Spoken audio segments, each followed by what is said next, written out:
I was having a quick look there because I wasn't sure. I couldn't see the sound for a minute there, but no, we are all good. Yeah, hello everyone. It is me again, just me, myself, and I, Sarah. This time again, it feels like forever since Katie and I have actually like been together and done a proper stream. So yeah, I wasn't well on Monday. Katie wasn't well last Friday, and she's not well again this Friday. So here I am, but Katie will be around in chat. Um, she will just be supporting in the background. But yes, it is me again. You can see the little in the back. Just let me know if it annoys you.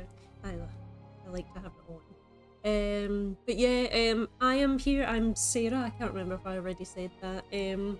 But yes, I'm back playing some Errant Kingdom. We are on like part 4 of the story. Like, I can't remember if this is part 4 and also like chapter 4 in the game. I've completely forgotten, but I know we did do like a couple of chapters last time. So, yeah, we have to kind of get through and do everything. Last time we became the God's champion, which is absolutely insane, and we're carrying out some sort of treason against Novus, I think.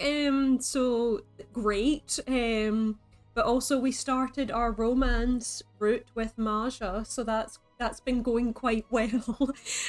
So I'm excited. I'm excited to see where it goes this time. And the last time before we kind of jumped in, or we jumped in, sorry. We were called to a summons from like the king and queen, I think. So yeah, we're just kind of gonna jump into that. Just kind of see where it goes.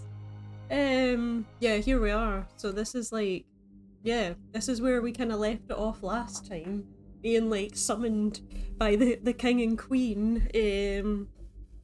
Oh god. So yeah, here we go. Let's see how this happens. Okay. And this is where you get to see my fantastic reading skills again. Yes. So we're just gonna go, I guess. I hit my phone. All of my attention is immediately grabbed by those sitting in splendid thrones on that dais. On is emphasized. On. Yes.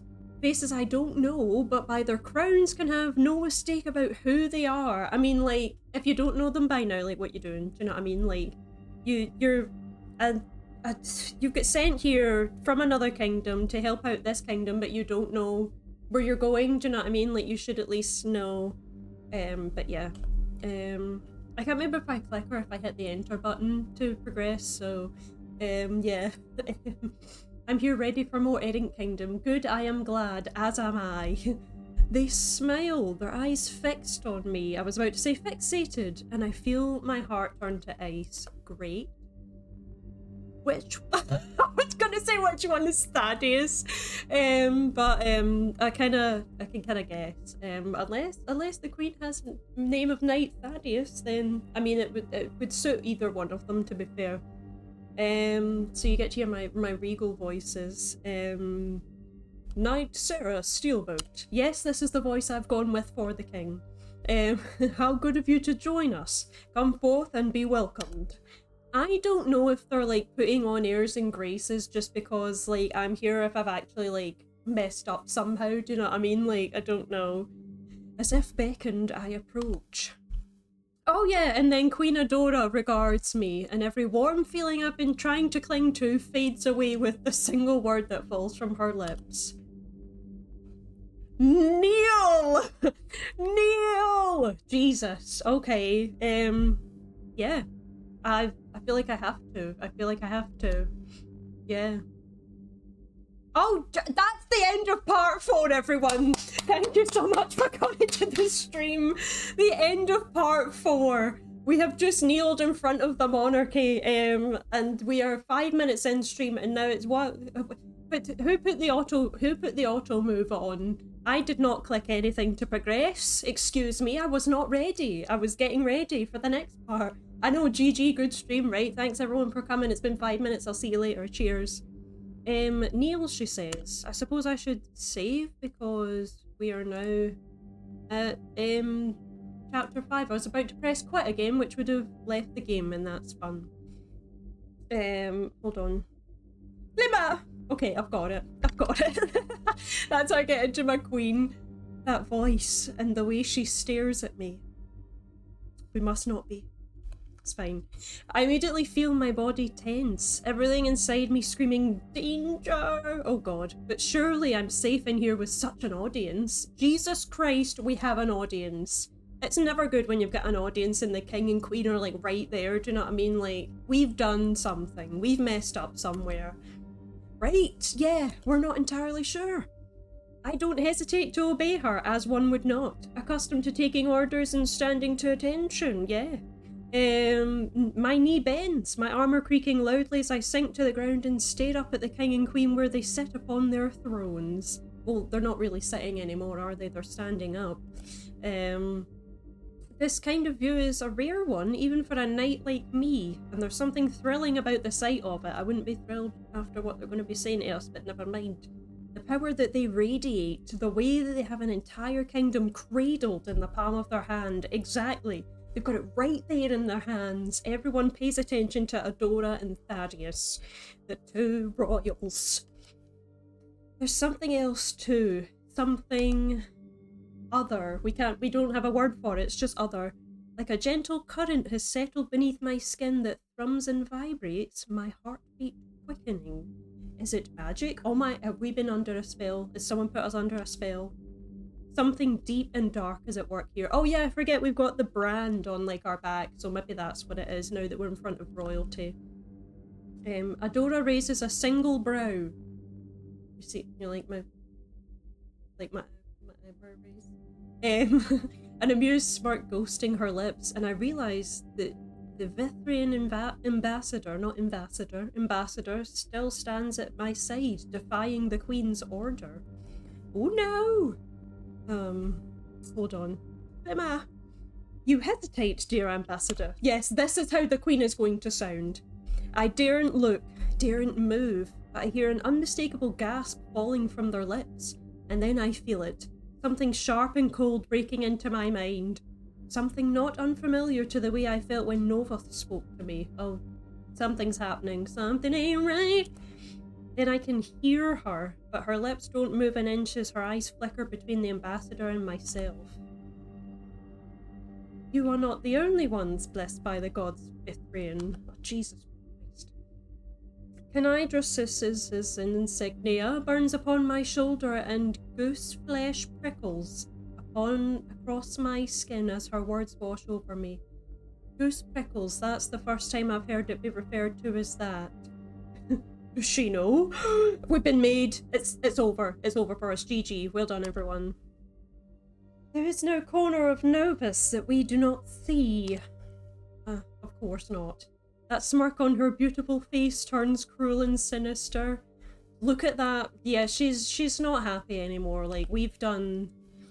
Tread carefully, as we should. I dip my head in submission and blink myself free of whatever hold she had on me, though I assume she simply showed us mercy when I see that the ambassador is finally falling to their knees with the rest of us. Finally falling to their knees. The king smiles at them, and then at me, and a sense of overwhelming calm envelops me. Oh good. Like a warm breeze, something soothing and stark in contrast to the ice-cold bite of whatever Adora did to us. How did I have this guy again? Novus cannot thrive without the aid and advice of its closest allies. We seek only what is best for the kingdom. Alexa, please tread carefully by Sissa. Yeah, great wee song, yeah. Of course. Excellent. Our gratitude to you only grows deeper, Knight Steelboat. I bet it does, Adora. Despite what just happened, I hate that I feel a little pride at that compliment. Yeah, I mean, yeah. As a token of our gratitude, we want to extend an invitation to a truly special occasion in Odorin, one of our border states. Oh great, we're getting invited to some sort of prissy event that we're going to have to attend and, you know, show face, you know, even though we don't want to. We cannot attend, unfortunately, and we ask that you take our place. It would be my honour, your majesties. But I'm not from Novoth, do you know what I mean? Like, I was sent from another kingdom, so really maybe it should be Livia that's going in my stead. I don't know why you're trusting me. Okay, right. Behind me, the doors to the throne room open with a loud groan. So do they kind of go, you know what I mean? Like, that's my door opening sound. It is time for us to part, for the night grows long. Sleep well. I press my fist to my breastplate and stand quickly, bowing my head before I turn for the exit. The waiting guardsmen usher me outside, and the sound of the doors closing behind me sends a chill down my spine. What the fuck just happened? Yeah, what did just happen? What the hell was that? My heartbeat thrums in my ears and I gather my thoughts in the corridor. Yes, we have to make sense of what has just happened to us. It's fine, I tell myself. Sounded more like a cow opening that door. Yeah, I mean, it probably did, you know what I mean? Like, that's what it is. They got the cows to open the doors and that's why it made some sort of, like, mooing sound instead. I'm still in one piece after all, One Piece mention. And I'm allowed to leave. If I'm not going to be thrown into the dungeons now, then... well, there's always a chance for that later. But for now, I hear a voice calling my name. Somehow I didn't even register the approaching sound of her armor. We never hear Livia coming. She like sneaks up on us like some sort of metal-clad ninja. She stops short in front of me and hesitates, something Livia never does. I watch her raise a hand, then drop it, her lips pressed together. Her face is pale, and I think mine probably looks much the same. Are you... I just wanted to make sure that you're okay. You know what? Honestly, I don't know, because I don't know what just happened to us just then, so I can't say for sure whether I actually am. Yeah, I don't know. Thank you for being honest with me. I appreciate that. If it's of any comfort to you, I doubt anyone was paying direct attention to you. Not when their majesties are on their thrones, though all who were there will remember what was said. Great. There's probably people writing notes about whatever the hell happened in that room. I have no doubt about that. Do you recommend I start writing up my will now? Livia scowls and smacks my arm. She's like, but it would have been a smack, but her hand lingers there. Her lips press into a thin line, concern and rage burning in her gaze. So she goes like that and then like just holds it there. You know what I mean? Like, holds it. Don't even joke about that. Okay? You've done nothing wrong. They can't just... She falls silent and her hand finally falls away. But they can, can't they? I clear my throat and look away. Alright, maybe time to find another topic. This place the crown has so generously... I was thinking about how to, yeah, you know, this place the crown has so generously invited us to. Where is it? What's it like? For a brief moment, I wonder if she's going to ask me whether I've been sleeping through my geography lessons, but I don't think so. A knight's education mostly includes important places for wars, like strategic, I say that word very funny, so excuse me, strategic chokeholds and fortresses with renowned history, not wherever this place is. It's a region to the north. Winters are cold and snowy there, and the precipitation produces the kind of fairy tale fluffy snow young men would chase their partners through in fairy tales. I was thinking if I said precipitation correct, and if it was a different word, but I said the right word. Yay me! It has no strategic significance to us whatsoever, but serves as a getaway for the nobility. Sorry, something just like... I'm not like randomly, just like something like, yeah. An eyelash landed in my eye. So that's why I like closed my eye for a minute there. I'm not trying to like do like a character nuance or anything like that. Trust me. Eee. I am so sorry. Something always happens when I play this game. Like it's like I'm not meant to like have like a smooth run at it, you know what I mean? Here once belonged to a lord who defied the crown, and after his entire family was executed, it fell under royal control. Charming. I'm beginning to wonder how many insurrections happen in this country every decade. I mean, it seems like a regular thing, do you know what I mean? Like, it doesn't seem just like Oh, it's just a little fun, like, one-off. As though in response, I feel a strange burning on my back, where the goddess's mark mars my skin. I suppress a shiver. So, any advice? Back for winter. Great, we're going to be absolutely Baltic. The manor itself will be fine. Mages did their tricks with it, making it warm all year. But in case we have to step out for any reason... Olivia frowns, making it clear she doesn't enjoy the thought.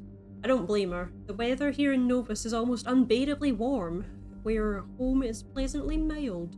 I haven't really seen snow yet, and now we're going where it's all snow. If your eye bothers you anymore, just break for a wee bit and sort it. I will, but I think I've taken care of it now. Thank you very much for your concern. Maybe the pretty scenery will keep my mind off things, though. Fingers crossed. Do I even have warm clothes? The tailors will kill me if I ask them for the things this last minute, but maybe there's a convenient pre-made coat in my size? Fingers crossed. I'll be like, do you have anything in like a large, please? I need one. I better go and get prepared and tell Mads where we're going. He's going to be positively thrilled. I'll leave you to it then. Great. We have to tell Mads that he's coming with us. Maddox is relieved to see me. I bet he is. I thought they were going to execute you. You know, that's unlikely. To be truthful, I also thought they were going to execute me, as did I. I thought we'd done something majorly wrong and we were going to eat the bucket. Or kick the bucket. Not eat the bucket, you don't eat the bucket when you die, you know? But telling Mads will just make him worry more. He's already pacing and wringing his hands. I know that, it's just... He wrings his hands some more. I clasp him on the shoulder. Like that. And Mads takes a deep breath, seemingly to recenter himself. So, everything is fine? Tentatively? More or less. Don't worry, I don't think we're headed to the path of disgrace and possible beheading just yet. There's still time for us to reach that mark. Though, if anything happens to me... Right, straight for Bithris, got it. You say that like you're actually going to do it. Maddox looks at me, then he looks away. And then he looks back at me again, and then away, and then back. No. Of course he won't, not until he knows he can't get me out too. I look around the room. My quarters haven't been ransacked or touched in any way that I can see. Now that the immediate tension is past, it does seem like the king and queen had only been making their opinions known. So it was basically a show of force, is basically what that was, like with words. Feels almost silly to stand here and worry. Even as I think so, though, I remember the mark on my back and the goddess who bestowed it upon me, and I shiver. Well, I hope you have warm clothes because we're going to Alderaan. Not with me, sorry. Not for snow. How do we even prepare for cold weather like snow? We hardly ever have it back home. Ask the tailors, they'll come up with something. Probably not. Seeing the hesitation on his face, I shake my head. I'll ask for you. You don't have to. I smile and shake my head, and slowly Maddox begins to smile as well. He straightens, lifting his chin. For a moment he seems like he wants to say something else, but in the end only presses his lips together. Why don't you rendezvous with your friend, Sir Cedric? Our ambassador was there too, and I think that party is under more heat than we are. What? Do you think our delegation did something to get us into trouble? I don't know. I don't think so, but can't be sure. Unless the esteemed ambassador also bears a mark of the Novian gods, which in hindsight actually does seem the precise kind of cruel cosmic joke these foreign deities would play on us. That was a long sentence and I apologise for not taking any pauses. You're right though, I'll do that. Alright, don't hurt yourself rushing to Sir Cedric now. Maddox gives me the closest thing to a dirty look he's capable of, but it's not the worst note he can leave on. Once he's gone, I turn back to... well, what do I even do now? The day of departure is still too far off. Yeah, when are we actually going? Like, they haven't told us when we're going. They're just they just told us we're going in their stead. But they haven't actually said, like, you know, it's tomorrow or, like, next week or, like, in a month's time or two, like, next year, like, you know what I mean? Yeah, if I start packing now, it would just feel silly. The training halls, the mess hall, the soldiers' quarters, nowhere feels safe. Not after tonight. I look out my window and realise how late it's gone. Tomorrow I still have a routine to stick to, people I have to face. I suddenly dread it. I dread it awfully viciously. Yeah, no. How many side glances do I have to endure? How many whispers behind powdered, perfumed hands? I can already imagine some of the night's self-satisfied, haughty silence. Yeah. Everything I've done to prove my place here, from least to most, was minimized in an instant. Yeah, you just go like that when you're marked and you get called into the royal suite. Is this justice? Probably not. Only silence answers me, of course, I think bitterly. No goddess answers you when you need them to. No, of course not. They only come at the most inconvenient of times to brand you and then bugger off. I play your games whether I agree to or not. I'll take part in the salvation of your people at what cost to myself. To my honor, my loyalty? Is that your justice? Is it? Nothing. Again, only silence. I take a sharp breath and hate how shakily I release it, and I change for bed. Out of the corner of my eye, I see a reflection of my naked back in the mirror. The sigil is glowing again, faintly. It doesn't burn or sting or have any sensation. If I didn't know better, I would think it was just a fancy magic trick. Yeah, it's just all in our head. It's not really there. I wish it would bleed. Oh, okay, right. Fair.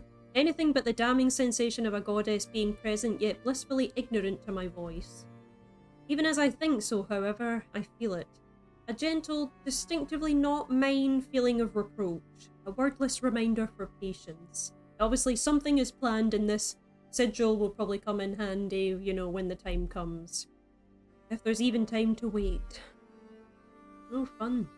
In the following weeks in the lead up to the ball, great, we're going to a ball, which we weren't told about either. It just said we have to take their place somewhere at some sort of function. I lose so much sleep I'm not even sure how I'm functioning anymore. Yeah, great.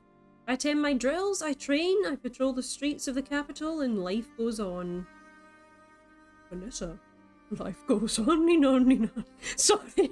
Sorry. Though there are a few choice colleagues who look at me differently, and the whispers are sometimes hard to ignore, but ultimately I must continue as though nothing untoward has happened.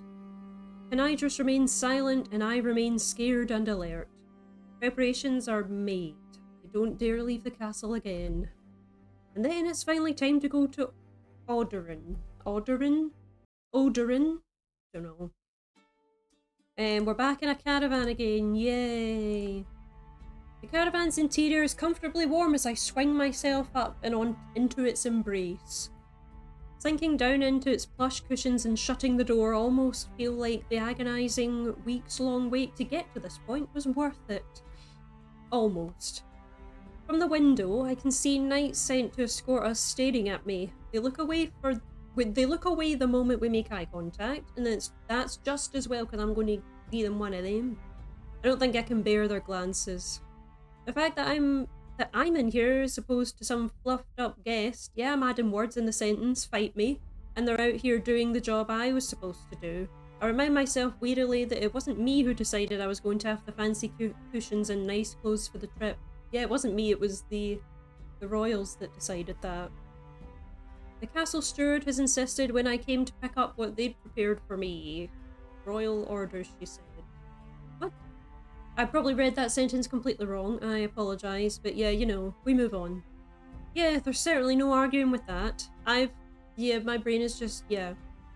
Between being on the receiving end of icy glares from my fellow knights and dealing with Queen Adora again, the choice was clear. That doesn't mean I have to like it, however. Maddox has to ride more full sentences in one breath, let's go. I know. I've actually done that sentence and I was like, that's probably not meant to sound like that. Maddox has to ride with the others and I can only hope they don't give him a hard time. And if they do, then I pray he's going to tell me about it. Yeah, we need to gossip afterwards. But Cedric should be with him. Small comforts. Small wins for Maddox and his best friend Cedric. They're like YN. If you remember that, that's from the MSN days. The carriage jostles, sinking me further into the plush cushions in the carriage. Okay, we didn't have to say carriage twice, but never mind. I look to see Maja climbing in and settling down across from me with a warm smile. It really jostled when she, stepped foot in the carriage, I'm... okay, sure. Hope you don't mind me joining you for the ride. Yes, this is our beloved that we have chosen to do the romance with, and I'm very pleased with myself. Instantly, I feel the tension, I'm pretty sure tension is spelt wrong, but never mind. Building in my shoulders relax. The journey to Alderaan isn't short, and having Maja around eliminates any threat of boredom I may face. Not at all. In fact, her presence has instantly lifted my mood. Maja chuckles. There's that smile again. Has it now? What had your mood down in the first place? I make a pointed glance outside, where a chattering group of knights talk well above a whisper. Yeah, they're talking with full-on purpose so that, like, people can hear them. Like, they want you to know that they're talking about you. My newfound accommodations don't seem to have been taken well by some of my peers. The image of Adora flashes through my mind again. Amongst other things. Ever intuitive, Maja hums thoughtfully, concern etched on her face. No doubt she can sense the underlying anxiety that's been haunting me, probably because she's very intuitive like that. Livia passed on the message that you were alright after the meeting with, you know, but I've been wanting to hear from you myself. Her eyes flit to those outside the carriage. Thankfully though, the carriage lurches forward as we begin to move, so it's like, just going like that. Maja leans forward and continues talking in a low whisper. Oh, so the carriage isn't as big as this image is making it out to be. We're like, probably like, you know, close enough to be like leaning in like that. Queen and King are an intense pair, even for someone like me who deals with them regularly. I'd be shocked if you came away from that encounter completely unshaken. You know what, I'm gonna tell her the truth. We're not gonna lie to our love. We have to be fair and truthful. I exhale loudly. You know.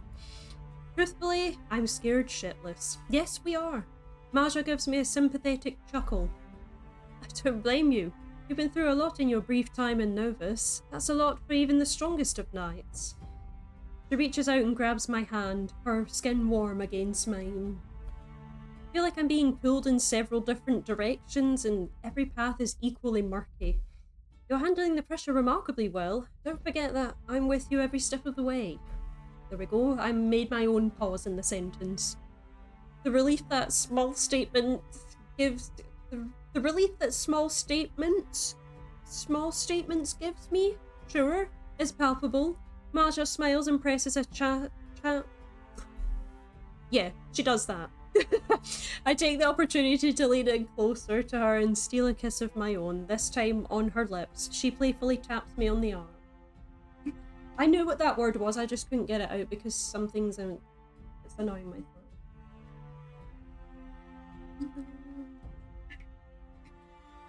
throat.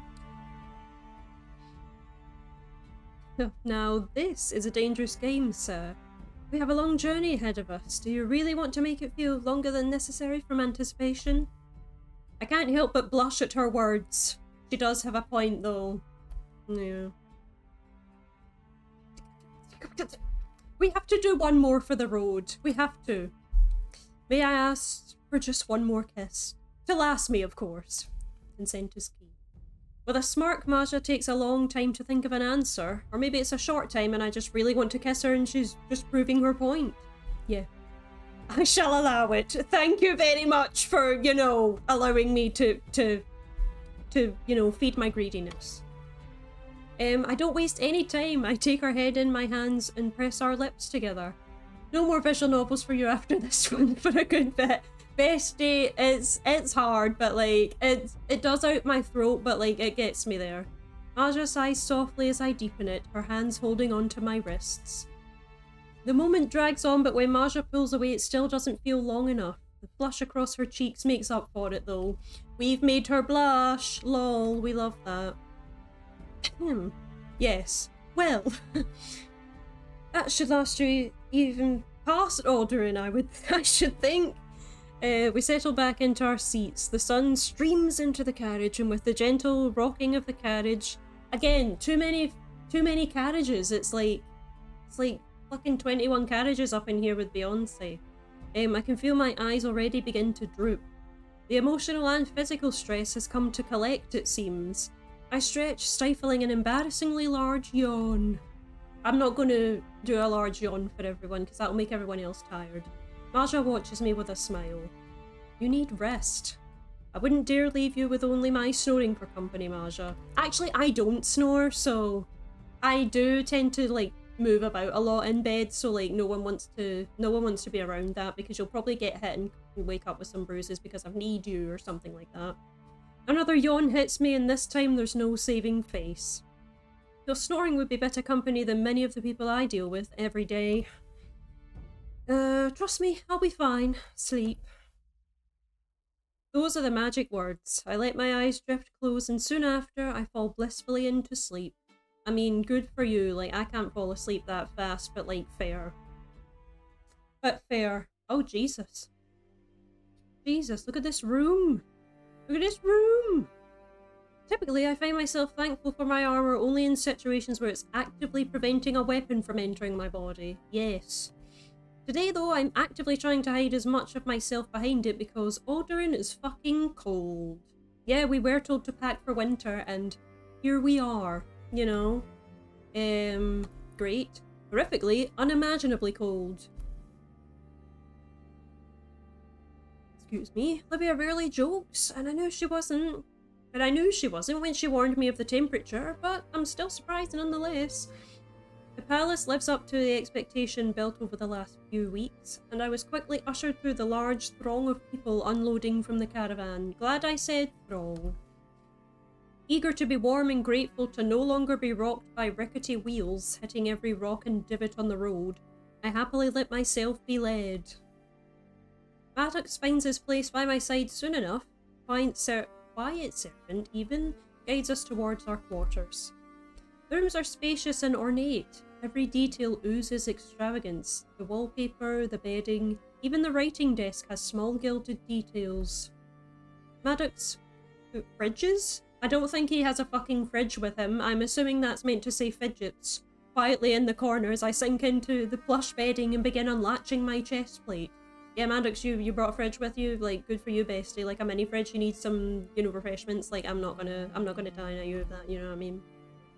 You look like you're afraid to touch anything. The way his cheeks burn bright tells me I'm not wrong, and he clears his throat. It's quite different from the barracks is all. I laugh and smooth out a carpet tassel I kicked out of place with my foot. Maddox sets to work unpacking everything, and I go to the vanity to splash some water from the basin onto my face, which, while brisk, has also made my teeth begin to chatter. Yeah, that would probably make you even more cold if it's cold water that you're splashing on your face. Even though I rested in the carriage, fatigue has settled into my bones and I feel stiff. The bed is looking awfully tempting.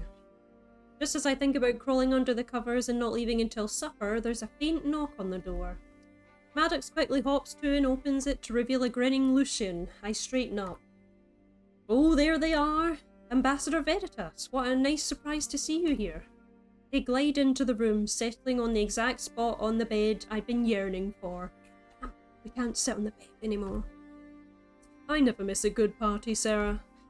But as for my little visit, I was hoping to chat. Their glance slides quickly over to Maddox before settling back on me. Alone, if possible. Yeah, Maddox? Do you mind? Maddox looks to me for confirmation and I nod.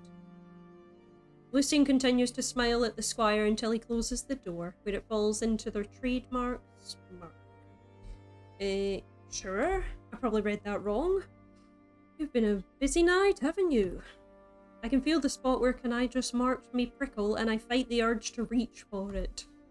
Lucian is keen, a little too much for my liking, but how would they know about that? I do my best to deflect. Did we not tell Lucian about the mark and everything that happened in the... I'm sure we literally told everyone about the mark, like, when we got back to them, like... Yeah, I'm pretty sure everyone knows. Novus is a busy place, so I'm always busy. They incline their head with a hum, long fingers tapping on their thigh. A wave of dread washes over me with the sudden feeling of being a part of a chess game I didn't want to play in the first place. Indeed, it seems that everyone is needing some help lately. Lucian levels me with a gaze that penetrates beneath my skin, like they know what I'm trying to hide from them. Again, I thought we told everyone about what happened, but I don't know if we... Did we tell everyone what happened and just didn't tell them about the sigil? I forget.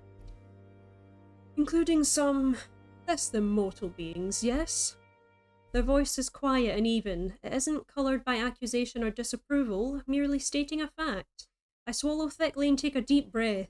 Lucian knows. There's no need for cryptic small talk. There'll be enough during the ball.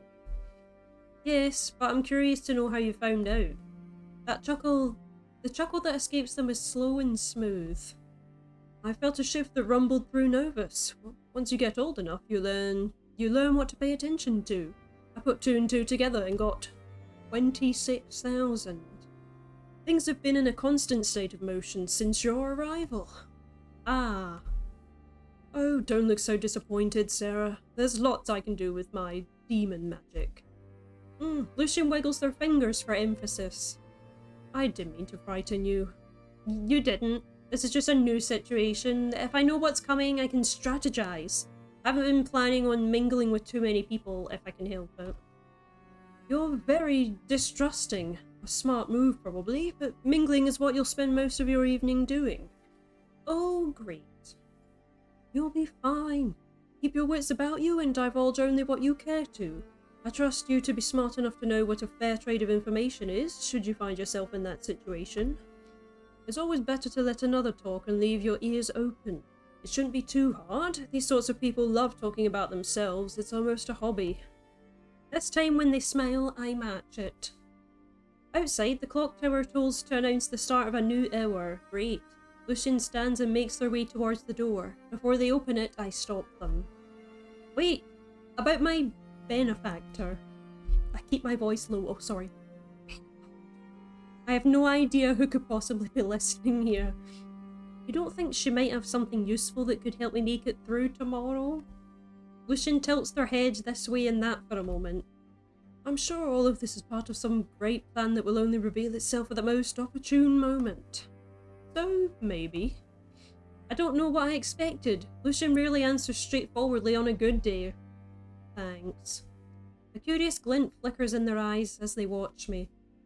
When you're as old as I am, the rise and fall of empires is one of the few sources of true entertainment.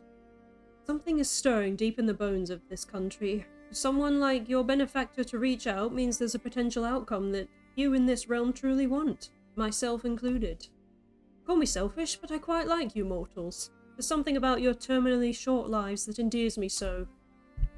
The casual tone of their words is so jarring, it takes me a moment to digest them. Before I can ask a follow-up question, Lucian holds a finger up. You're important enough for them to mark you. That much we know. We'll discuss this when we're no longer in a place teeming with eavesdroppers. Right. They open the door with a flourish, only to have Maddox tumble in ungracefully. He was clearly leaning against the door. I rest my case. Lucian flits away in a whirl of colourful fabric, and I collapse face first into the bed before Maddox can stumble an apology. Yeah, get on that bed right now before anyone else takes it from us. Jesus Christ. Oh my god, is it time for the ball? Have we got anything nice to wear for the ball? Have I got anything? Or am I just going to walk about in bloody armour? There's a buzz in the air as the ball inches closer, growing louder with each moment. The sun dips further below the horizon. I'm too excited, I'm reading so fast. I can't seem to stop fidgeting. Armour has a certain familiar discomfort, and I know that the fabric used for my outfit is of excellent quality, but the way it feels makes me want to crawl out of my skin. So we're wearing armour to the ball. Absolutely fantastic. You know, I almost don't recognise myself in the mirror. Order has become such a constant in my life as a knight that I feel loose and unmoored. Yes, unmoored. Well done. The way that my hand keeps floating toward my hip and swiping through the air instead of curling around a hilt doesn't go unnoticed. So do we keep going like this? As if we've got like, I don't know, we think we've got a sword in there or something? With every hour that passes, I can feel my resolve waver a little more. What I've been tasked with is something better suited for the Vithrian ambassador. Correct, but we are here. When a knight attends a soiree like this, it's to stand guard by the doors. Exactly, not to mingle with everyone else. Like, I'm totally out of my depth. I'm shaking in my boots. Like, here we go. There's so much at stake here. I'm representing the Queen and King, and as if that weren't stressful enough, the weight of holding the existence of humanity together is heavier than the sturdiest armour. We have so many, like, hands in pies here, like, or fingers in pies, whatever the hell you want to say. We're entrusted with so many things. It's absolutely insane. All things considered, I'm holding myself together better than I thought I would be. Yeah, I would be absolutely sweating. Sweating, darling. My armpits are only sweating a little bit, and I'm fairly sure the slight tremor in my hands has always been there. And if Maddox looks at me with a face that construes on only pity, I simply chose to ignore it. You look nice. I narrow my eyes at myself in the mirror and nod. You know what, Maddox? I do. Yeah, we like that confidence. Fake it till you make it, right? I mean, we can only do so much. The last rays of light fall beneath the horizon, and the sky outside my window quickly fades from a light purple to a deep navy. Almost immediately, there's bustling and footsteps in the hall. It's now or never, I guess. Jesus Christ, wish us luck for this ball. I'm really not... Yeah, balls aren't really my thing. Just in general. The walk from my quarters to the ballroom isn't a long one, but the corridors seem to stretch on with each step. Ready for your grand entrance? I sigh. Ready as I'll ever be. The great doors to the ballroom remain closed, and there's already a sizable crowd that's formed in front of it. Also, it's like one of those things where everyone has to wait outside. You're like, no, you're not allowed in until 9 PM on the dot. You can't get in earlier. That's it. Strangely, this sets me at ease. Getting lost in the crowd would be fairly easy if I just inched my way to the edge. I've been instructed to make sure you're first. Oh, Jesus, we have to go in first. Great, looking like the fucking Tin Man, we have to go in first.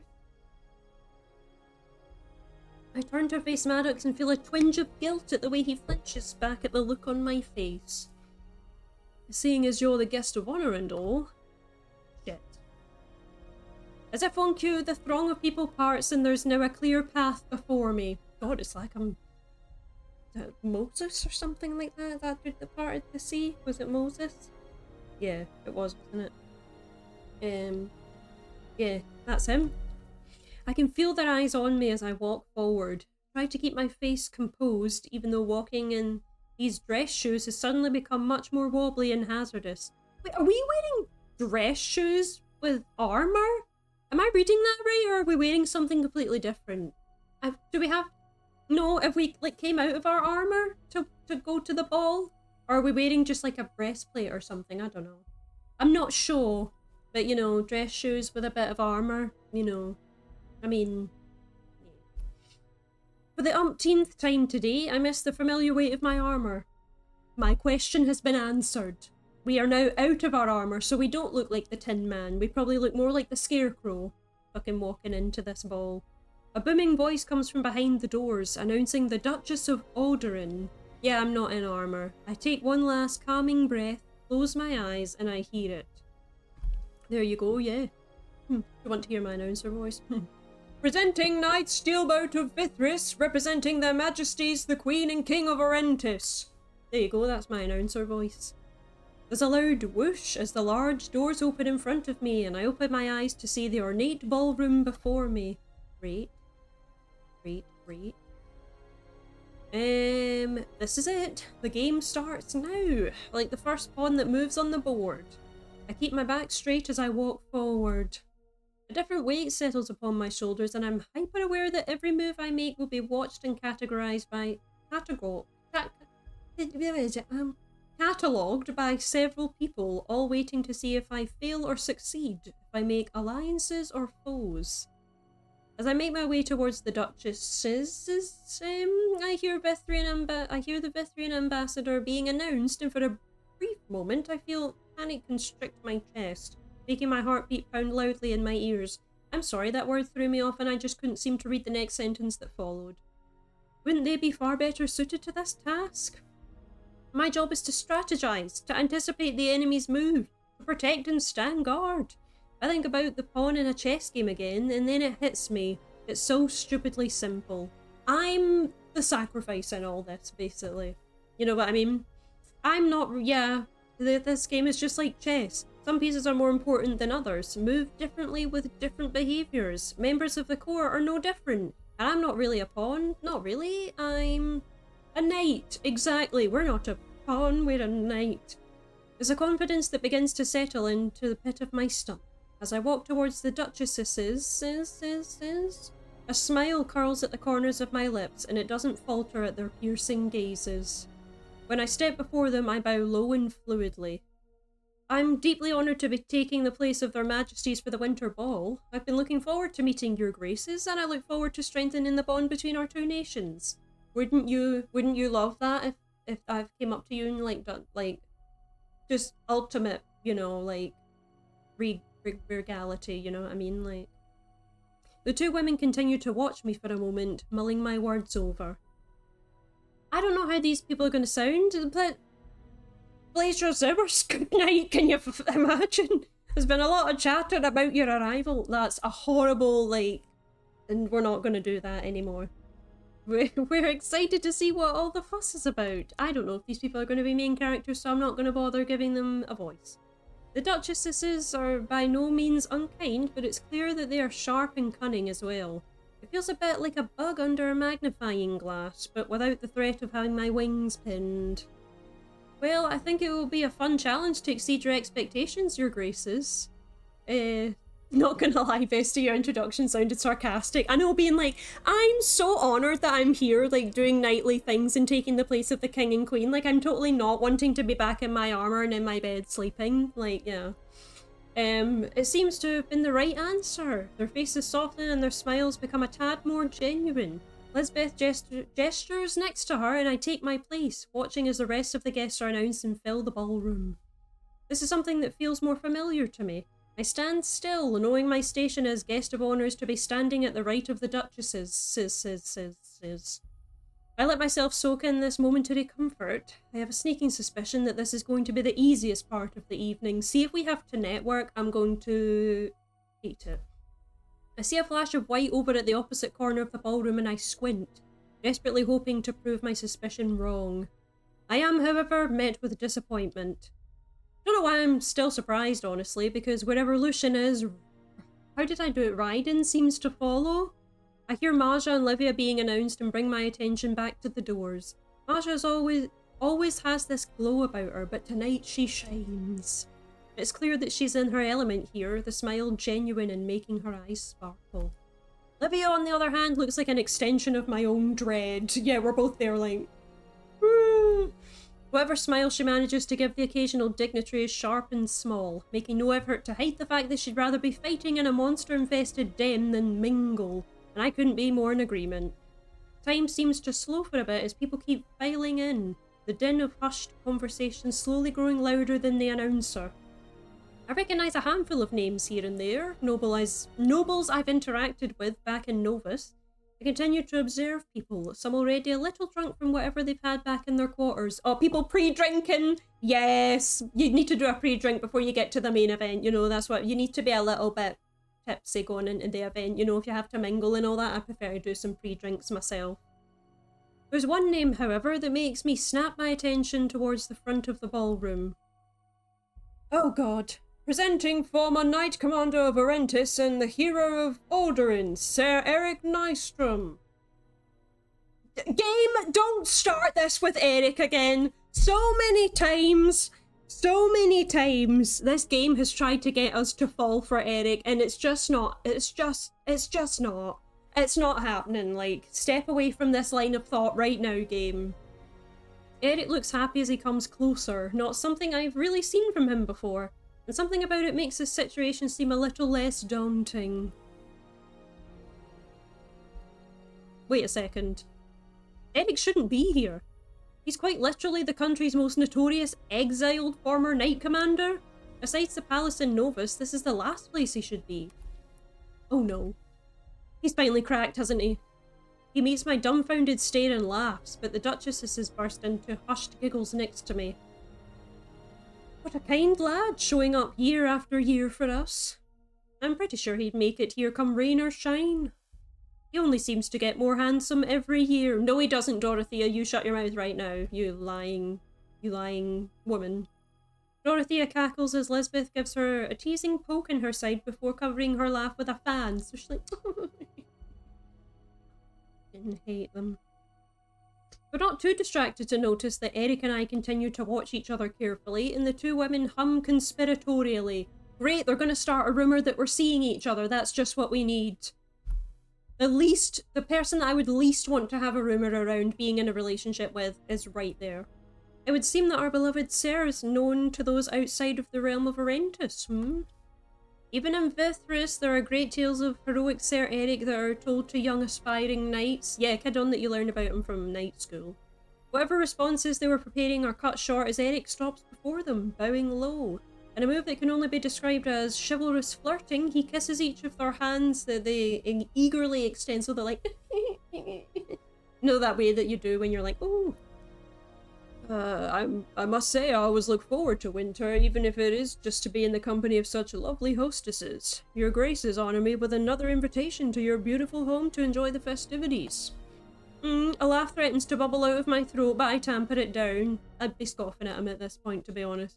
Whatever Eric this is, it's nothing like I've seen from him before. It's almost like the ghost of an Eric from long ago has come back to inhabit his body, hasn't it? The closed-off, coarse bounty hunter that I met at the Crown seems like a distant memory.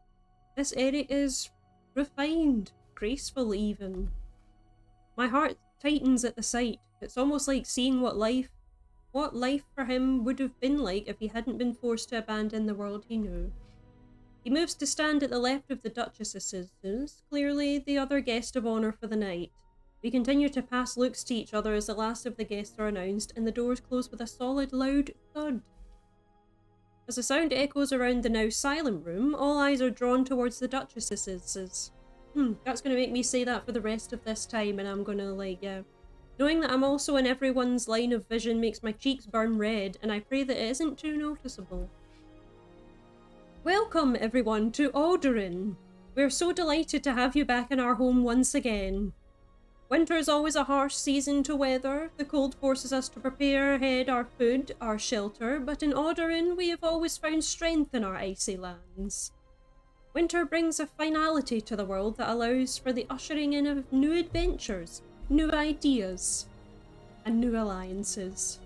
The two women glance over at me at the last words, and a shiver runs down my spine. It seems that the game has truly begun.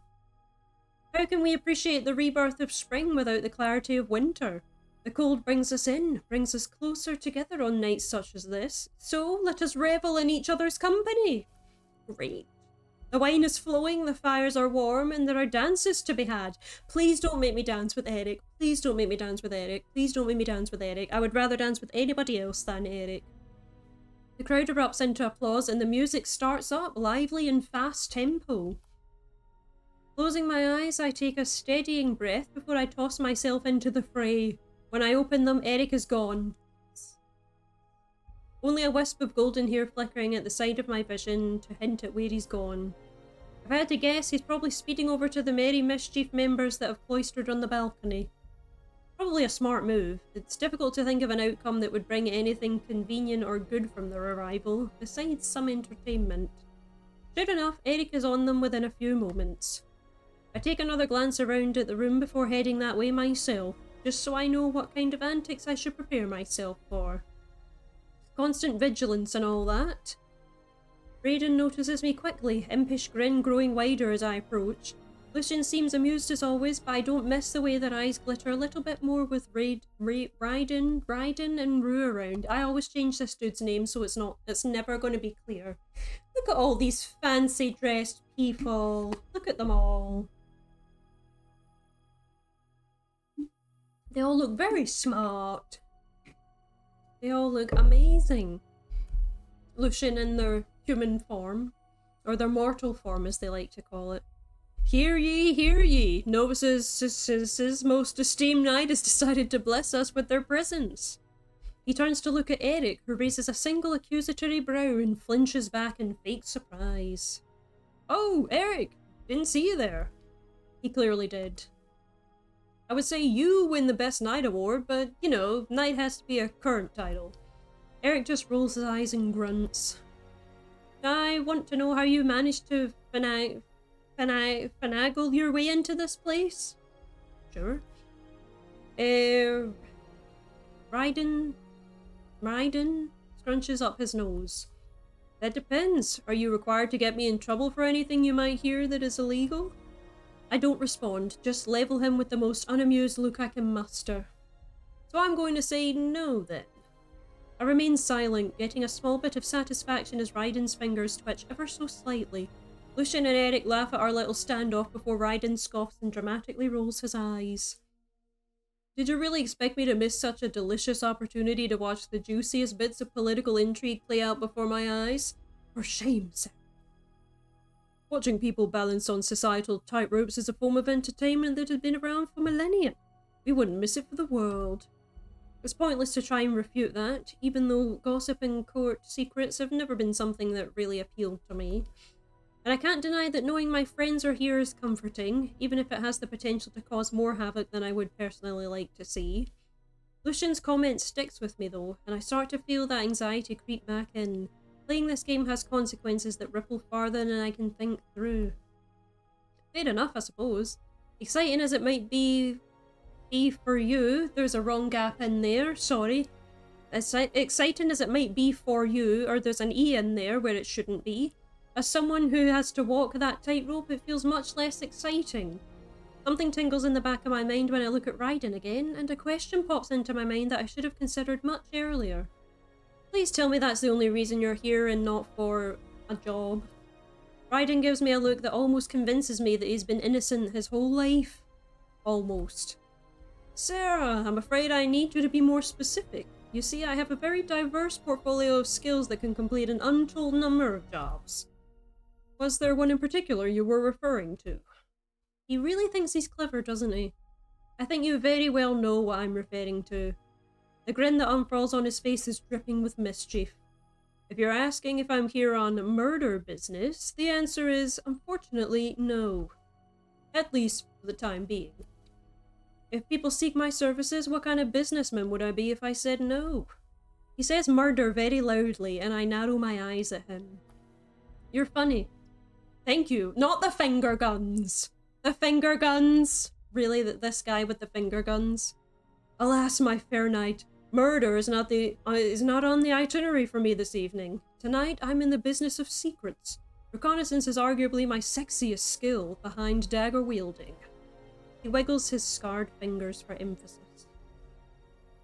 How about we refrain from using the M word in an enclosed space filled with flightly nobility? Rue chews happily on a pastry, wiping crumbs from their mouth with the back of their hand. That'd be me, getting into like all the pastries and everything else, man. Even with a human's ears, you could hear that on the other side of the room. Eric gives a small snort. Raiden continues to grin, remorse not even a passing thought on his brain. I know that I need to peel myself away and throw myself into the crowd to keep up appearances as the guest of honor, but it's difficult. There's security in this band of misfits, and maybe even opportunities for fun. Even Eric seems looser tonight, less world-weary. A sigh escapes me. Regretfully, I must take my leave for now. Representing their majesties comes with the unfortunate responsibility of small talk with many of the people in here. Rue and Raiden scrunch up their noses in unison. Raiden is scrunched up and Rue is sticking their tongue out. Great. All work, no play, Feel like that would make anyone feel dull. You'd think. Try not to worry too much, Sarah. I know it's easier said than done, but I think I can handle them for you. His tone is weary, but there's a happy glow around him that gives him away. Go before your absence is noticed. We'll be here. The next hour passes by in a whirlwind. The moment I step foot back into the main ballroom, I'm paraded through a seemingly endless line of nobles. Right? It's clear that they all have their own motives, their own strategy, to this intricate game. I catch a few glimpses of the Vithrian ambassador flitting around with ease. I'm grateful that I don't seem to be the target for business talk. Yeah, because, like, we know anything about business. Knights deal in security, not the economy. No, what I'm saddled with are the questions about being a knight, or what the differences between Vithris and Errantus are, and if I prefer one or the other. Rates like bloody 20 questions. It's almost like I'm speaking in a loop, but there are moments where the cycle breaks and I get a little variety, yay! Bit of different questions. Sometimes a noble will come up to me only to point out one of their colleagues and proceed to tell me every untoward thing they've ever done. Great, it's like you get a bit of gossip as well at the balls. Figure out who's friends with who's doing what, where, what happened on last Thursday night at 5 o'clock, you know what I mean? Despite my initial protestations, I find myself increasingly interested in these small tidbits of information. For instance, I had no idea that one of the dukes that loiters around the castle garden has a proclivity for stealing cutlery. I mean, to each their own, but like, okay. The partygoers quickly become looser with their tongues as the alcohol continues to flow, not surprised. I also find that maintaining the balance between enjoyment of the ball and keeping aware of what happens during it is like a strange, jubilant type of patrol. However, what is a stark difference is the exchange of my uniform for finery. My shoes feel absolutely crammed into torture devices, and after 2 hours I slip away to sink down onto a bench tucked away at the edge of the main dance floor. Yes, that would be me, man, like taking off my shoes, being like, oh, my feet are killing me, need to take off my bloody shoes. I hear a familiar, hushed whispering next to me and turn to see Maja and Livia huddled together. Livia looks unhappy, to say the least, and she huddles as close to Maja as she can. Great, looking stunning as usual. Everybody looks stunning, like stunning, amazing work. Slay. Slay, slay, slay. Everyone looks great. I know you're good at all this hobnobbing, but don't leave me stranded, please. Small talk makes my skin crawl. I know you're good. Yeah, and what if I run into... I was about to read that sentence again. Don't worry, Liv. You'll be protected from all the mundane drudgery unless absolutely necessary. Livia doesn't look convinced, but she bites her tongue as they approach me. Oh, both of them noticed that I was standing and they're just like, coming over. You're looking lovely tonight, Sarah. Quickly, I stand and bow. I'm like, yes, that's me. You two outdo me in spades, I fear, because they actually do. They probably look more stunning than I would ever look in a bloody lifetime, so... Livia blushes and stays tight in Maja's orbit. She's like right next to her, like... Your flattery is greatly appreciated. We actually came to give you a small heads up, as it were. The hairs on the back of my neck raise. That's ominous. The words seem to tumble out of Livia's mouth.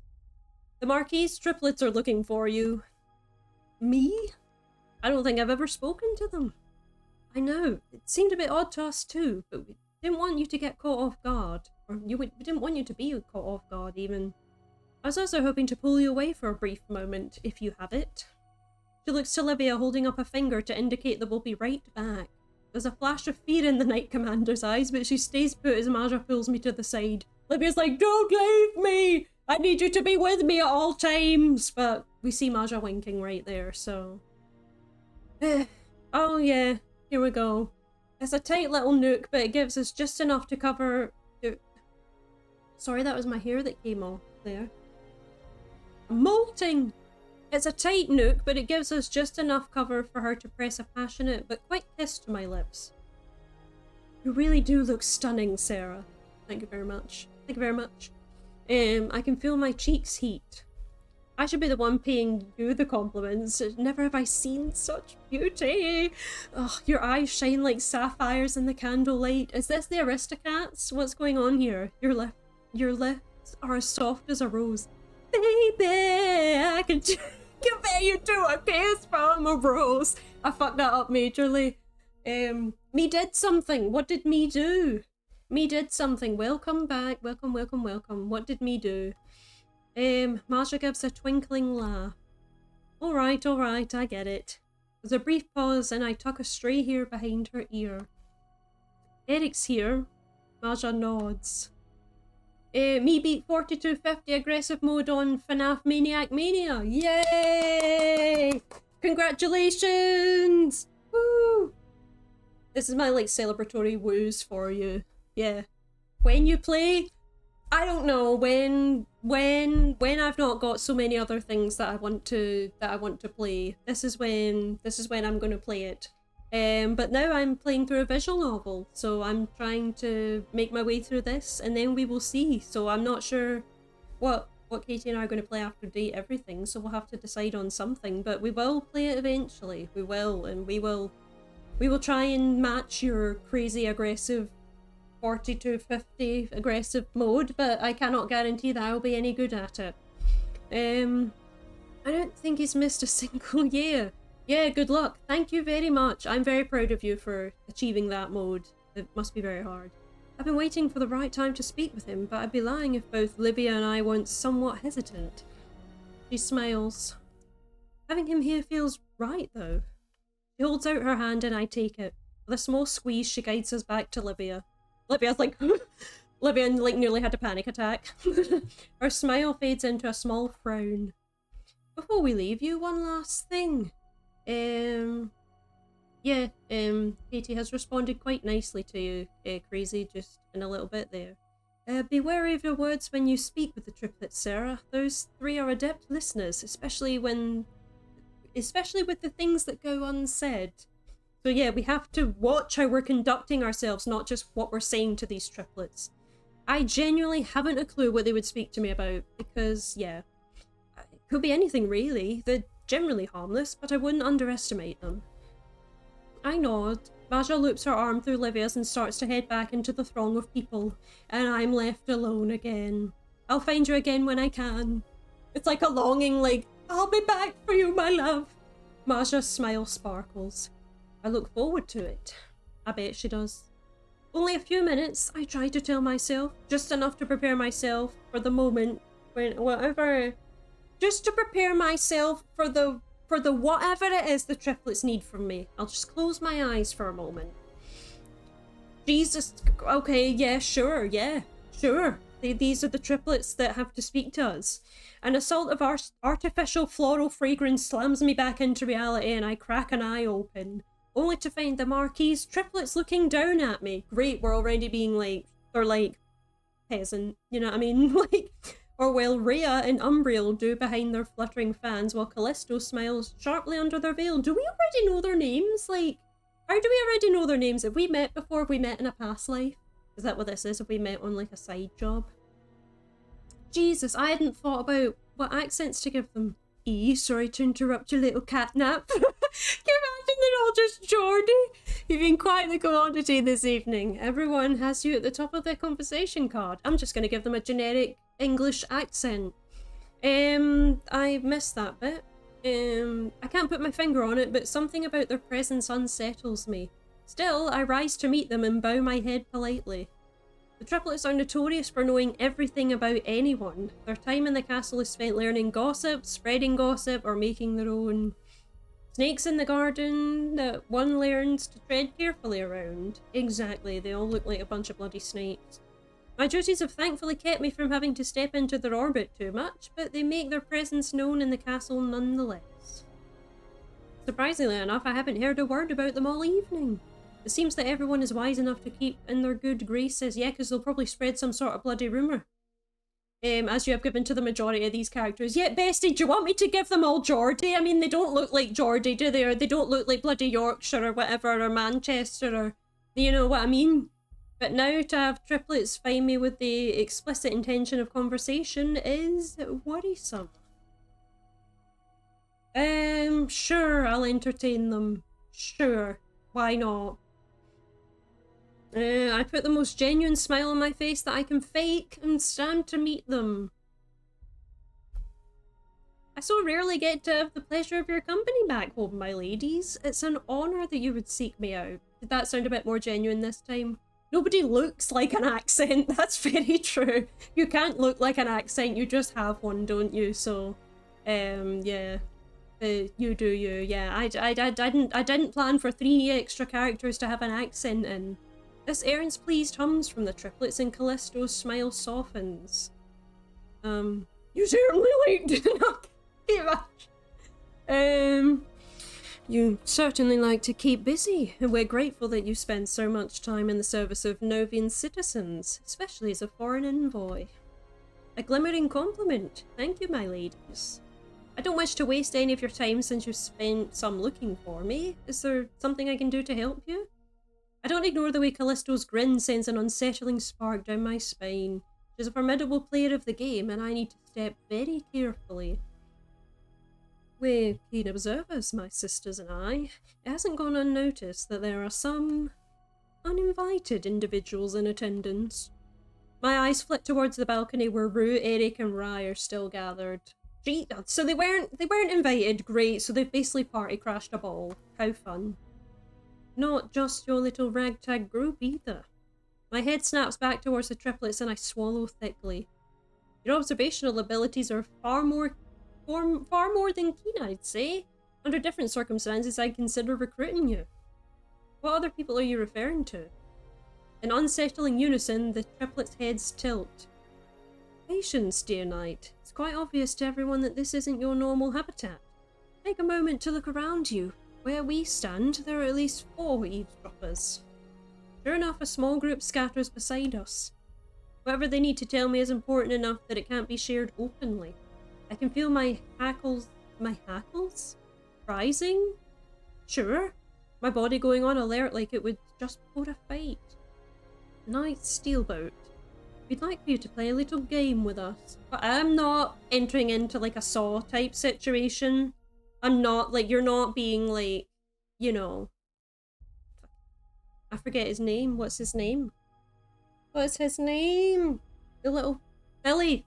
Is it Billy? Excuse me if it's wrong. Rhea procures a curious-looking pouch made of a dark purple silk and embroidered with gold thread and drops it into Callisto's waiting hand. She wastes no time in opening it, taking out cards that shimmer with gold at the edges and starts shuffling them. Fuck me, it's a card game! The cards whir between her hands in an almost impressive showing of skill. I'm sure many a card game has been played during your time in the barracks, good sir. Was tarot ever one of them? No, knights don't tend to dabble in tarot.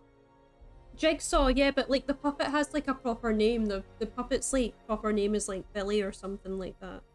It's not actually Jigsaw. I think it's Billy.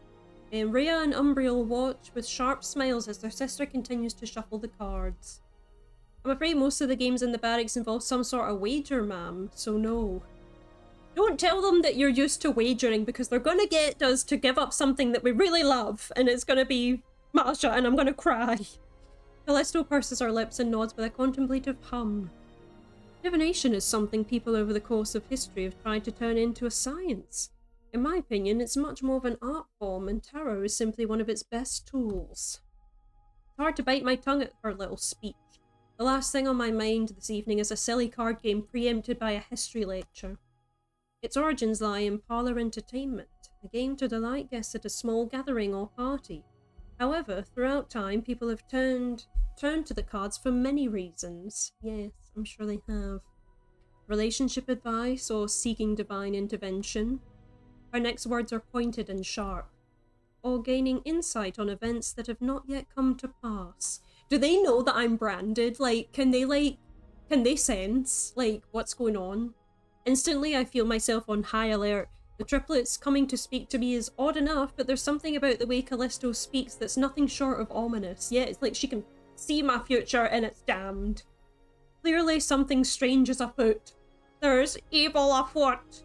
Look out, mermaid man.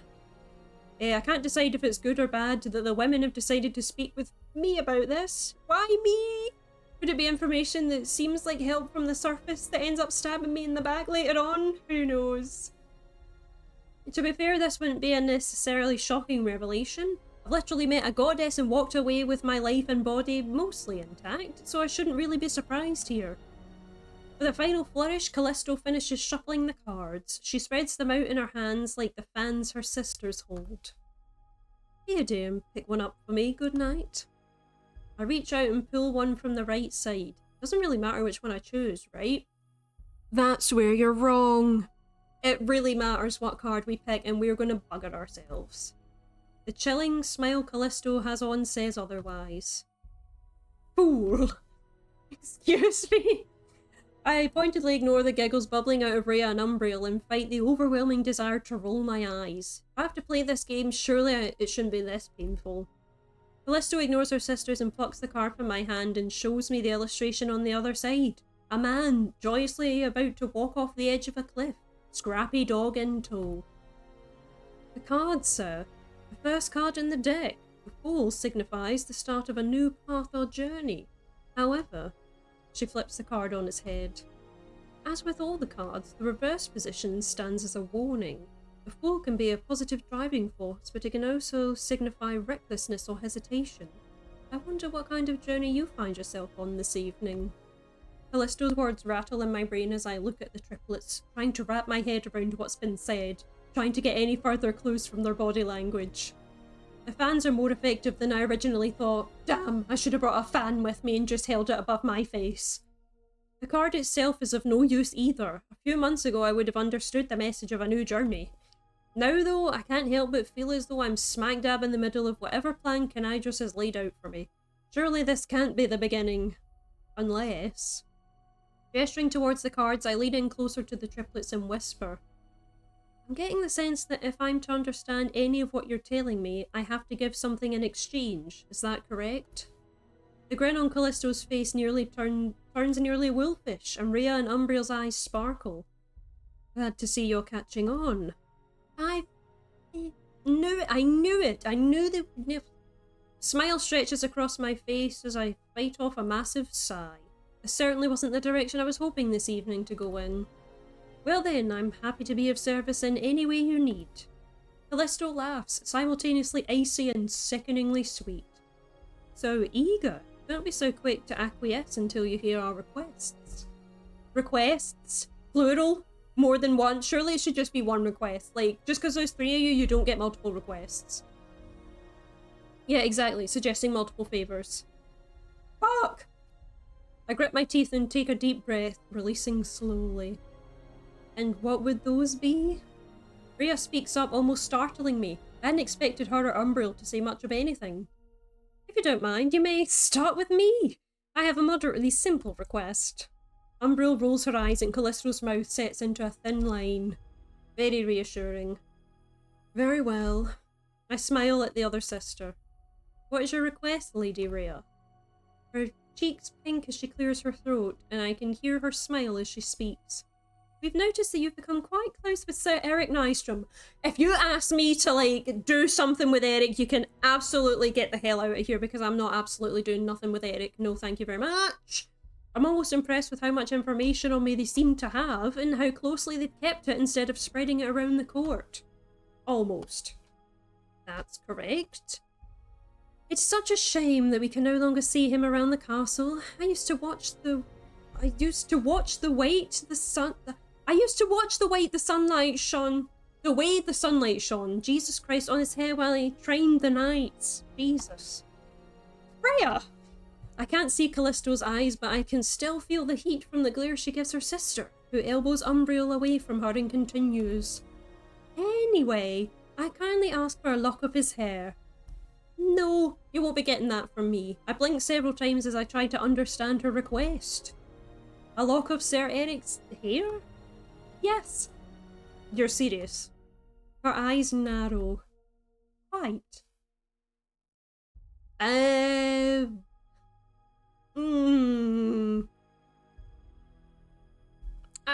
Should we just go along with it and be like, yeah, sure, man.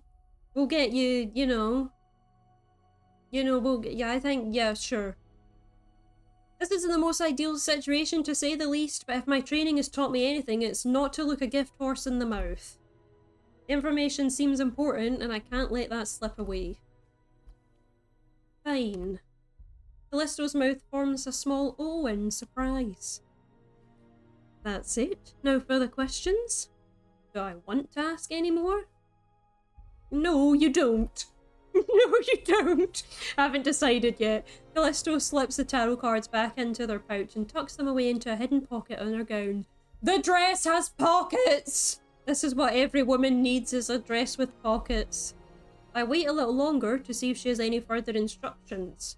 She's certainly the kingpin of this little operation, whether I like it or not. Can I help you? You do realise that every moment you dawdle is a moment wasted. Time's not a luxury this evening. Come back when you fetch the hair, yes?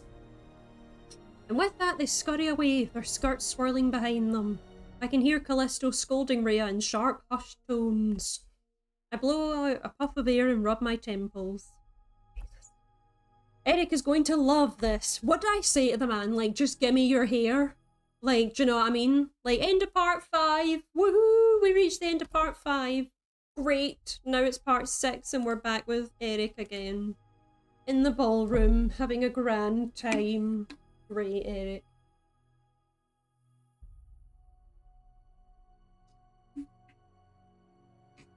Thankfully, the man isn't too hard to find. The light from the chandelier makes his golden hair almost glow as he leaves over the balcony above the dance floor. That should probably be leans over the balcony on the dance floor, I'm guessing. There's a crystal goblet filled with the sweet red wine being served this evening, but the way Eric frowns into it, it's like he's disappointed it's not ale. I take my place next to him, forearms against the smooth wood of the railing. Didn't realise I wouldn't be the only knight of honour this evening. Colour me surprised. Eric grunts into the goblet as he takes a long swig. Right asshole he must be. I hum in agreement. So I've heard. The duchesses seem quite keen on him. A smile ticks up at the corner of his mouth. Well, you point him out to me and I'll be sure to kick his ass into the next kingdom. We break into laughter and he takes another drink, his nose crinkling in distaste. Ugh. There was a time when I could drink barrels of this stuff, but now... He shivers, but downs the rest of the wine anyway. It's an odd feeling to watch him in this environment. Despite his exhale, it looks like he belongs here, like being in formal dress is second nature. Can't help but wonder what it would have been like to serve under his command. Eric notices and matches my gaze with an unamused expression and turns to face me. Spill it. Uh-oh. I force a smile as a wave of sudden and intense embarrassment washes over me over what I come over here to do in the first place. What the hell was that sentence? Jesus Christ, what just happened? Sorry, I wasn't going to say anything. He narrows his eyes. He's on to me. I have to deflect. Why is it that you come here every year, and why do the duchesses dote on you like that, given your departure from the court? A fond and happy look graces Eric's features, and I don't miss the warmth it gives me. He laughs when he glances over at the duchesses, and Lisbeth catches his eye and winks at him. I suspect that they've grown softer on me over time, but long story short, Arduin now? It's Arduin and not Alduin? Like, was threatened years ago and I took care of it. This game needs to have some sort of linear, like, some sort of line going on because everything seems jumbled up. Now it's my turn to narrow my eyes. Being fond of a knight is one thing, but to warrant the affection of the duchesses to warrant the affection the duchesses have for Eric would require something much grander in scale. Right, and I simply stumbled my way into a position in the Novian court. In the Novian court, even. Eric looks at me, and for a moment it feels like a standoff to see if he'd answer me or shrug me off. He must be in an especially good mood because he caves. The longer version may or may not include the part where I hunted down a bandit captain in the middle of the night to take back and return an item of a great personal importance that he'd stolen. He hurriedly mumbles through his words before going to take a sip of wine, pouting when he sees the goblet is empty. Looking at the flush in his cheeks, I have a feeling Eric is a bit more inebriated than he'd probably admit. No. More. What? No more what? No more visual novels. Yeah, you did them a big favour. I can see why they're fond of you. Bestie, look, I can't help it if some of the sentences are written really weird. Okay, like, I'm trying my best with the sentences that I'm given.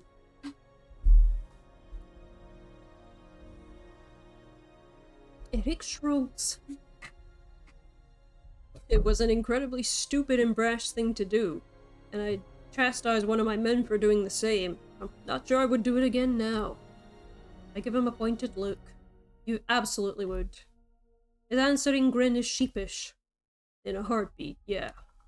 Something about the tail negs at the back of my mind. Sure. Hold on. Did you go alone to save Arduin? But even the ones that are normal, quite a stumble sometimes. Hey, listen, man, I'm not used to talking for long periods of time, so he squints, scrunching his face. That I did. The crown refused to send aid, even though the bandits had taken a lot and damaged more. Arduin is by no means the most profitable region, so to them, it wasn't worth it. The decision didn't sit well with me, so I took care of it myself. It was only a handful of would-be Usurpers. Jesus, that's a word, to usurp someone. My eyes are wide, and admittedly I feel a little starstruck. Don't start this game! It's Eric, for crying out loud. Like, there's so many more eligible people than Eric, but this game seems to want us to love Eric, and I'm not having it. I'm sure handful by Eric's standards is far more men than I could take on at once. A silence settles between us as I force my attention away.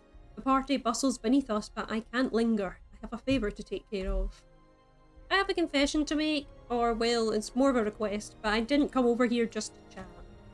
Eric watches me with a bemused expression as I begin to spiral with the embarrassment that creeps back.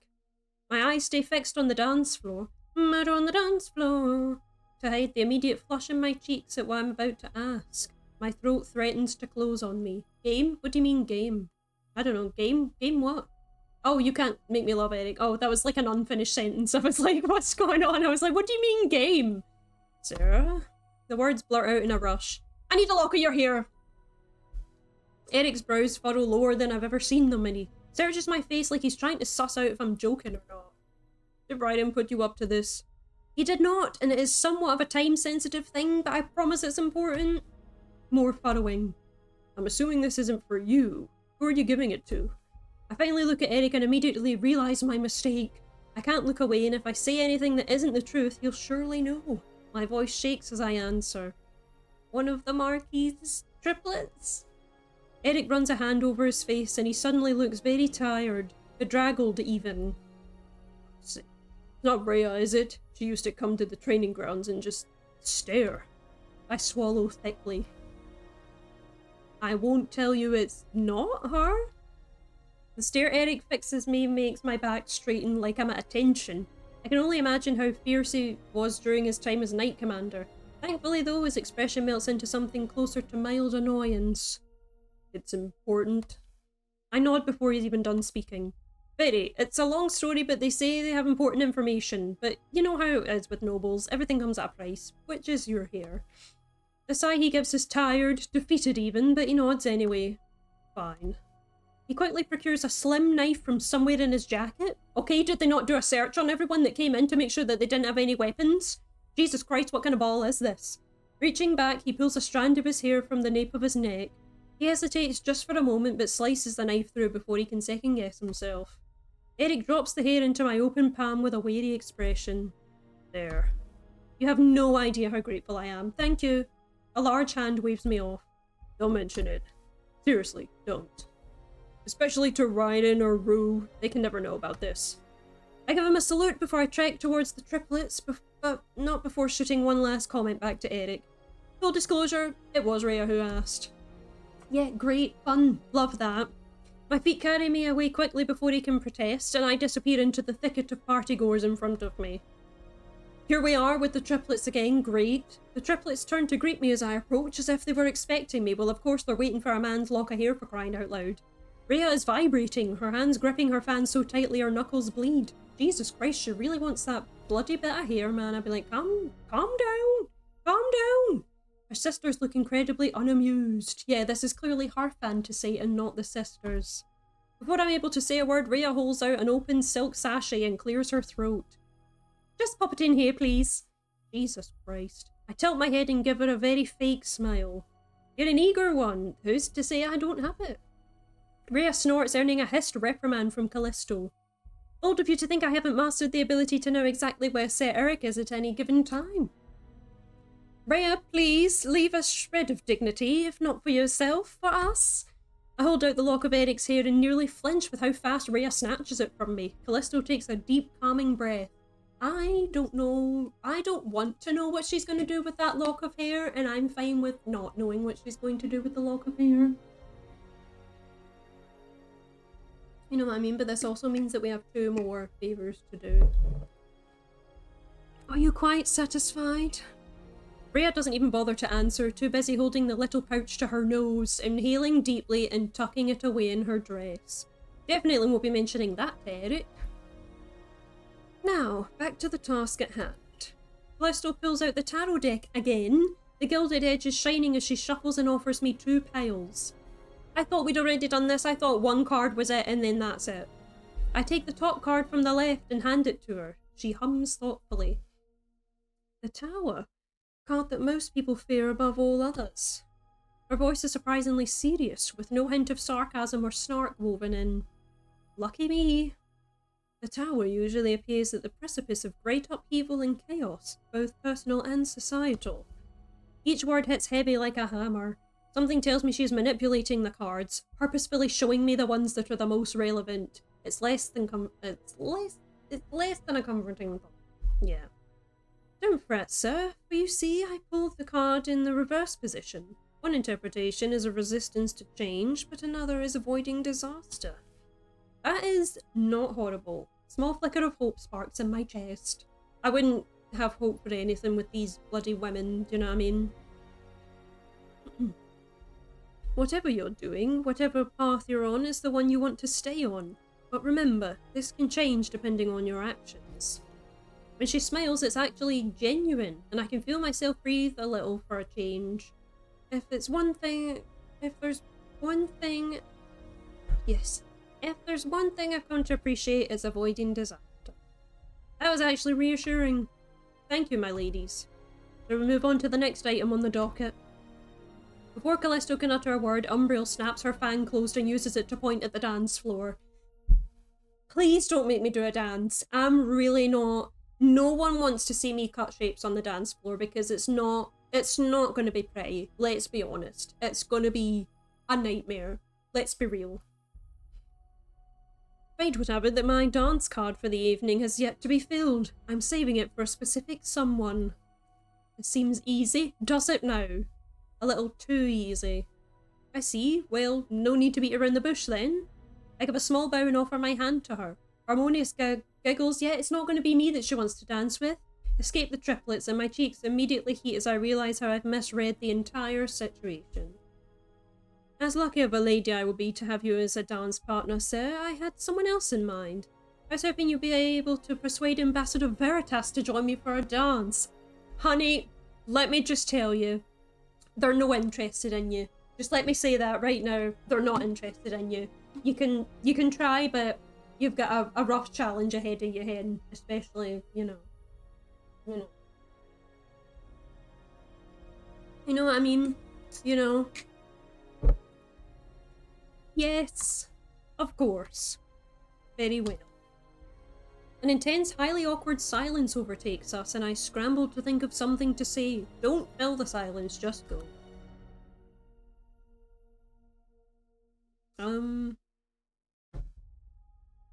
I didn't realize you were friends. You know, I rarely see you and Ambassador Veritas near each other. I didn't realize you were close. Umbriel tuts. Quite the opposite, actually. Lucian has become somewhat of my arch nemesis. Great! Enemies to lovers, but except it's not going to happen because Lucian wouldn't touch away a 10-foot barge pole, like, you know what I mean? Her eyes crinkle as if she's smiling, and her tone has a playful edge to it, like I'm in on the joke. We're not talking about the water cooler, we're not besties here, like, don't involve me, like, no thanks, I'm just here for the king and queen, like. My sisters and I are quite adept at the game every member of the court plays. The only one who rivals is Lucian. Great. What my sister means, sir, is that they have a healthy and respectful rivalry. Fair enough. Callisto's voice carries finality with it, and I take my cue to start on the second task. Weaving through the crowd, I'm starting to wish that Lucian wasn't in their human glamour. Blue skin would be easy to spot and make my job infinitely easier. But I highly doubt Lucian has ever made anything easy in their life. If I were a betting knight, I'd say they're likely staying right near the slippery little assassin, but as I wander around I don't see either one of them. Not a single flash of white hair. Great. Great. We are on the balcony. It's on my second loop around the room that I spot Raiden and Rue lurking around the snack table. That would be me, bestie. I'd be all up in the snack table. I'd be right there giving it, what have you got? Little pan au chocolat, little, like, picky bits. We love. Which makes my shenanigan sense tingle. Lucian, however, is not with them.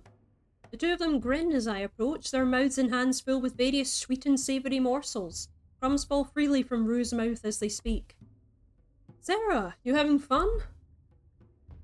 Rue doesn't wait for my answer before flitting back to the snack table. The absurdity of this pair makes me laugh and shake my head. If it was a different night, I'd likely try to scope them, but for now I'll take whatever levity I can get. Ryden is actively stuffing some tea biscuits into his pockets with one hand and takes a cherry in the other, holding it by the stem above his head and sticking his tongue out as he places the fruit on it, stem and all. I am, but maybe not as much as you two. Ryden takes my hand and flattens it, palm up. He plucks the cherry stem from his mouth, now in a knot, and drops it into my hand. Lovely. There's nothing quite like taking advantage of the obscenely wealthy. Chocolate eyes look me up and down while Ryden pops his cherry-tinted lips. Great. You're not here for the hors d'oeuvres, are you? I'm pretty sure it's pronounced or? I don't know. Ryden grunts and shrugs. Whores, ours, whores, all the same, innit? Jesus. It makes me think that this guy has a Cockney accent now because he said innit or something like that, do you know what I mean? It takes everything in me not to roll my eyes. Instead, I just take a deep breath and press on. I have things to do. I'm looking for Lucian. There's something important I need to ask them. Ryden hums thoughtfully around another cherry. What do those triplets have you up to? Did they make you their little errand runner? Sorry, I pressed the space bar preemptively. I wince. Is it that obvious? I mean, yeah, I thought that's what you were trying to do. Watching you react to whatever it is they tell you has been a highlight of my evening. Well, that's just great. He unceremoniously spits out the pit of the cherry into his hand, eyes wide. Wait, so you weren't trying to be conspicuous? Yikes. Look, I really need to find Lucian. Callisto says they have important information, but they won't share it with me unless I do them favours. Ryden smirks. Wow, they really have you by the... Did I mention that this is a time-sensitive task? He deadpans now. I've been resistant to his playing long enough for him to lose interest. Lucian wandered off a while ago and hasn't been back. They do that. Your best bet is to go somewhere people aren't supposed to be. I run an exasperated hand over my face.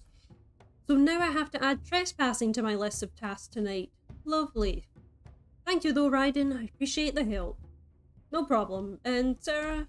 He puts a crumb-covered hand on my shoulder and squeezes it gently, but his brown eyes are soft and serious, his jaw set. I know you're a big knight and can handle yourself, but if you're about to die, just scream. I'll come running. Thanks. His laugh is strangely soothing and I can feel some tension leave my shoulders. Anytime.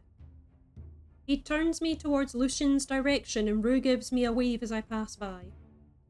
Ryden, did you see? They brought more food out! Those hors d'oeuvres are amazing. Just keep walking. Just keep going. Weaving through the crowd gets easier each time I find, and I quickly dart around. Skirts and drunkenly tilted goblets that splash red onto the marble floor. Quietly, I sneak past the doors and find myself faced with a hallway. A hallway. If I was a demon who liked being places I shouldn't be, which way would I go? Oh, damn it! Left. Always go left. I think I remember reading somewhere that because the majority of people are right-handed, they'll tend to go down right-sided paths, and Lucian loves to be different, so the left seems like the best bet. Yeah, that's what yeah, sure. Well, I'm left-handed, so that's why I normally go down the left side. Excellent logic. Along the corridor of ornate doors, I find one that seems rather nondescript. Even better. I grip the cool metal of the handle and throw it open. Immediately, I want to close it. In the room is a linen closet, but in the cramped space are none other than Cedric and Maddox. Whoa. Excuse me, gentlemen. I have... Yeah, whoa. Sorry, I didn't know you'd be in here. I'm looking for Lucian, so... You know, yeah, sure, I'm just gonna head out. Maddox squeezes and presses himself against the side of the room. Cedric, for his part, seems largely unaffected. I look at my squire. Do I want to know? He shakes his head furiously. I'm leaving now. I didn't see anything and none of us will utter a word. Is that understood? Hey, I don't take orders from you. Jesus. I level him with my most intimidating stare. Because I am in agreement. Yes. You saw nothing. Before I mentally scar myself further, I turn and pull the door closed behind me. Right hallway it is. So I was wrong. Jesus Christ. That was an event, shall we say? I knew Maddox and Cedric like each other, do you know what I mean? But like, he didn't want to say, but like, he always mentioned Cedric, so I'm like, maybe there's a little something going on, and now the ball of all places is where things are popping off. I see a swirl of fabric outside, and as I walk closer, I find Lucian lounging on one of the conversation couches placed there, like a chaise longue, and they're just sitting there in the chair like that. Chilling. I would love that for them. Lucian doesn't seem surprised by my arrival, barely giving me a glance from the book they're reading. Oh, I'm sorry, they're reading a book. A small red one with delicate pages. Whatever has you in such a tizzy? I can practically feel the stress pouring off of you. Have the triplets been giving you trouble? Does everyone know that I've been meeting with them? This time Lucian does look up at me. Yes. I sink down onto the other settee with a groan. Well, that saves time, I suppose. They've told me that there's information I need, but they're gatekeeping it until I do favours for them. Lucian laughs. That doesn't surprise me. They're the cleverest pigeons of the Novian court. Bold of them to show their hand in a place like this, though. I'm curious what they will deign to divulge. What do they want in return?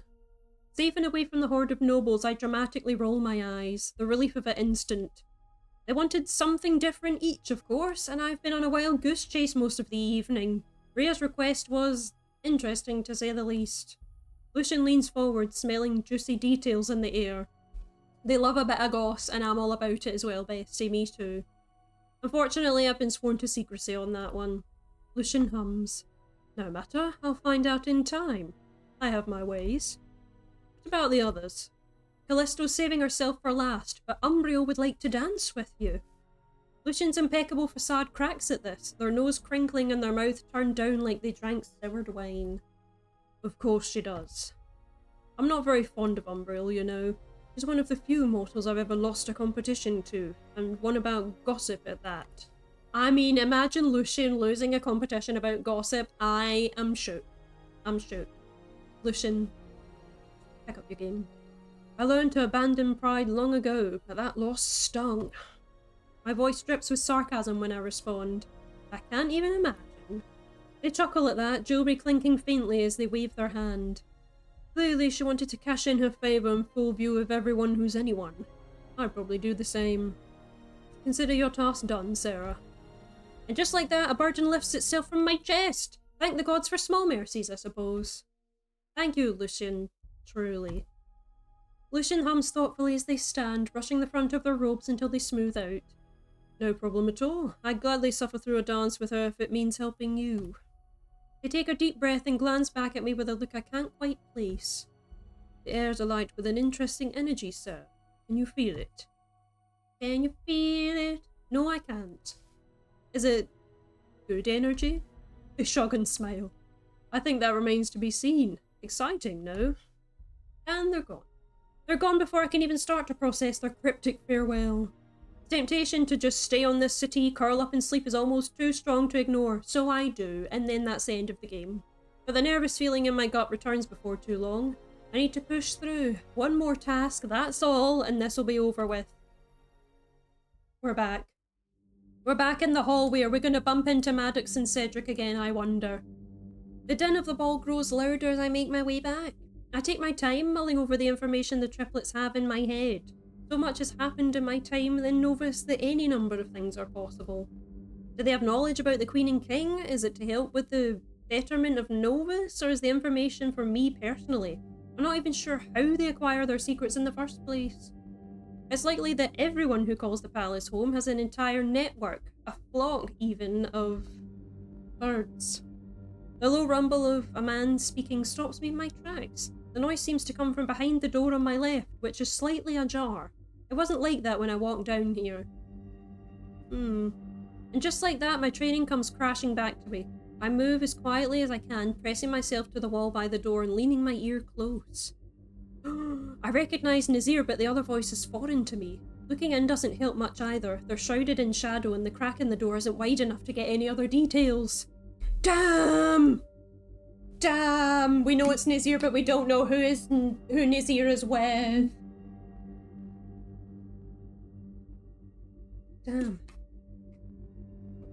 Look, I'm trying. You're asking something of me that's next to impossible, especially in a public space.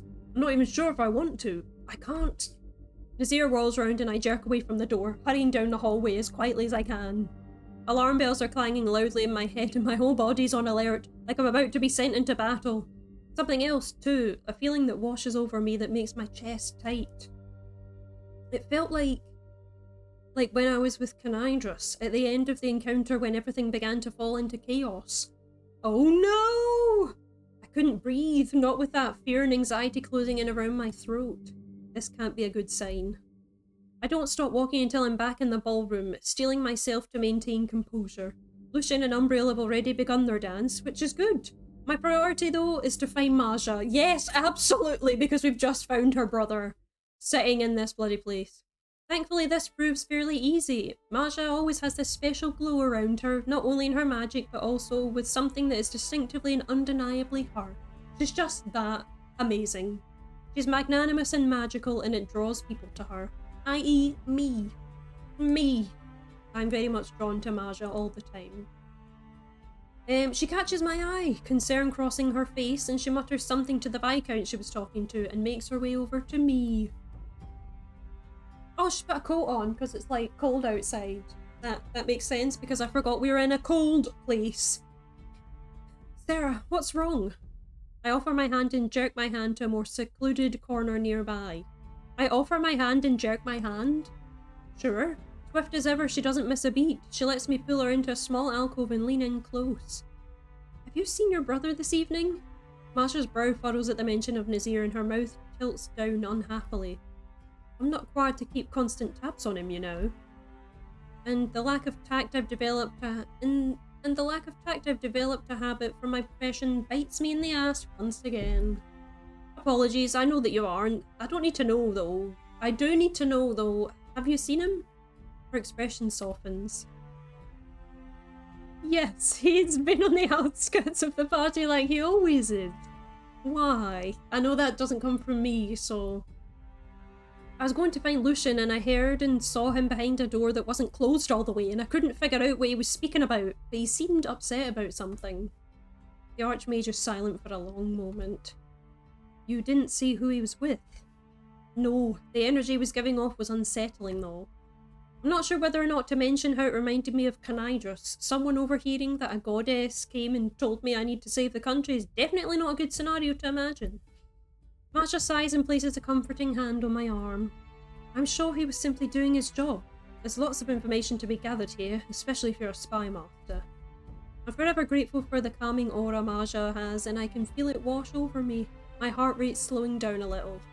Of course, I'm sorry, I'm just very out of my element here. I feel like I'm being pulled in 100 different directions, and if I'm not careful, I'll tear apart. Her face turns stern, annoyed, but I know it's not directed at me. Do I need to have a word with the Marquis's daughters? I throw my hands up. If I'd known that I'm this blatantly obvious, I should never have become a knight. All that stealth training was wasted, it seems. The twinkling laugh from Maja is irresistible and I can't help but smile with her. Don't be so hard on yourself. You'd have an easier time sneaking into the throne room in Novoth than you would going unnoticed here, even if you weren't the guest of honour. Even being gone for too long draws suspicion. What matters is if people know what you're talking about. Whatever's been discussed between you and the triplets, I haven't heard a word over it. Well, there's that at least. A long sigh escapes my lips. Speaking of, I need to find those three again. No judgment, but I should warn you about trying to enter any sort of relationship with them. What did you think I was going to do with them? Like, I don't want to be like business partners, none this, that. I'm just having to like, yeah. Those that do are rarely seen again, mostly from embarrassment, but still. I scrunch my nose. Oh no. Never. Not even once. They say they have information. I'm doing them some favours to get it. I have one left, but it's incredibly taxing. Yes. She laughs again. I don't blame you. Even so, they have their uses. Sometimes. I give a huffed laugh and look back out into the crowd, trying to will myself to move. Wait. I know you don't have any of your usual weapons on you, and that must be disorienting. Is it alright if I give you an enchantment? Just for peace of mind. I don't know if it's for her peace of mind, or mine, or both, but I eagerly nod. Please, that's very kind of you. She places her hands on the sides of my head and quickly mutters words I don't understand under her breath. It happens rapidly, a whirl of cool air flowing under my clothes that settle into my skin.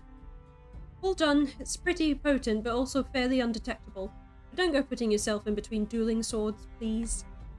She squeezes my hand, and a rush of relief washes over me. Masha's incredibly intuitive, and it makes me feel safer that she indulged my borderline paranoia. Run along now, the last thing you want to do is keep the triplets waiting, but come find me if you need anything else. I nod and go find the triplets once more. Fun this. Umbriel fans herself a little quicker, her cheeks pink from her dance with Lucian. Callisto taps her nails along the tarot deck. You've returned. I give a small bow. Was your dance with Ambassador Veritas all that you wished for? And more, I should say. Thank you, sir. I smile despite myself, one step closer to this being done and over with. Excellent, that just leaves you, Lady Callisto. What is it you need from me? Her lips twist into a frown. Impatience will get you nowhere, sir. She waggles the tarot deck and my eyes roll before I can stop them, which clearly was not the reaction they were hoping for. Rhea scoffs and flutters her fan angrily. Is this truly necessary? Callisto's voice is low and deadly. Quite. For someone in your profession, you'd think you would have caught on better by now. My jaw drops, a small grunt of protestation dying in my throat. Rhea and Umbriel roll their eyes. Have you not grasped what it is that's happening here? A game? Yes, but everything is a game. We're trying to help you. Callisto holds up her index finger and her sisters fall quiet behind her, eyes still narrowed at me. Let me speak as plainly as possible then. The nature of this information is to be handled with much care and discretion. If I were to speak like a commoner amidst this crowd, it would warrant much unnecessary attention. We are hiding in plain sight. Surely this concept is not foreign to you. I sniff. Her words are cutting, but not necessarily incorrect. But do you have to be so cryptic? I've been cryptic in the sense that my words seem to have fallen outside the bounds of your mental capacity. She just read me. She read me. Like, not gonna lie. She got that. That was harsh. But I hear you. With a huff, Callisto pulls the next card. I do not like what I see. A skeleton in armor riding a horse. Death scrawled in elegant script at the bottom. That seems a little too pointed to my liking, even if I'm not currently in armor. Callisto laughs. Worry not, sir. Despite appearances, this is one of my favourite cards in the Major Arcana. I cross my arms. Go on.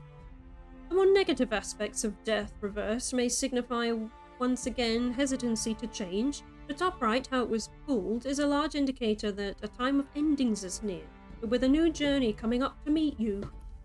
Great. To put it in a way you'd understand, this card is largely about accepting what will come to pass and being hopeful something better is on the horizon. A breath I didn't realise I was holding in whooshes out. Hope! That's a beautiful word. Now, sir, I would like to ask for my favour. The cards get tucked away and she pulls her hand out of the pocket holding a different card.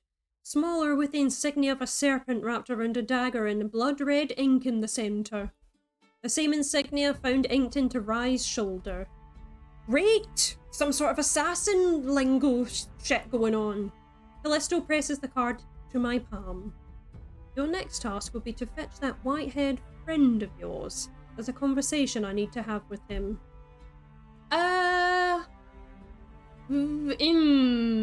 Ooh. I don't know. I feel my vision begin to narrow as I put the pieces together. Wait a second. What are you planning on using this for? If I thought Callisto was annoyed earlier, I wasn't prepared for the full onslaught of her displeasure. I should have just went, yeah, I'm gonna get him, see you later.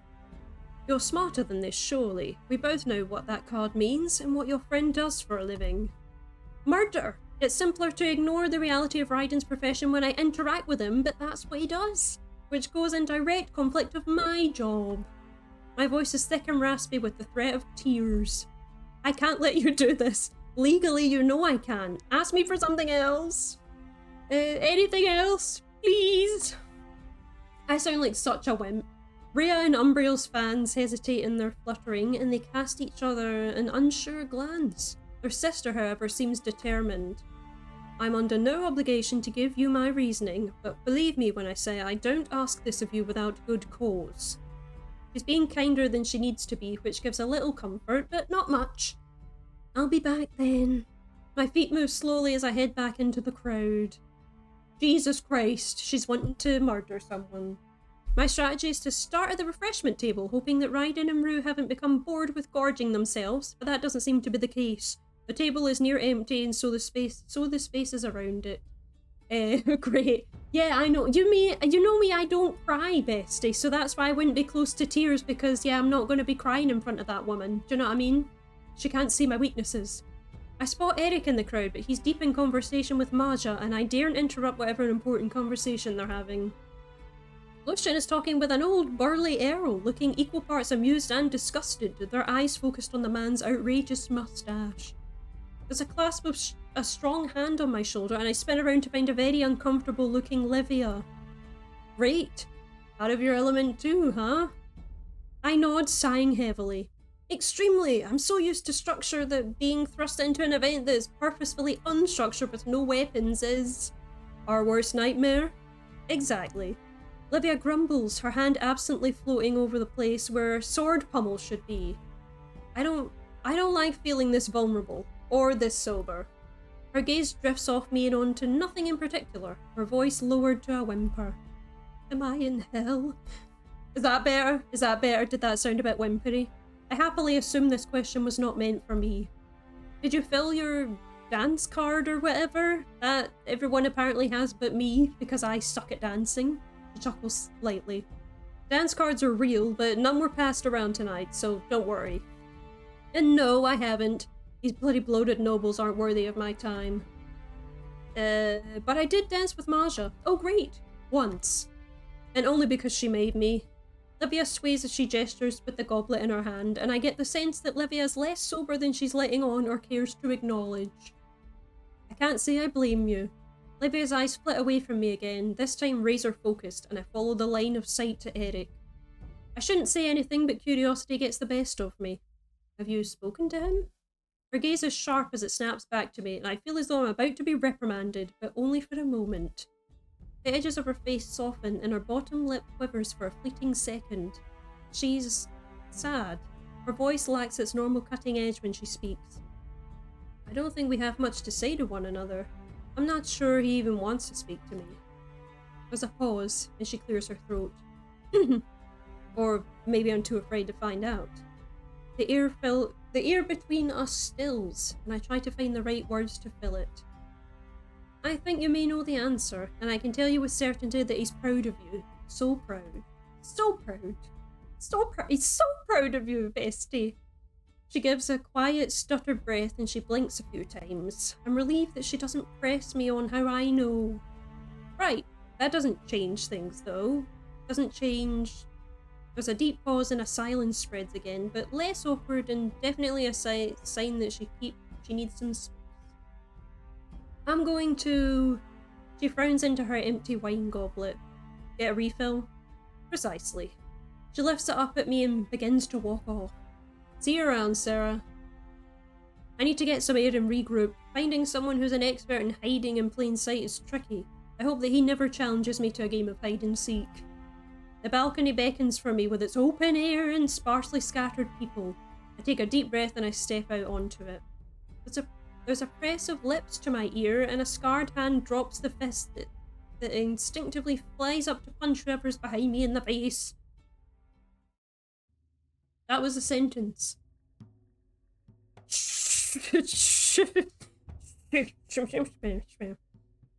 Points to a little alcove where I see Rue and their sister speaking in hushed tones. I step away from Rye and whisper. What's wrong? Dunno, but Rue looks upset, which rarely happens. I don't like it. Raiden genuinely seems worried, and I'm not sure what to do about it. For someone who earns a living taking lives, he sure does seem to care about a select few, and very deeply. Isn't Eleanor supposed to be watching Rue's tree? Ryden looks just as unhappy about that as I am, but he shrugs. She is, but apparently she felt that whatever was happening up here was too important to ignore. I don't like the sound of that. I have a favour to ask. This distracts him enough for him to tear his gaze away from Rue and onto me, the mischievous glint back in his dark eyes. I knew it was only a matter of time until one of them sought out my bed. Rumours can only fuel so many dirty thoughts. The smirk is unwavered by my deadened look on my face. As much as it pains me to say it, I'd much rather that be the case. I hold up the card and watch his face fall and his eyes go wide. He plucks it from my fingers and inspects it. Contraband? From a pretty little knight like yourself? I snort. I'm pretty? No. Sharp eyes flick up to meet my gaze while studying the card and wets his bottom lip. Slip of the tongue. He looks where Rue and Eleanor are still talking and sighs. I have to go take care of this. Will you? I've got them. Now go. Ryden gives a curt nod, their cheery demeanour slipping into something more professional. I ignore the resulting twist of guilt in my gut. Right, I'll find you guys later, okay? He disappears before I can respond. My eyes fall upon a nearby bench and I seize the opportunity to rest my feet. Walking for hours in armour I can handle, but every minute in this finery feels like torture. I watch the two fae as discreetly as I can. The swirling greens of Eleanor's dress and Rue's cape move as they speak, but I can't hear them. So my mind wanders, and for the first time since arriving in Errantus, I feel homesick. The feeling starts in my gut and slinks up to my heart and grips it tightly. I miss the summers, the sound of grass rustling in the fields, of seeing the fae playing near streams. I miss the scent of the flower fields in the springtime and making wreaths and crowns from them with friendly fae. I've long since disillusioned myself with the idea that Vithris is perfect. No kingdom has ever been, but it's home, and the fate of it rests in its hands of feuding gods that I've somehow found myself in the middle of. Exhaustion hits me all at once, sinking deep into my bones. The path ahead is bound to be long and fraught with complications. I push the thought out of my mind. Dwelling on such things now won't help, so I distract myself by watching the stars overhead. I'm only pulled from my daze when I notice Rue and Eleanor walking away from their spot. Wow! The look of displeasure melts from Lady Silverleaf's face as she takes notice of me, but I see her mouth twitch downward when Rue rushes to me and grabs my hand. Where'd Ryden go? He'll be back. Someone was, requesting to speak to him. Rue nods with understanding. Lady Silverleaf hasn't moved, her eyes fixated on me. I give a small bow. Lady Silverleaf, it's a pleasure to see you even, not to meet you, but all the same. She tilts her head. You've had a busy evening, sir. I fight off the urge to wince and try to laugh off her statement. And my feet have the blisters to show for it. Eleanor's eyes narrow as she steps closer. Rue straightens to their full height, graceful features hardening. So many pieces on the board are constantly in motion. I wonder, are you a pawn? Or a piece that makes a difference, like a knight? Your importance remains to be seen. Eleanor. She ignores her sibling, deep brown eyes burning as she watches me. Yeah, I'm gonna ignore her. My limit for cryptic nonsense from people who know more than I do has been met for the evening. Rue's my priority right now, and I turn to them without giving the sister a second glance. Rue's eyes are watery, their perfect nose red, their lips chapped and bitten raw. I understand Ryden's concern earlier. Seeing Rue like this makes me want to fix whatever's wrong immediately. Are you okay? They smile, but the warmth of it doesn't meet their eyes. I'll be just fine. With a nod, I link my arm with theirs and move to bring Rue back to the ballroom. Humans are stunted by their lifespans, unable to see the bigger picture, and thus they see their societies crumble every millennium. Your patron deems you different, even though they possess far more power than you. Rue halts, their mouth contorts into a snarl, and their voice is harsh. Eleanor, enough! Don't be so foolish as to ignore my warning, Rue. One day all these mortals will be gone in one way or another. You need to prepare yourself. Stop it! Their fists are clenched so hard that their knuckles bleed and rub it into the accent. Eleanor purposefully ignores this and turns their attention to me, gently patting the back of their shoulder, mirroring Canidrus's mark. Caution will be your biggest defense. Your little secret is quickly becoming common knowledge. Great. Yeah, sure. Eleanor walks away in enraged silence, brewing with Rue and I. Hello. You want? How many were you gonna have? Just give me two then. Their breathing is loud and quick, their lips take a thin line. I know. Faye rarely speaks so frankly, and for Lady Silverleaf to do so gives me an unsettling feeling in the pit of my wallet. Did you just do something? Did you make a Faye? Rue looks shaken down to their core. Rue, are you alright? And your tree? Are you in danger? Rue reaches out and takes one of my hands in theirs. My tree's fine, but no, I'm not okay. My heart aches with their honesty. We're quite different, my sister and I, and as the years have passed, we have less and less in common. This, though, she's never drawn a line in the sand like this. Eleanor always was a fickle thing, choosing neutrality above all else. But you don't have to talk about it if you don't want to, but what were you talking about? It looked tense. It isn't anything we haven't argued about before. My sister's never been overly fond of humans. Every once in a while she finds one she tolerates, but it's rare. More often than not, she sees them as a threat to our kind. Sharp teeth bite down on their flushed lower lip, their brows furrowed in worry. Have you felt it, Sarah? This shift, this change in energy? Ever since we saw those cloaked strangers in the forest. And it's not just in Novus. Fae all over the country can feel something churning in the underbelly. I can't quite put my finger on what it is, but my skin prickles. It's like whatever I felt in the chapel keeps me spreading. Keeps spreading even, not keeps me spreading. That would be a very, very bad thing. What my sister doesn't see is that whatever's happening is not just for humans to deal with. We can't retreat and hide in our trees like we've done before. I can't just sit back and watch. A large sniff, and Rue hastily wipes their nose with their sleeve. My friends need me. You and Eric and Rye. Think of how much my people can help. That's what I was trying to tell Eleanor, but she's just as stubborn as I am, if not more so. When they look at me again, their age shows far more on their eternally young face. I can't fathom how much they've seen. Don't blame Eleanor for acting in her and Rue's best interest. But Rue is different, clinging to these tenuous bonds that will wither far before they do. I lace my fingers through theirs and squeeze. Everything's gonna be okay, Rue. Rue brightens just a little and they gently knock their head against mine, but it doesn't escape me how they don't return the sentiment. You should go find Ryden. Jesus, that's been a lot. So I'm going to take a quick break, like 10-15 minutes, because I've been yapping, and I will come back to everyone soon. But yeah, just give me some time, and I'll be back soon. See you in a bit.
Hello, I am back.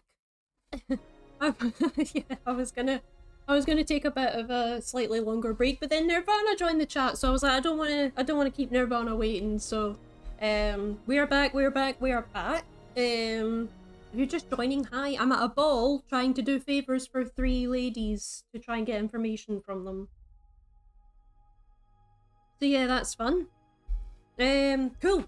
So we'll just jump back into it. Hope you're doing well, Nerdvana. I'm doing fine. Katie's a bit of a headache, so that's why I'm here on my own again. But hope you're doing well nonetheless. Yeah, self-care is it's fine. Self-care is important, but I don't wanna keep people waiting too long on a break screen. I'd rather just like get back into it. But I'm all good. I've got my cup of tea, so I'm ready to continue.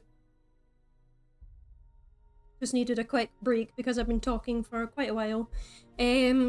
Cool, but we'll jump back into it. So, with each passing hour, the energy of the ball seems to amplify. The free flow of alcohol certainly helps, but even those who don't partake seem like heightened, wilder versions of themselves, as is when you have alcohol. I spot a fluffy tuft of white hair and head towards it, only to find Raiden having an intense discussion with the triplets. Their voices drop to biting, hushed tones. Oh yeah, by the way, Nerdvana, I think last time you joined it was just me talking in normal, but this time you get to hear all my different kind of fun voices for the characters, so yeah, I'm now doing different fun voices instead of just me talking in the characters all the time. I'm doing alright. Still here anyway, finally at the end of a rather long week. It has felt long, hasn't it? It's felt so long, but like, we're glad it's Friday, so the weekend is finally here again. Cool. What I want to know is how you clever little birds finagled your way into a favor from the Viper.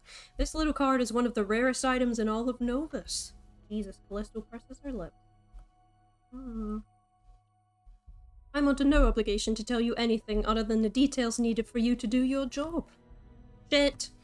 I step forward, hoping that I can try and stop whatever's happening, my conscience getting the best of me. Excuse me, my lady, I don't mean to interrupt, but their hands whip around to face me, or their heads even whip around to face me, not their hands. A chill runs down my spine at the sight of Callisto's jaw, her mouth contorted into a thin line. Raiden looks flustered, which is concerning in itself. This does not concern you, sir. Your task is done. My task involved my friend merely speaking with you, not a transaction for an illegal service. She gives an incredulous little giggle. You went and fetched this man and assumed what, exactly? That we'd have tea and discuss the intricacies of foreign policy? My money was on proving that I'm a dynamo in the sack. Jesus, Raiden, you have to, calm it down with this. He has the decency to wither from our glares and flinches a swat from Umbriel's fan. I don't know, your currency is information and secrets. It's not a stretch to see you bartering some from him even. Raiden perks up. I do pride myself on keeping the most scrumptious secrets. Collecting them is like self-care. Callisto speaks through gritted teeth. I require a different set of skills. Yeah, through gritted teeth. She glares at me, clearly still annoyed at my presence. Now, sir, I need to get back to business with our friend here. Boy, I'm not your friend, lady. Ooh. Stand down. Yeah, my body feels frozen in place. We're gonna have to, the warring thoughts in my brain have rendered me immobile. I need to get a grip. Raiden is what he is, and I need that information. Besides, Raiden hasn't stopped working since my arrival in Novoth. I've just shoved the truth of it away so I didn't have to think about it. I'll go, but I don't want any further involvement with this. Callisto's smile and voice are sickly sweet, barely hiding the annoyance in her voice. That was the plan.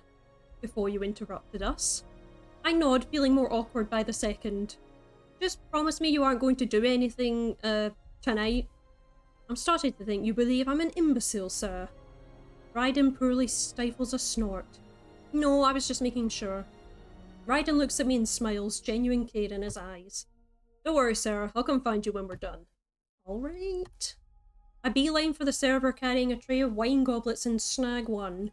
Distracting myself with it while I wait. Great. I don't have to for very long. Raiden's likely streamlined this process by now, but that doesn't smooth the gnawing guilt in my stomach and the role I've played, no matter how minimal. There's a part of me that's certain that this would have happened eventually, either here or back in Novoth. She's as stubborn as she is clever, and if she can get the Viper's favour, then using it would be straightforward. Jesus Christ, I'm fumbling over words. Raiden swoops back into view as I finish the goblet and set it on the nearest table. All finished? Raiden shrugs. Everything that's going to happen tonight is. He watches me grimace and pats me on the shoulder. Don't beat yourself up too much, yeah? Hard not to when I feel like I'm about to vomit. He looks at me with sympathetic eyes. If it's any consolation, this would have been assigned to me sooner or later. You wouldn't have been able to stop it. Oh, Jesus. That's my tea. That just makes me feel worse, but I try not to let on. Thanks. Callisto wants to speak to you, if you're ready. Right, time to see if all my hard work this evening was even worth it. Raiden nudges me with his elbow. Yeah, we appreciate you being here, Nerdvana. Thank you so much. It really means so much that you just come and like watch our streams. We're very much appreciative of it. Want some company? Ooh, now I want a brew. Yeah, I know, right? Go make yourself a brew. Have a brew. This is what happens when you come to our streams. You can watch and have a brew. So yes. I nod and he ushers me towards the triplets. Don't stray too fast, Snake. What I'm about to say might pique your interest. For a moment I forget to breathe as Callisto pulls out one last card from the tarot deck. This one portrays a man holding a bundle of swords, two impaled in the ground behind him as he walks away. I won't sugarcoat this. The card I'm holding is both dangerous and urgent. The Seven of Swords. Great! The Seven of Swords! Great! The sisters remain eerily still, eyes wide as they watch us. This card primarily is primarily associated with one thing: betrayal. Raiden and I glance at each other, worry mirrored on our faces. Are we going to get betrayed by someone or something? Care to elaborate? Sarah, you're going to find yourself in direct opposition with someone who wields enough power to upend life as we know it. My ears ring as the words settle into my brain, and I can feel my heart begin to race. When you said urgent, you meant tonight, didn't you? Callisto nods. My thoughts exactly. Do you have any specifics on who or when? Unfortunately, no. You must stay on your guard. The evening draws closer to a close by the minute. The room around me feels like it's spinning, and the weight of the information sits heavily on my shoulders. Despite all my years of training, prepping for battle, my instinct tells me to run and curl up into a ball. Distantly, I realise that... Yeah, you can watch me stumble over sentences. Distantly, I realise what I'm feeling is fear, and when I look at Raiden, I realise that it's not only for myself, but for my friends. I know what you've done tonight wasn't easy, my ladies. I give a deep bow. Thank you. I'm not through with you quite yet, sir. I thought we were done. She steps in too closely and presses her lips to my ear. When you return home, take careful note of the riches found throughout the castle. The ones that glitter are pretty, yes, but the true treasure is not a jewel, but a weapon. Imbued with power from centuries of use by those worthy enough to wield it. Should this fall into the wrong hands, disaster will befall us. It is the key to your survival, and ours. Callisto demurely, very demure, very mindful, she steps away from me and exhales deeply, like she's been unburdened from a great weight. Her sister is looking equally relieved. They must have been sitting on that information for a long time. Umbrio clears her throat and gives a quick gesture of her fan towards Lucian, who's loitering at the edge of the dance floor. Ambassador Veritas is quite the collector of unusual things, and that little book they've been carrying this evening is no exception. I suggest you take a look at it if you can, before anyone else, if possible. There's a pang in my chest at this, seeing how the triplets have more than made good on our promise. I've misread these women, and the shame of it burns in my cheeks. The time has come to part ways, sir. This game is not easy for people like you, but you've proven yourself to be quite the player. We're impressed. I bow again. The pleasure was mine, my ladies. You've impressed me as well. Maybe in a different life we would have been friends. Callisto laughs, a real one this time, and it sounds like a peal of bells? Sure, yeah. No, I don't think we would be. I mean, at least she's, like, serious about it, do you know what I mean? Instead of being like, yeah, bestie, yeah, we'd be right there. She's right, and I can't help but laugh as well. Farewell, sir? Maybe that's meant to say farewell?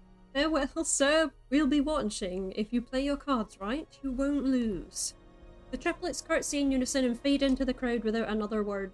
As they walk away, a horrible sense of dread rises in my chest. I think about the Seven of Swords again. Betrayal, Callisto had said. There's a sick feeling in my gut that says the night isn't close to being over. Great. Great. Great. Oh, and we've also, Nerdvana, if you were wondering who we've decided to romance, we're going with Maja. If you remember the Archmage, we've decided to romance her. So this is her route that we're kind of going along. Well, not her route that we're going along, but like, she's our companion in this kind of thing. Taking Umbriel's advice, I make my way over to Lucian, who's now in the middle of a dance with a noblewoman I've forgotten the name of. Thankfully, I'm able to step in and swap partners easily, Lucian gracefully excusing themselves to fall into step with me. Well, well, take away the armour and you've become quite the graceful one. Their grin is devilish, and it's so tempting to just let go and lean into the festivities, to let Lucian whisk me around the dance floor until I'm dizzy, but that wouldn't work because I hate being sick, and I get motion sick really quickly. They guide me easily, soothing whatever anxiety I had about keeping up with them. You have your serious thinking face on. Do you have something on your mind? I savour the last few seconds of peace before I answer. When we were speaking earlier, you were holding a small red book. I need to borrow it if that's alright. They give a small, interested hum, which is as close to being surprised as I'll probably ever see Lucian. A keen observation. Why the sudden interest? 3 clever birds passed along that is important for what's to come. Sarah's doing a better job than I would. Thank you very much, I appreciate the support. But I'm still fumbling over every sentence now and then, but that's just me because I can't read. That book might be the missing piece to this puzzle I found myself in, and apparently it's a highly sought after book. You don't say. I have a lot of questions. Lucian smirks. Oh, I have no doubt about that. I'm looking forward to your interrogation. The music ends and Lucian bows to me, their hands sinking into their robes and pressing the small book into my hands when they stand. I quickly hide it away and I make a mental note to send them a thank you card. Must thank Lucian for the book. I'm like, hey bestie, thanks for letting me borrow your book, really great. Or a bottle of wine, they'd like that better. There's an imaginary clock that begins ticking in my head now that I have the book. There isn't much time left before people begin settling down for the evening, but with the triplets' warning, I know time is of the essence. As luck would have it, an upbeat song begins, and it summons an exodus of people from the fringes of the room onto the dance floor. Is it Dancing Queen by ABBA? Because I know that's what gets people up on the dance floor. They're clearly playing Dancing Queen and everyone's on the dance floor now. A clear path unfolds to a tucked-away bench outside on the balcony, and I hurry towards it. What are we going to find in this book? I dread to think. I dread to think. It's probably not an innocent book since Lucian was reading it. There's a wave of relief as I sit, my body and mind protesting this evening as a whole. Stress, heavily clothing, torturous shoes, and the looming threat of betrayal is an awful combination I don't want to experience again. There's a soft hum that stops me from falling asleep on the spot. To be honest, any ABBA song would do that, yeah. Yeah. Look, here she is, just again. My love, my life. Yeah, I think any ABBA song would get people up on the dance floor, but, yeah. Somebody's tired. I blush. Sorry, I promise I only closed my eyes for a moment. I think. You've been terribly busy this evening. I don't blame you for wanting a breather. I get to my feet and pull her close to me, placing a kiss to her cheek. You look gorgeous. Can you imagine if I actually said that to her like that, being like, gorgeous? Jesus Christ. So do you. I wish we were able to spend more of the party together. Yeah. Yeah.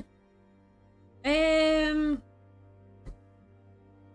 not gonna ask her to dance because that means going out onto the floor with everyone else with Dancing Queen playing in the background or some sort of ABBA song. Just stay, yeah. Stay with me for a moment. The party can wait a bit. Maja leans against me and we stay silent, looking out at the starry sky of Alderaan. It's a peaceful quiet and we settle easily into it. As much as I hate to cut this short, I understand. Just do be careful. I must admit, I'm judging you a bit for your ABBA fandom. Hey, I'm just assuming, I don't know if that's the song that they're playing, I'm just saying it might be one of the songs that's playing. I will be. You can always find me in my quarters later. I plan on it. Oh, she's gonna drop by later on. We have a promise. She laughs at the blush that colours my cheeks as she makes her way back to the ballroom. There's a wave of relief as I sit, my body and mind protesting this evening as a whole. Stress heavily... I just said this sentence. I just said this. I was reading this out and I was like, wait a minute, I've literally just said this. Okay, I pull out the book and flick open the cover. Great. Now let's see what makes you so special. It could be any song that's playing, you don't know. I'm just guessing. But I don't know what kind of music they play at balls. Nerdbana, not an ABBA fan. It might not be. Might not be. We each took, I mean... Yeah, I mean, we have a friend that's a huge ABBA fan, but like, yeah, alright, yeah. My fingers run over the thin paper when I freeze. All the air seems to leave the space around me and a wave of horrible, sickening dread crashes into me. I need to get out of here and fast. My eyes dart around trying to find an exit, and I curse as my hand goes for the hilt of my sword only to be met with empty air. Every fibre of my being is telling me to run to go find my friends, but my legs feel like stone and I can't move. This clawing pressure of panic and fear constricts my chest and my throat, and I try to yell out to somebody, but I stop. Drawing attention to myself would only make things harder, and the last thing I want to do is instill panic into the partygoers. What the hell have we saw in this book? What is this? And that's if I'm even capable of making noise at all, which seems unlikely. And then I hear it. The heavy echo of steps. I'm not alone out here. I try one more time to move my body, only to stop when I hear a familiar voice. Going somewhere, Sarah? What the? Nazir smiles, but it isn't warm. It's sharp and cruel, their energy crackling with danger. Long gone is the Nazir I've met before. Fear climbs up my body, icy cold and immobilizing, and he laughs. I was hoping to stay and have a little chat. You've been a hard one to pin down this evening. My thoughts are firing in 1,000 different directions, but I force myself to breathe, to go back to my training and focus on what's in front of me that I can understand and go from there. The person in front of me is Nazir, but it's not. I can't move. Some unforeseen force is keeping me from moving. But that doesn't make sense. Nazir doesn't have magic, not that I know of. And whatever this power is, it's familiar. I'm racking my brain to remember where I've felt it before when it hits me. This power feels the same as what the Queen and King did in the throne room. Shit. Nazir's grin grows along with the constricting pressure around my throat. I wheeze out, scrambling to try and get more air when I see Nazir stumble back. The pressure dissipates, released by a swirling warmth that covers me from head to toe. Masha. That had to be her protection spell, and I feel so grateful that I could burst. Yes, Maja, coming in clutch, saving us. Tears prick my eyes and threaten to spill over as I try to gather my bearings and even out my breathing. Excuse me. What the hell do you want? He answers only with a courteous tilt of his head and the flick of his wrist, where a smooth, sharp dagger slides into his palm. You've been quite the topic of conversation around the castle, you know. I've been watching you to try and see what people think makes you so remarkable. Novus is an intricate machine with specific pieces needed to keep it running. Maja is the MVP, I totally agree. Add or subtract one of the pieces and the structure falls apart. We were doing so well. And then you came along. I run my hand over my face as it contorts in frustration. I didn't ask for any of this, to be thrust in the middle of a foreign country and have the future of it rest on my back. And now it's clear that somebody is trying to kill me. Just cut to the chase, man. I don't care for your monologue. Just tell me why you're here. Enough people have been cryptic with me tonight, so just tell me why you're here and if you're here to kill me. My threshold for cryptic bullshit has been reached. I think it's best to save both of our breath, so let me ask you again. What do you want? What do you want? It's like in The Notebook, you know what I mean? Where he's like, what do you want? You know what I mean? I've only seen that scene, I've never watched The Notebook, but Katie could probably tell you better than me. Nazir's eyes flash dangerously, but he relaxes some, his palms open, and he gives a small smile. You know I've been sent here to kill you. I give a pointed look to the dagger in his hand. Of course. I spent most of tonight watching you. trying to see what exactly made you such a big threat that those with unlimited power want you taken off the board. Aside from the typical attributes most generic knights have, there is something unusual in the way that you carry yourself, like you know that you're set apart, marked. Nazir's gaze flits to my shoulder and then back to my face. No nerd likes real music. Hey, that's fair. Fair. Why wait until now? There have been plenty of times you could have taken me out with nobody noticing. Yes, that was incredibly accurate to the notebook. I'm really glad that you think so, Katie. Thank you very much. Somehow I managed to keep my voice even when I speak. First and foremost, my loyalties lie with the crown. If you're better used to them alive, I have to take that into consideration. There's a small part of me that respects Nazir's unwavering loyalty, but for it to go so far as to disobey orders like that? Nazir inclines his head as he watches me, like he can hear my thoughts. You've almost got it. The truth hits me all at once and it sends my heart plummeting to my stomach. They didn't order you to kill me. No. That sickeningly familiar dread begins to creep up again. You're working with Novoth, aren't you? That's who you were speaking to earlier. Correct. So you have betrayed the crown. I knew it! I knew this guy was a menace! A harsh, cold laugh escapes his lips. Think for a moment about the last time you were in Their Majesty's presence. Where do you think their powers, their very titles, came from? Oof, I like a bit of ABBA, but I respect we all have different tastes. Oh, for fuck's sake. See? Now you're getting it.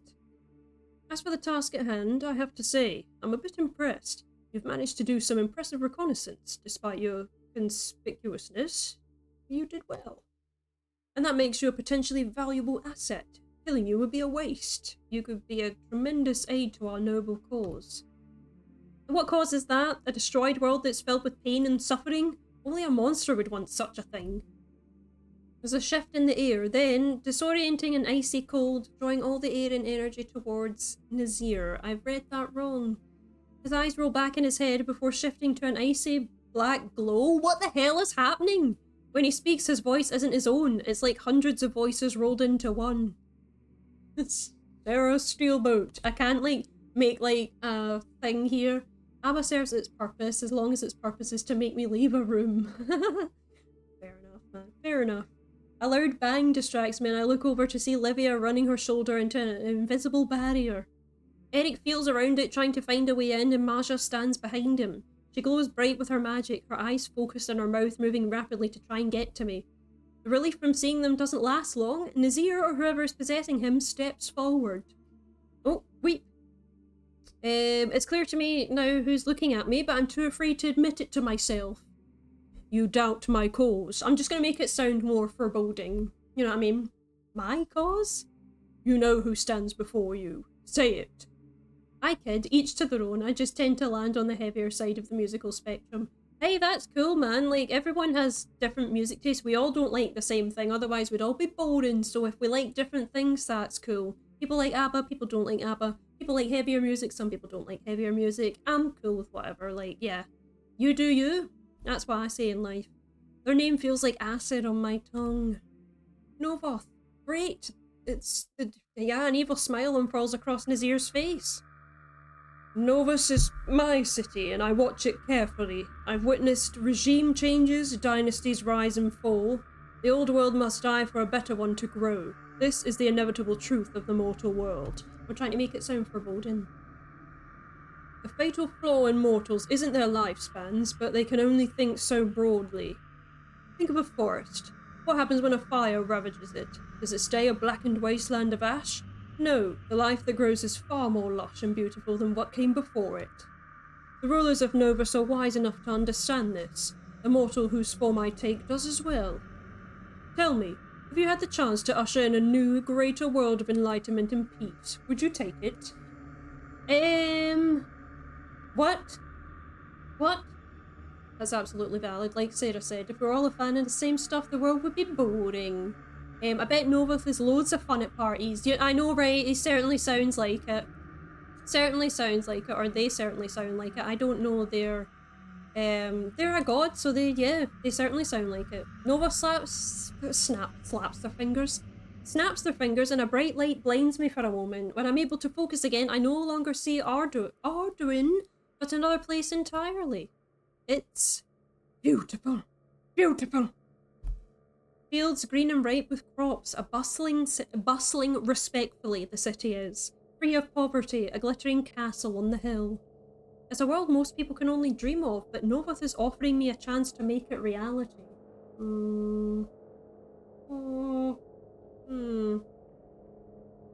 I don't know. I don't know.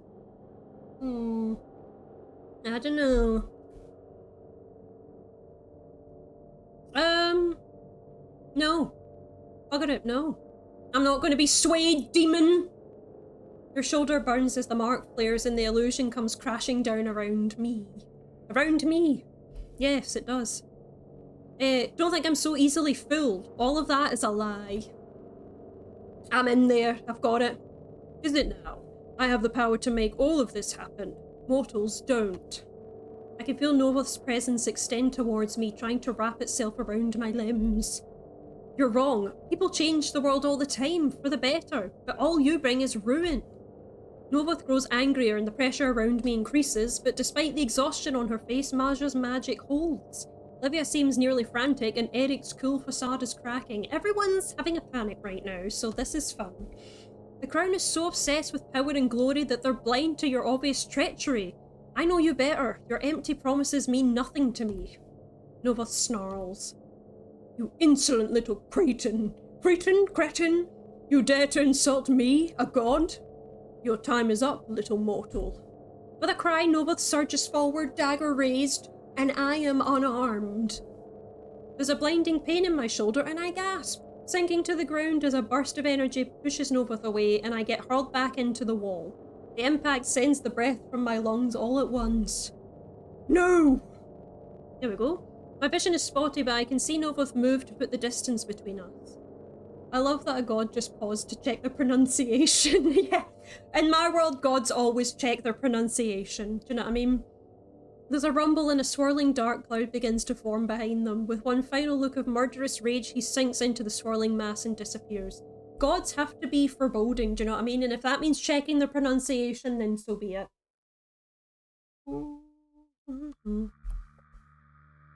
It's then that I realise that the sound of the party has been dulled. When my ears pop, it all comes crashing back to me. I try to brace my hands on the ground to stand, but my arms shake too much. The sound of hurried footsteps get closer as whatever barrier was holding my friends back evaporates. Eric sprints ahead trying to see where Nazir went, and Livia and Maja kneel down to assess whatever damage I've accrued. Sarah, you heard? A groan escapes me as the women haul me up to my feet. Not the woman, single, women, plural.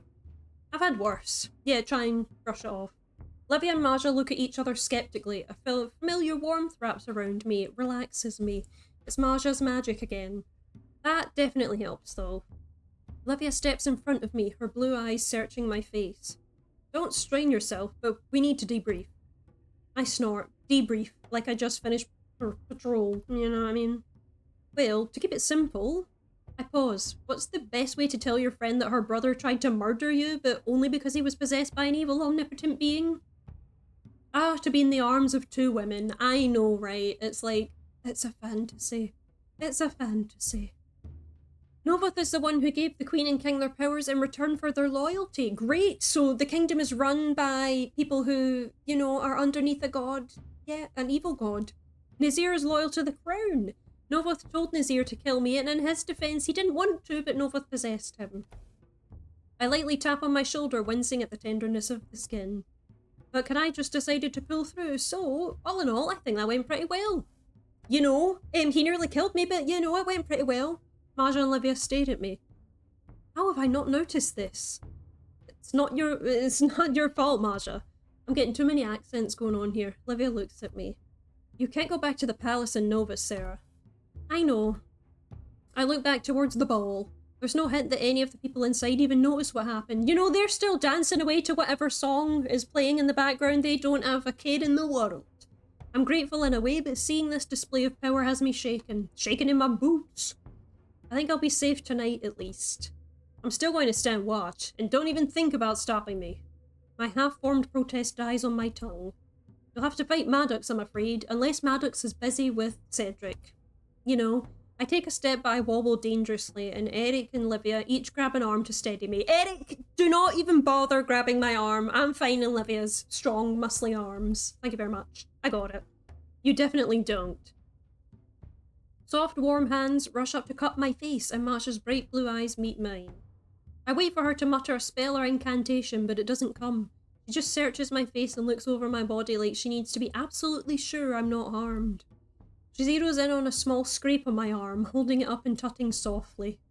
Let me get you patched up. Yes, let's...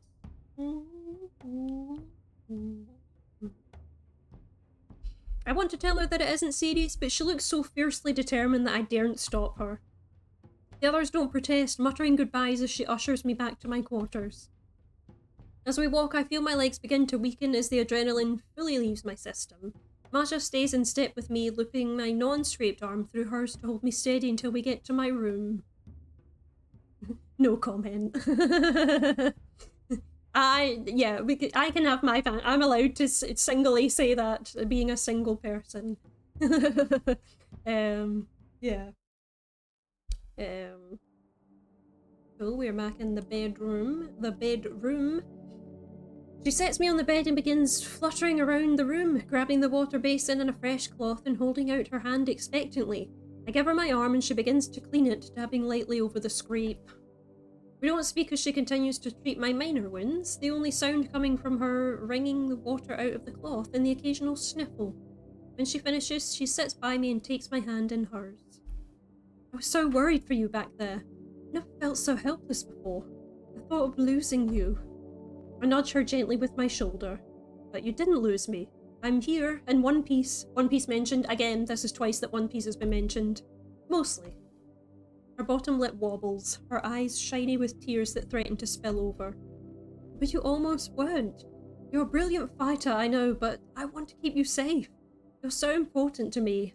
I care for you so much that I couldn't bear to lose you. Is that better, Katie? Is that more emotion from me? I brush away the tear that falls down her cheek and gently guide her head to look at me. Maja. Excuse me, Maja. The constant threat of injury or worse is part of my job. You can't waste time wondering what could have happened. It serves no purpose. I'm okay. Better now that you're here. I care deeply for you, I fear, and it will take more than what happened tonight to be rid of me. She gives a teary laugh, nodding as she brushes away another tear. She takes a deep breath to calm herself. A yawn escapes me and I stretch out, my muscles aching. I think it's time for you to get some rest. I can't help but chuckle. No, I need more emotion. I'm trying my best. Why do I get the feeling that you'll be staying here to make sure I do? She has the decency to look a little sheepish, but she smiles. You're not leaving my sight, Sarah. You know what's happening here. You know what's happening here, folks. If it gets a bit steamy, just warning, it's an 18+ game, so prepare yourselves. Something else in mind. Yeah. We turn down the bed and do away with the bulky outer layers of our clothes. My lips curl at the corners as I lean in close enough to smell the sweet floral scent of her. What was it she smelled like again? Was it lavender? I think it was lavender, wasn't it? Turns volume down. Yeah, just prepare. I don't feel like sleeping. Yeah, changed into some bed clothes, yeah. If you want to look away now, everyone, look away now. Her brow raises, looking me over. I dread to think about what she sees. I'm probably haggard. Probably look bloody absolutely muntin. That's probably what she sees when she looks at me. I can practically feel the bags under my eyes, and if she were to push with only the slightest amount of force, I'd likely topple over. The epitome of seduction. That's what we look like right now. We look so hot. Like, sitting there, bags under our eyes, absolutely horrible looking, scratches everywhere, absolutely dishevelled and muntin, like it's great. Oh, something else in mind? I wrap an arm around her waist and press a kiss to the junction of her jaw, smiling when she tries to cover a giggle with a scoff. It's horribly endearing. Can't believe you almost died and your first desire is to... I think I've earned it. Distraction is the best form of medicine, you know. I don't think that's how the saying goes. I pull back to look at her. I can stop. Her teeth press down on her plush lower lip. Her hands curl into my clothes like she doesn't want to move away from me. How about we break the tension with a joke? That's what I would do. But knowing Marja, she's probably worried I'll shatter into a million pieces if I so much as seize. Bestie, you know me, I'd be breaking the tension with a joke. Dad joke. Did you hear about the submarine industry? It really took a dive. Hey, there you go, there's a joke. There we go.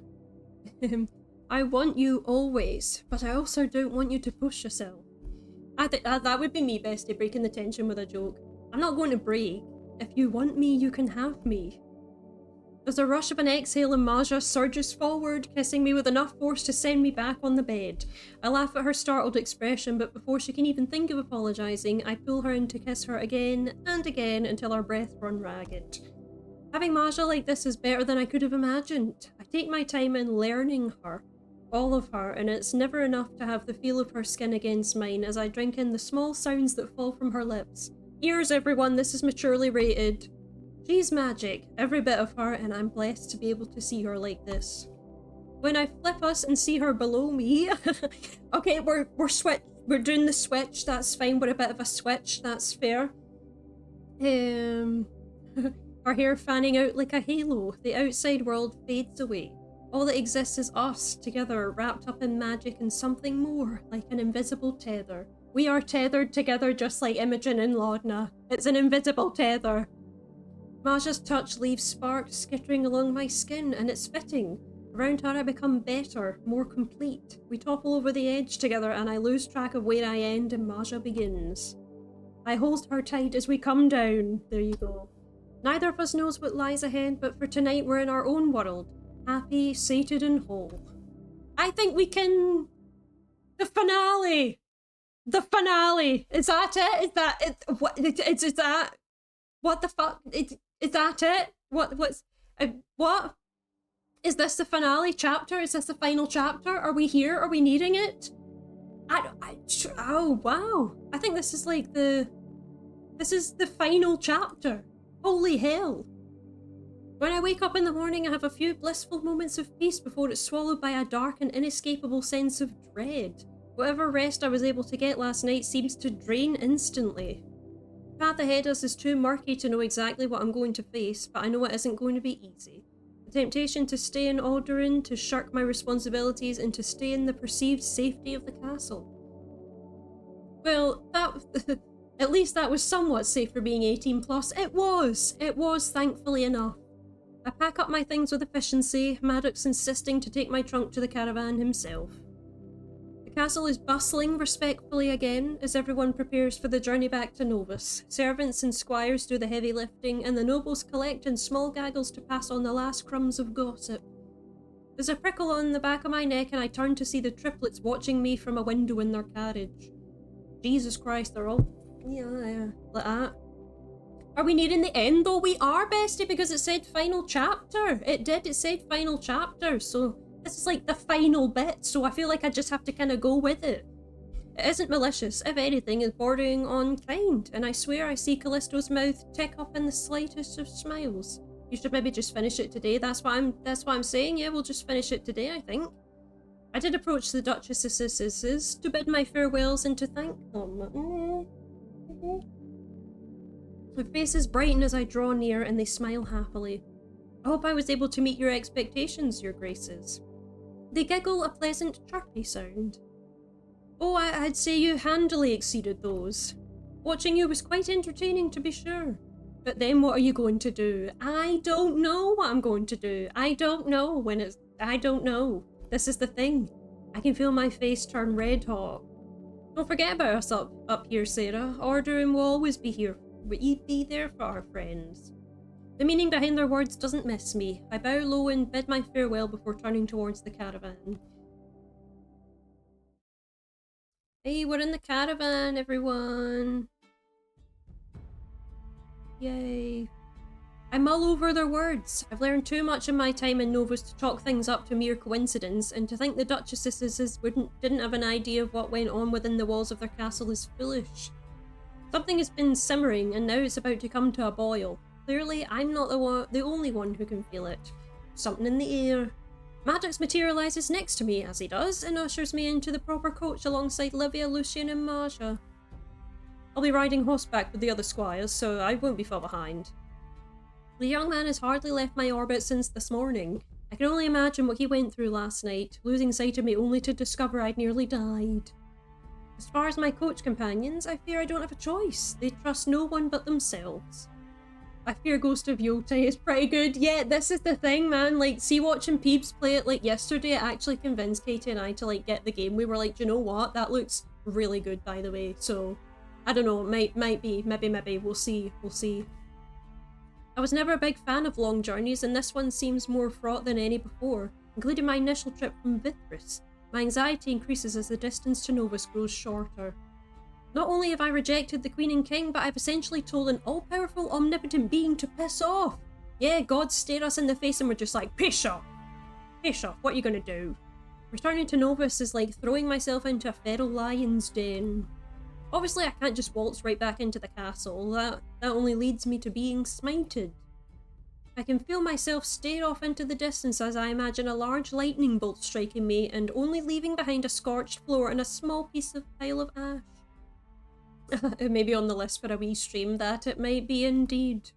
Maybe I should stay away from the metal armour for the time being. I feel a hard thud against my shoulder and turn to find Livia to be the culprit, a brow arched in a silent question. Look at everyone in the carriage! I'm fine. Lucian snickers at this, their sharp teeth glinting. Fear is a natural human emotion. I scoff. I didn't say I was afraid. Marja lifts her head up from the small red book she's been poring over. Is that the small red book that I was reading earlier? No need to hide it from us, Sarah. There's no judgment here. I pinch the bridge of my nose with a groan, mostly to distract from the red I know colours my cheeks. We aren't letting you anywhere near the castle. Eric is going to meet us at our last stop and take you to his cabin. You'll be safe there. The plan was hatched by my friends in the early hours of the morning. It's simple enough, but hearing Livia talk it out again does settle my nerves some. I lean back in my seat, willing the steady rocking of the coach to calm me down.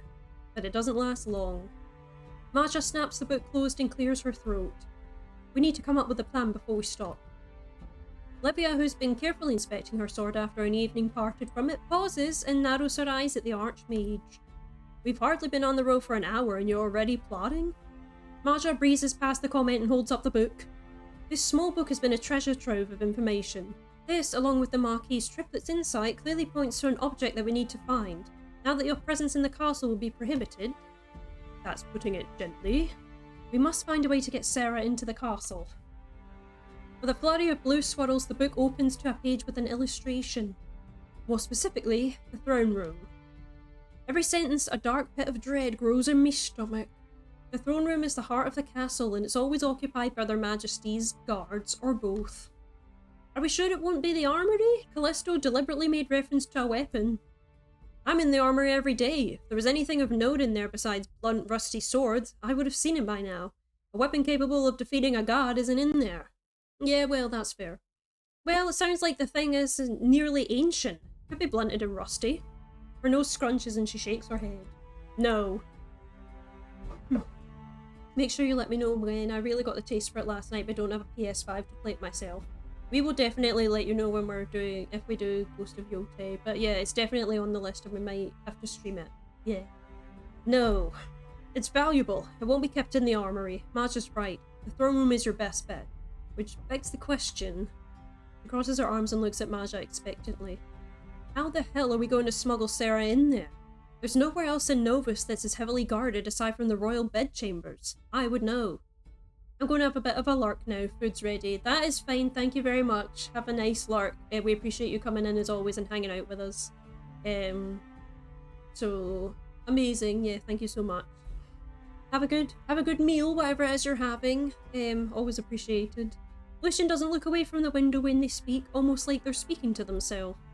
I could dispose of the wards and protection spells with ease, if that helps. The rest of us stare down the demon. Marja and Livia's eyes are wide as saucers, their shock quickly growing into irritation. Quite the time to tell us this, Lucian. You didn't think to mention this before? Lucian looks at them with a genuine smile and gives a thoughtful hum. Not really, no. Marja takes a stealing breath. Well, I guess we have to put that part of the... I guess we have that part of the plan settled. You must really like me, huh? Their grin is more smug than I've ever seen.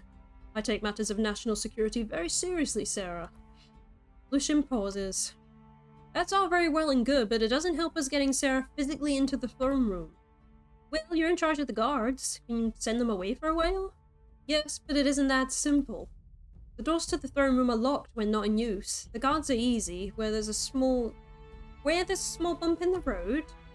Small bump is acquiring the key. It requires 2 separate halves. Of course it requires 2 halves, because it wouldn't just be like we get 1 key. No, they bloody split it in half and then we have to go and try and find the key. Yeah, great. Livia rustles around in a hidden pocket in her cloak and pulls out a key attached to a worn red ribbon. Oh, is that the other half?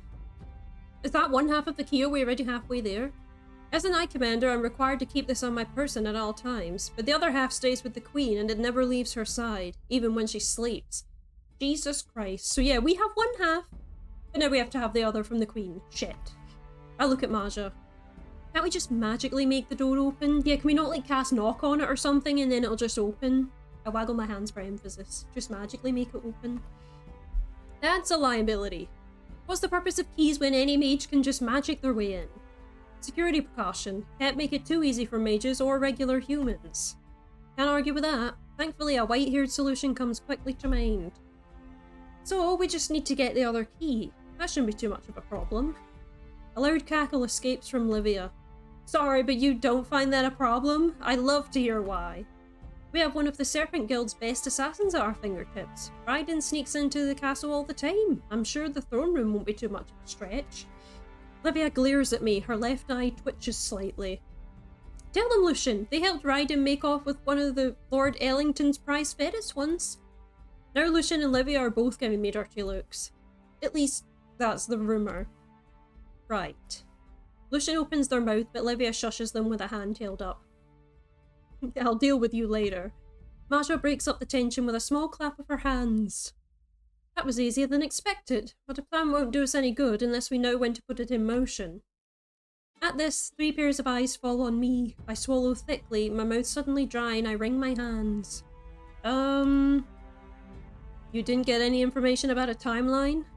No, I didn't. If I'd been lucky enough to get as straightforward of an answer as a date and time, I would have cried. Everyone in Novoth speaks in riddles. But I know that whatever's coming is going to be sooner rather than later. We need to act quickly, but if we do it right after we get back, that's only going to send us into the unknown completely unprepared. Maja nods along idly as she listens, her mind clearly focused on something else. And we won't waste time. We'll lie low for a week and figure out our next steps once we help Sarah get in and out of the throne room. My blood runs cold. A week is a very short amount of time, but also a very long time to wait. Lucian pipes up, eyes bright with mischief. I wonder if the throne room is booby-trapped and taking the weapons sets them all off.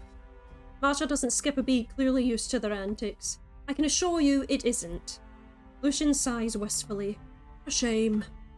To you, maybe. I make a note not to mention this part of the conversation to Raiden. There's no doubt he'd be on the same page as Ambassador Veritas. Maja continues on, ignoring us. I think your squire needs to stay at the castle as well. Your absence will be noted, but if Maddox disappears as well, that might draw too much suspicion. My heart drops to my stomach. Only if you're positive that he'll be out of harm's way. He's a good and loyal friend to me now, and I don't want innocent people getting hurt because of me. Hard enough knowing you're all putting yourself in danger. Maja's expression softens and she pats my knee gently. He'll watch him like a hawk. Besides, he's quite close with that Vithran knight. If they work together, they should be able to keep a low profile. I take a shaky breath. It isn't a huge comfort, but I feel better knowing Maddox will be safe. We should meet in the next few days as well. If something changes, we need to be able to reconvene. How about the tavern in 5 days? The crown is it's almost always full of people. There's undoubtedly spies there too. Maja waves her hand and grins. Leave that to me. With that, the carriage grows quiet. An odd sense of calm washes over me at having a plan. It isn't much, and I doubt it will last longer than the next few hours, but I'm grateful for it all the same.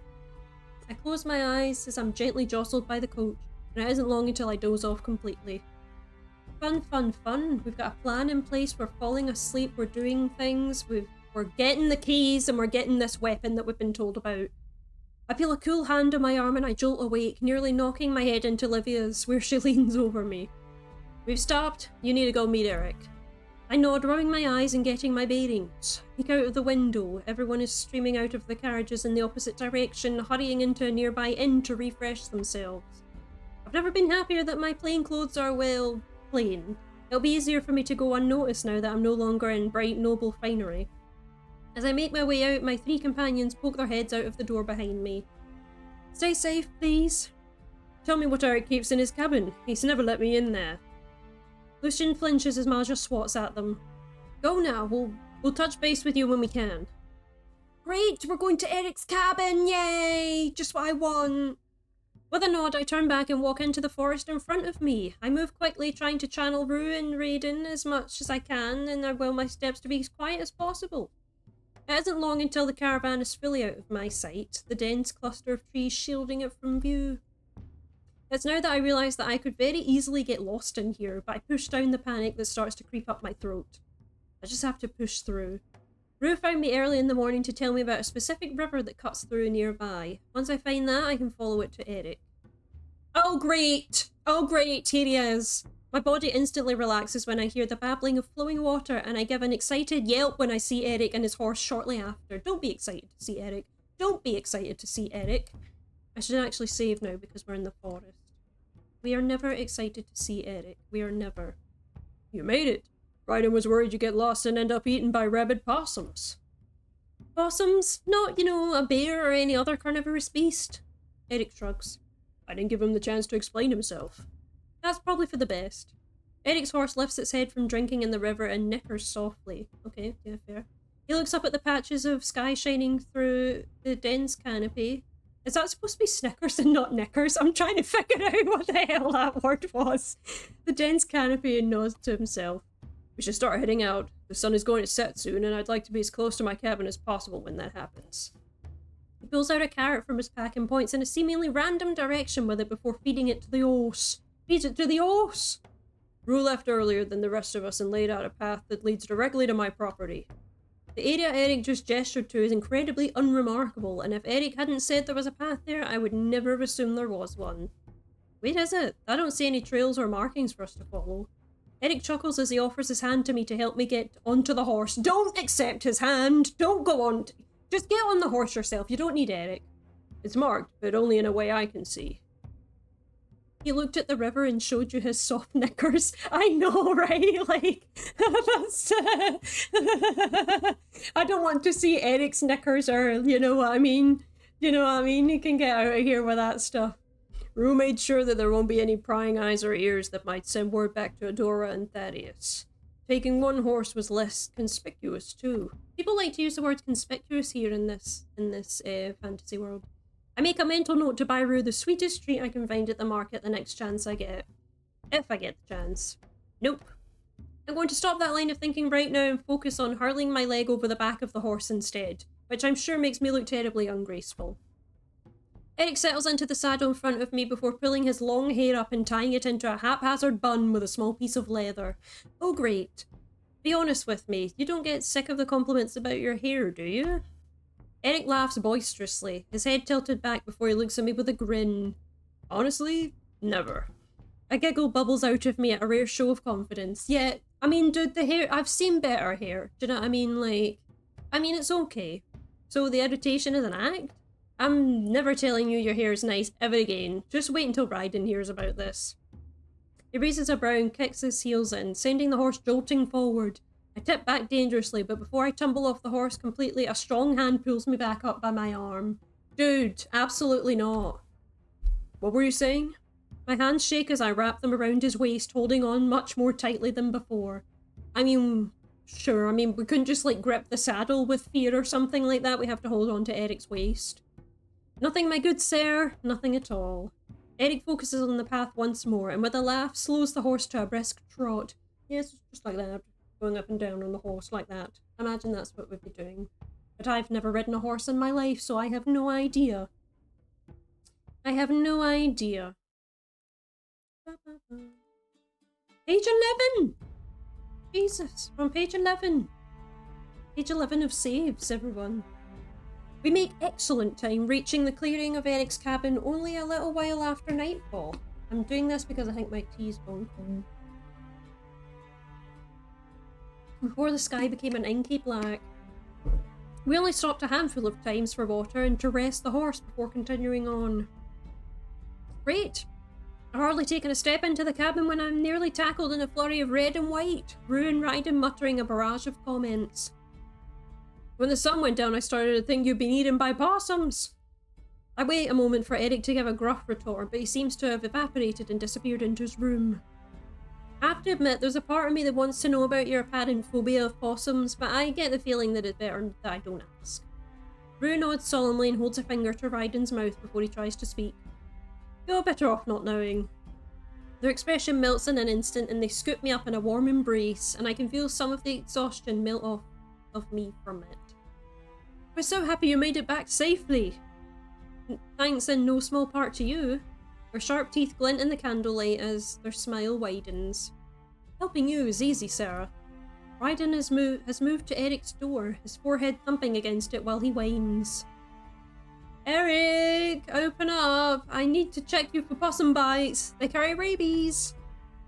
He smushes his cheek against the door when he turns to look at me, seeing a new target. Wait, what? Wait a minute. Something's happened. That was supposed to be Ryden, right? Was that Ryden that was supposed to speak, but it said Rue instead? Or what's happening? Where's my hug? I don't know. I'm confused, so yeah, just go with it. Right here by stink of forest and horse. Sexy. I'm sure it is.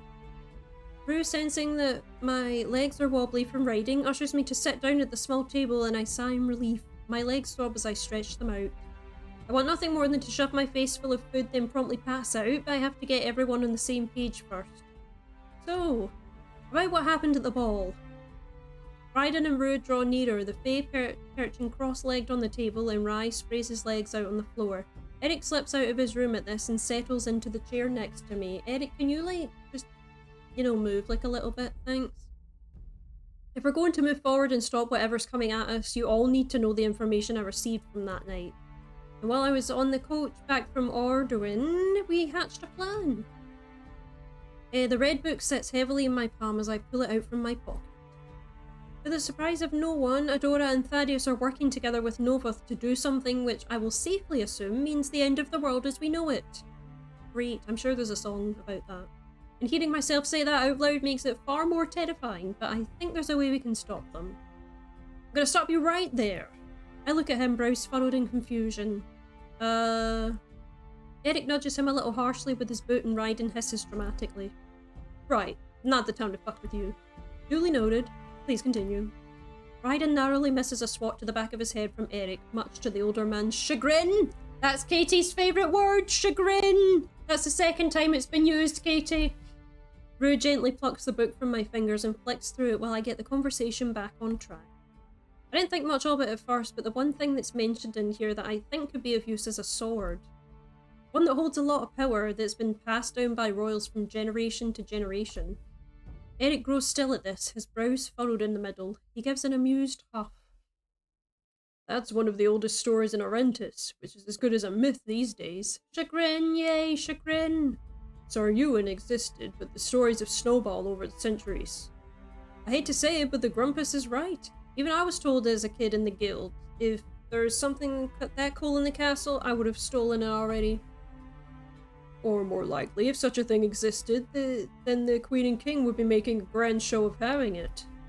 I spent most of my life in that castle, and there was never a sword that seemed to be imbued with ancient power. It does seem improbable, but there was something Callisto mentioned to me as we were departing Arduin. She alluded that this sword is hidden somewhere in the castle. If I had to guess, it would be in the throne room where they keep all the precious heirlooms. If she's right, that'll be the key to thwarting whatever plan Novoth is wanting to set in motion. Ryden and Rue's eyes shine with excitement. Eric, on the other hand, looks wholly unimpressed. We just have to break into the most heavily guarded place in the country. Ryden looks at me and scrunches his nose. Even I couldn't break into the throne room. Too many of those pesky magic wards. My greatest failure in life, and any of you tell Layla that our friendship is over. I sigh. Trust me, Livia and Maja made it explicitly clear what we're up against, but we've hatched as much of a plan as we could. Maja and Lucian will have the wards taken care of. Don't forget about the key. You need both halves of it to unlock the door. Livia's going to give me half she carries going to give me the half she carries with her, which leads me to you, Raiden. Oh no. Raiden perks up at this, rocking side to side in anticipation. Am I about to be bestowed a most important task? You are. Hell yes. He gives a small pump of his fist. I need you to come with me. Livia says the other piece of the key is in the Queen's bedchamber. We need to go and retrieve it, and then you can redeem yourself and help me in the throne room. The assassin just nods, eyes wide like I've given him something precious. I look at Eric, who rubs his beard thoughtfully. I mean, yeah, I suppose he has a little bit of a beard, but you know. Not a terrible plan, I guess. When are we planning on sneaking in? A week. Marsha's going to meet us at the Crown in 5 days to solidify everything. Rue and Raiden nod, but Eric still looks unconvinced.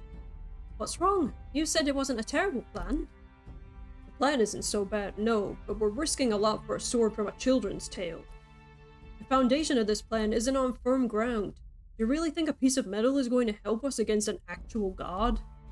There's no denying that Eric is making a very logical and sound point. It's a tempting thought to fall into, but it isn't going to get us anywhere. You're not wrong, but I can't look at it that way. What do we have left if we walk into this thinking we're going to fail? Then it will be a hopeless endeavour.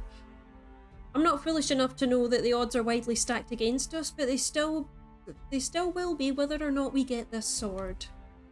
Besides, what else would we do? This is the only lead we have, real or not. I can feel the mark on my back tingle. It's been hard to decipher what little Kadai just told me, but it was very clear that it will be impossible to defeat Novoth alone. We need all the help we can get. Rue wrings their hands nervously and stands up. I have an idea. I'm not sure it'll work though. Raiden pokes them gently in the thigh in encouragement. If the sword is real, we'll need it, but we don't know what Novoth's plan actually is or who they've recruited. I'm going to talk to the Fae and Novus. I tend to ally more with my sister, but they need to realise that this affects us too. Even if they don't care about even if they don't care about mortals, they don't want their lives turned upside down. So it's either help us or run away and live as a tree for a millennia. They scrunch their face in disgust. I reach out my hand and Rue takes it gladly, smiling when I give them a reassuring smile. Thank you, Rue. I know that isn't the easiest thing to do. Raiden stands as well, his chest puffing slightly. I have lots of favours owed to me by members of the guild. I'll throw my weight around and see what I can do. A silence settles amongst us, quiet affirmation that we've done what we can for tonight. I'm exhausted, mentally and physically, and I can feel myself sway in my seat. Raiden laughs and ruffles my hair. I think it's time for our two favourite knights to hit the hay, yeah? I just grunt in acknowledgement. Somehow I manage to mumble out thanks and goodbyes before crawling into bed. Great. With a week until we enact our plan, all there is to do really is wait. And wait. Stay at Eric's cabin, not wanting to run the risk of being seen in public. Time seems to stretch endlessly here, and in a different scenario I'd find it idyllic. Instead, I feel like I'm going stark crazy. Eric has a routine and sticks to it. He disappears in the morning to hunt whatever beast or capture whoever has a bounty on their head. He wakes early, spends an inordinate amount of time chopping wood but hardly ever cooks. I'm assuming it's mostly due to the fact that the only thing in this house were a couple of loose potatoes. Raiden comes by daily, sharing whatever news he manages to collect in town. There's nothing coming from the castle, but he always has dirt on nobles he sees in the market. I make a pointed effort to shove the uneasy feelings that the silence from the castle brings. Maddox manages to send me a message, and there's a flood of relief at seeing that he's safe and unharmed. I have no doubt that Cedric is keeping a close eye on him and soothes my worry, even if it's only by a little. Rue doesn't fail to show up every evening with fresh flowers. They've taken to waving them in my hair as a sort of crown, and I let myself enjoy the feeling of Rue playing with my hair. But it looks so great with the flower crown. Eric conspicuously avoids us during this time, but I caught him with a daisy behind his ear one night. It's an odd sort of routine we've fallen into. From the outside looking in, I have no doubt that it would seem normal, if not downright domestic. But the truth of it is that we're all restless, like something is buzzing under our skin, while we anticipate breaking into the castle and the uncertainty that comes after it. Part of me wonders what would have happened if I hadn't come to Novus. Would the gods have chosen someone else? An ambassador, perhaps? Maybe an assassin like Raiden? It's a pointless spiraling thought that I catch myself in more often than I'd like. Great. Woohoo! Finally! Great. Finally, the day of our meeting with Maja arrives. There's a new sort of chaotic energy that sets me on edge. I'm up before the sun, unable to really stomach anything from the nerves. Eric comes back early before the sky begins to darken and makes the effort to clean off before we head to the crown. If I didn't know better, I'd say you cleaned off the monster viscera from someone special. Eric looks at me from the corner of his eye. It isn't polite to be in society covered in guts. That hasn't stopped you from going to the crown before. He only grunts at this and mutters something about rune riding being bad influences. Woohoo, we're in the crown. We're about to set this plan in motion, folks. This is what's happening. I can't help but feel my heart ache a bit as we come back into town. If I concentrate enough, it feels like I'm going to meet a friend for drinks, get too loud and stumble home singing old battle jigs. As we near the crown, there's a distinct lack of noise. Typically, you can hear the din of the place from the street, not the palace. Instead, what greets us is the loud creak of the door in a tavern that is empty, save for a lone figure at a table in the middle. I'll be damned. Oh yeah, remember these two have a history? Oh my god. See, if you're actually coming on my woman, you can absolutely forget it, Eric. I have to admit, I'm a little shocked. Nemesis is hard to deal with on a good day. I can't imagine what Maja did to convince her to empty the tavern, even for a little while. What spell did you put on Nemesis to get her to agree to this? Maja chuckles.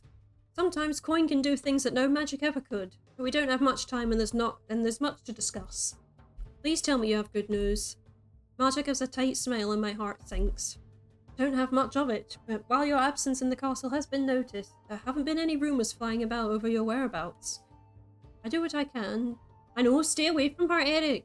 I do what I can, but I suspect those triplets are doing some damage control on their own. That is surprising to say the least, but I won't look a gift horse in the mouth. Unfortunately though, our plan may face a few more obstacles than we originally thought. Their Majesties have become reclusive and unpredictable since we arrived. Rarely are they seen outside of their chambers, and they only meet with Privy Council when it's unavoidable. My access to them has been cut, which makes anticipating their next movements harder, to say the least. Livia fares no better than I do. I think it's safe to assume that they suspect something with Sir's absence. He pauses. What about Nazir? Marsha sighs and shakes her head. He never leaves their orbit. Her full mouth sets in the ghost of a frown, her eyes shimmering for a moment before she takes a deep breath to settle herself. I offer my hand to her, palm up and fingers wiggling, and she takes it with a sad smile. So we're like, whoa. This can't be easy for you on top of everything else. I'm sorry. I can't begin to understand what you're going through. She squeezes my hand. It's difficult, I won't lie, but the truth is that we've been distant for a long time. I just hoped he would drift closer instead of further away from me. She looks to Eric, who's been watching her with an expression that seems almost heartbroken. Eric, you stay away from my woman! We just held hands right in front of your salad. What are you going to do about it? The main issue we seem to be running into is securing the second half of the key. Restricted access to the Queen makes a difficult task even harder. The number of guards have increased as well. I grimace and Eric crosses his arms. Did I say Eric's? I think I did say Eric's. Eric. Surely there's some way to work around this. There might be. I recently spoke with Lady Silverleaf. I think she could become an important asset to us. This surprises me. Eleanor tolerates mortals on a good day, but she wouldn't have given Maja any of her time if she didn't find it worthwhile. What does she have to say? She wasn't too keen on the idea of helping the mortals last time we spoke. I don't know how, but I avoided most of her ire. I'm not surprised. She voiced similar thoughts in our conversation. However, you definitely left an impression on her. She wasn't convinced, but it seems that you made her reconsider despite the overwhelmingly negative odds. I can't take the credit for that, I'm afraid. Rue is a fiercely loyal friend. I mostly played backup. But she made it clear that she knew about the mark Canidrus gave me and that she wasn't the only one aware. Rue was going to speak to more of the faith for help. Maybe word got around to Lady Silverleaf. Maja hums thoughtfully, and there's a spark of hope at the prospect of Lady Silverleaf lending her aid. Well, what matters is that Lady Silverleaf is going to give us a chance and offered up any assistance we may require that's within her capabilities. I immediately thought of her penchant for wandering the castle like an unseen spirit. A smile dares to curl at the corner of my mouth. Raiden is going to be sorely disappointed that his redemption mission has been nixed. Still, though, I can't deny that I'm surprised. The clock on the wall chimes for the hour. We don't have much time left. Once we get the keys, we'll have to deal with the throne room doors, which we all know are outlandishly big and loud. Sneaking won't really be much of an option. Raiden will absolutely take that as a challenge. Maja frowns, opens her mouth to speak, but closes it again while she finds the right words to say. This is a terribly delicate situation. We sure that including him would be the best option? Eric jumps in before I even get a chance to defend the assassin. The little bastard is annoying, but he's undeniably unmatched when it comes to things like this. He's trustworthy, Maja. He scoped the throne room before when he tried to break in and failed. Raiden knows what to avoid in the best escape routes, which is useful to us. Plus, he says he can flatten himself like a cat if that helps. Maja laughs and shakes her head. It doesn't, but I trust you. What about Livia? Does she still have control over her guards? Over the guards, even? She does. Livia's worked out a plan to keep them distracted as far away from the doors as possibly can. But that still doesn't fix the issue of how loud the doors are. What if we just made an even louder noise to cover it? The way Eric and Maja look at me makes me shrink back, and I feel like a kid about to be scolded by their parents, but the harsh words don't come. That's not a bad idea, actually. It isn't. Between Lucian and I'm sure we can think of something. Maybe fake a thunderstorm? I could also serve as a signal as well. Not I. I'm not sure how long it'll take us to find the sword, but if something happens where we need to get out quick, then you'll be able to alert us. And then we regroup and come up with a different plan. Maja seems placated by this idea, but Eric fidgets and shifts in his seat. What is it, Eric? He takes a deep breath and clenches and releases his fists. Tell me the truth, Maja. Do you really think this is going to work? This whole situation seems unbelievable. Maja and I share a look and we chuckle. It is unbelievable, but sometimes truth is stranger than fiction. Eric doesn't look convinced. Our success hinges upon finding a mythical sword. We're also going to be fighting an omnipotent god. It's interesting watching the two of them go back and forth like this, with Maja meeting Eric at his level. Can't help but smile at them. You trust Sarah, Eric? He doesn't hesitate. I do. Then there's your answer. If things don't work out and we need to try something different, we will. But right now, this is what we have to go off of. Eric nods and holds his hands up in defeat. Then so be it. Two of you together are quite formidable. Maja chuckles and moves to stand. I'm going to step outside. Thank you, Maja, for everything. Of course. Before you go, the triplets asked me to give you something. She slides an all-too-familiar tarot card across the table. On it, there's a woman with 2 pitchers of water in hand as she nears a lake labelled The Star. In delicate writing across the top is only one word. Hope. Our time finally comes to an end at the sound of 3 loud knocks at the tavern door, no doubt from Nemesis. We all stand, but Eric nudges a little closer to Maja and I inch towards the door. Hey Eric, you better stay away from my woman. I'll see you in 2 days. Maja nods. Bring your assassin friend with you and be at the castle at midnight exactly. Thank you, Maja. You've done so much for me at this point. I doubt I'll ever make it up to you. She watches us as we head out and start back to the cabin. Here we go. Sleep becomes near impossible, the anticipation of what's to come making me far too restless to stay still longer than a few minutes. Based on how my friends are fading, it's clear that I'm not the only one in that boat. Finally, the night of what Raiden had lovingly dubbed the sword heist comes. Raiden shows up almost the second the sun sinks below the horizon, holding up a raggedy bag stuffed with clothes. Hope you're ready for a fashion show. I pull out some of the clothes and they're similar to what Raiden wears himself. Soft, thin and dark. It's perfect for moving around undetected at night. I move to thank him, but an intrusive thought invades my brain. Be honest with me. Rude? I'm always honest, but what is it? Did someone die in these clothes? Raiden pops his lips and gives a nervous laugh. Right. Well, in the spirit of honesty, I'm going to tell you that it isn't out of the realm of possibility. Please say less. His smile is a little too forced as I walk away with the clothes. Once they've been donned, he fits me with some light leather armour like his. When he's finished, he takes a step back and wipes a non-existent tear from his eye. I've finally corrupted you, my little knight.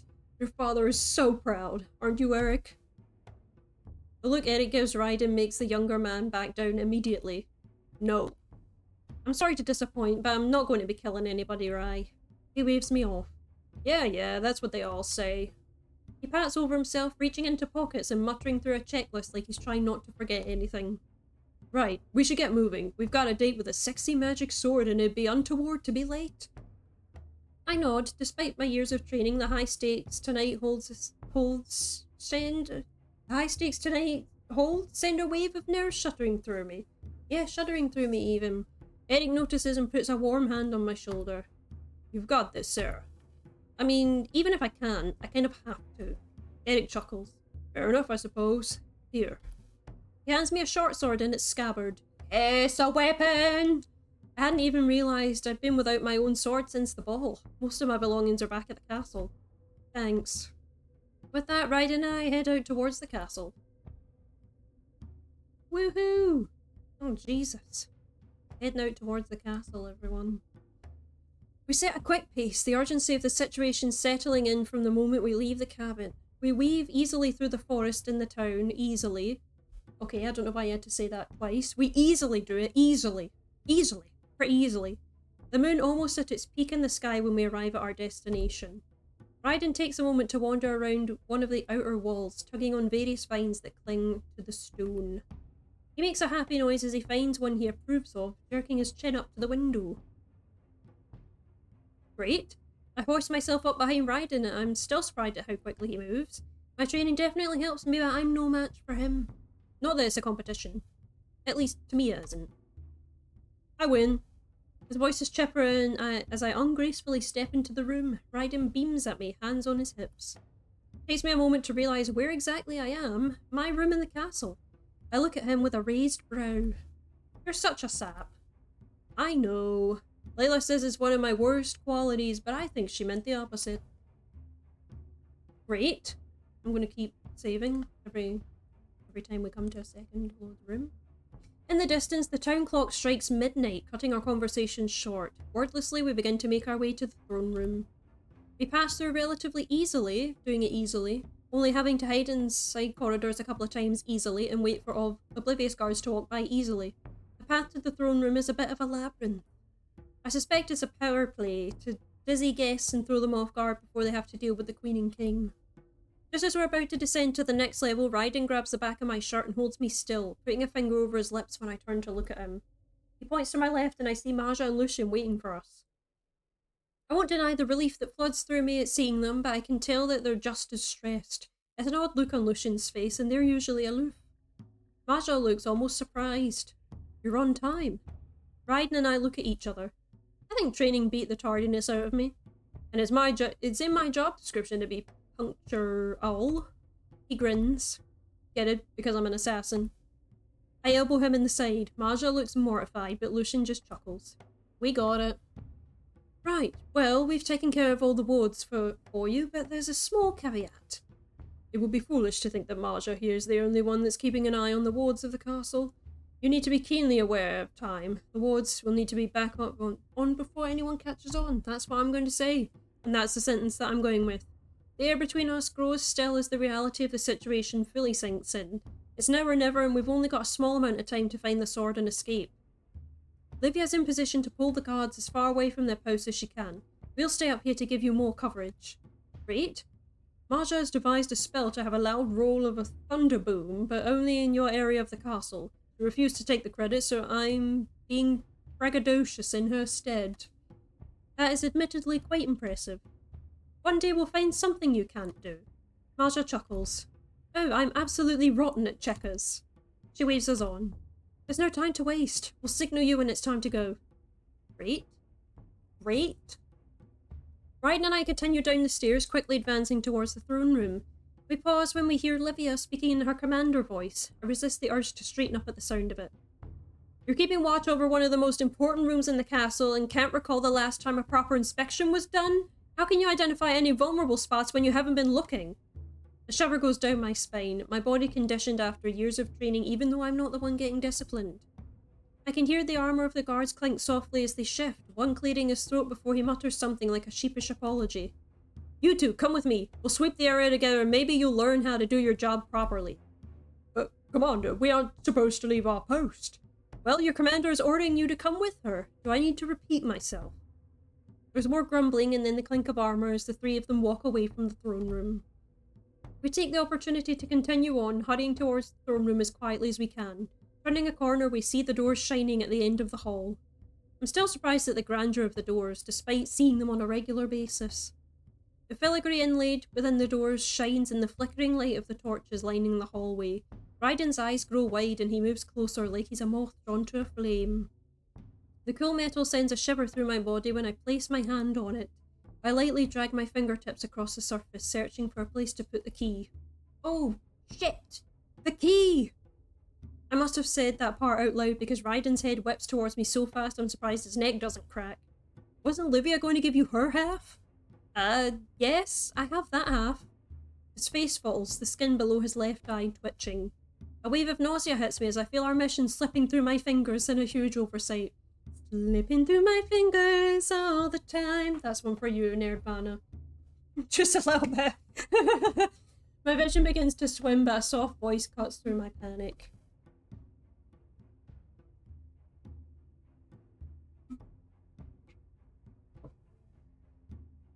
I believe you're looking for this? Fucking shit. The sound of Lady Silverleaf's voice startles Raiden, who loudly yelps and moves to pull out a dagger. I slap a hand over his mouth before he can do anything else and give a tense smile to Eleanor. We are. Thank you. You're just in time.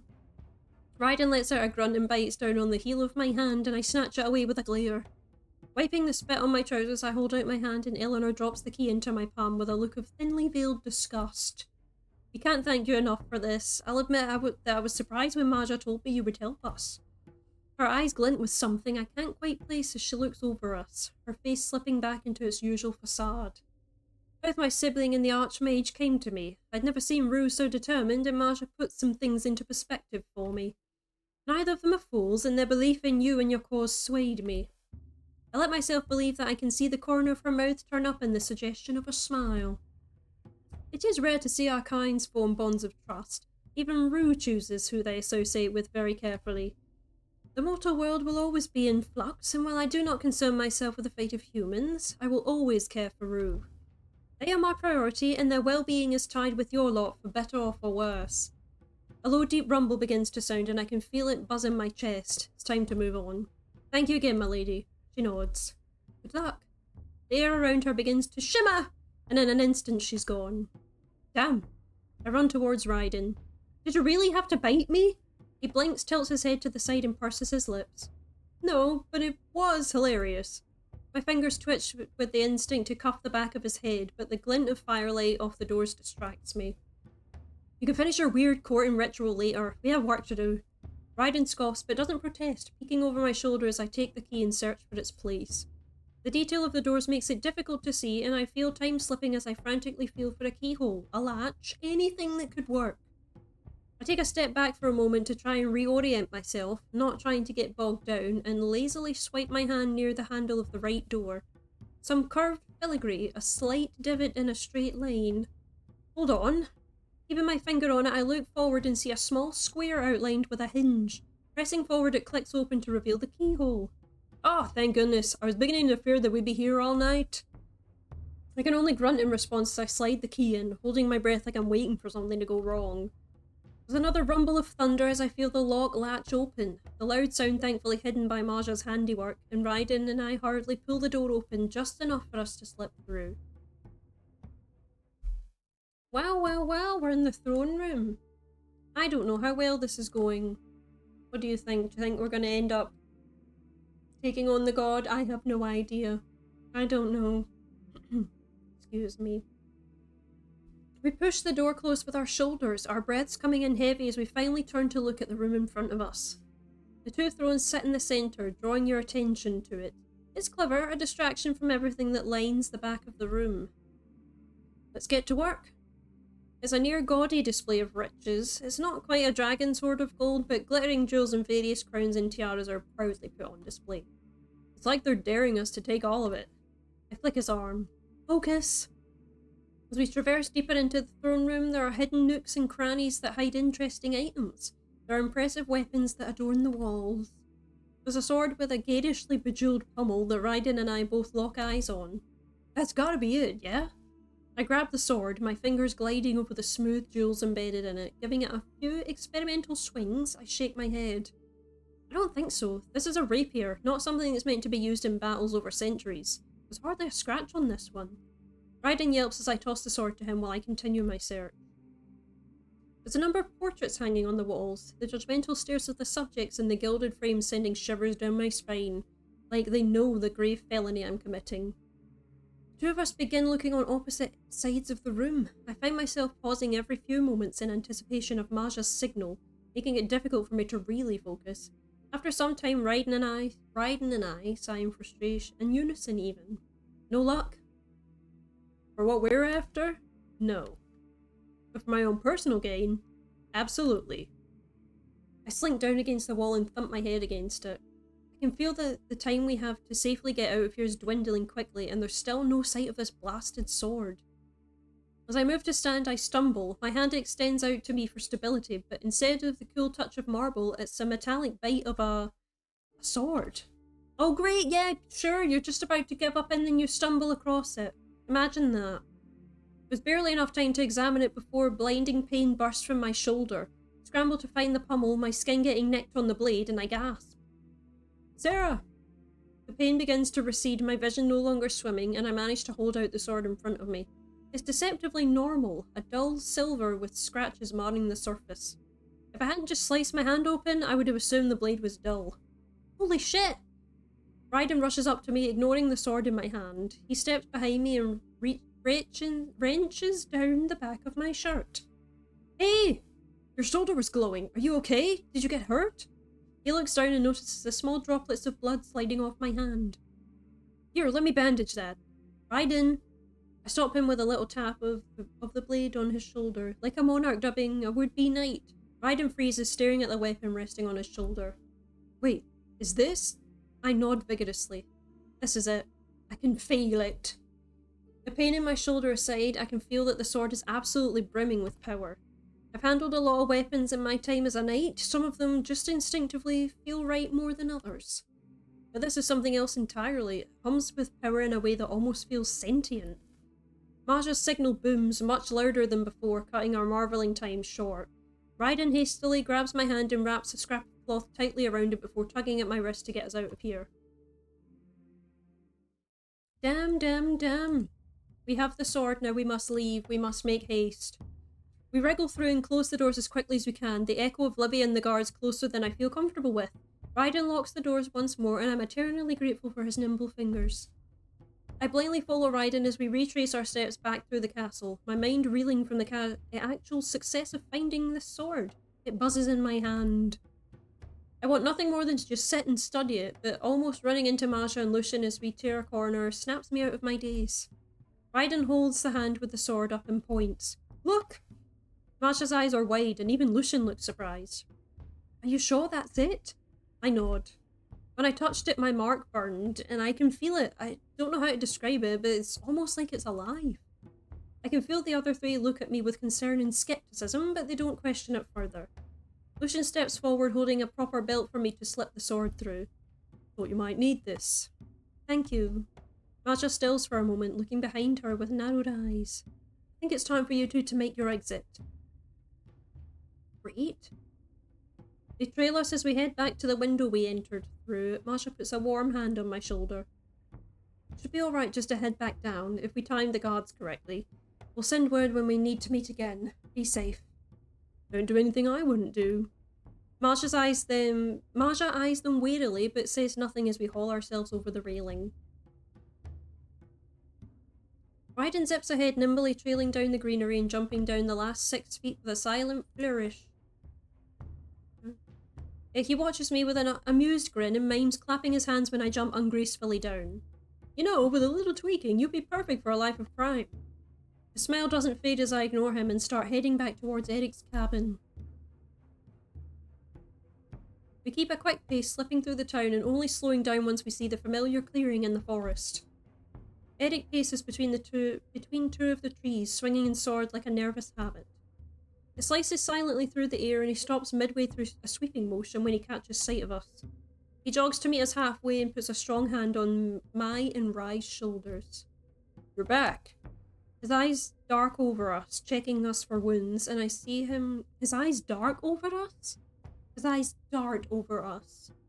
And I see him fixate on my bandaged hand. He opens his mouth to speak, but the words die in his throat. Not his through. Die in his through. In his through! As he notices the sword hanging off my belt. Is that it? You really found it? I nod, a giddy laugh bubbling out of me. Hee hee, we found it. Hey hey, we found the sword, hey hey. Now that I'm safe, the rush of success makes my head swim and I hold the sword up to look at.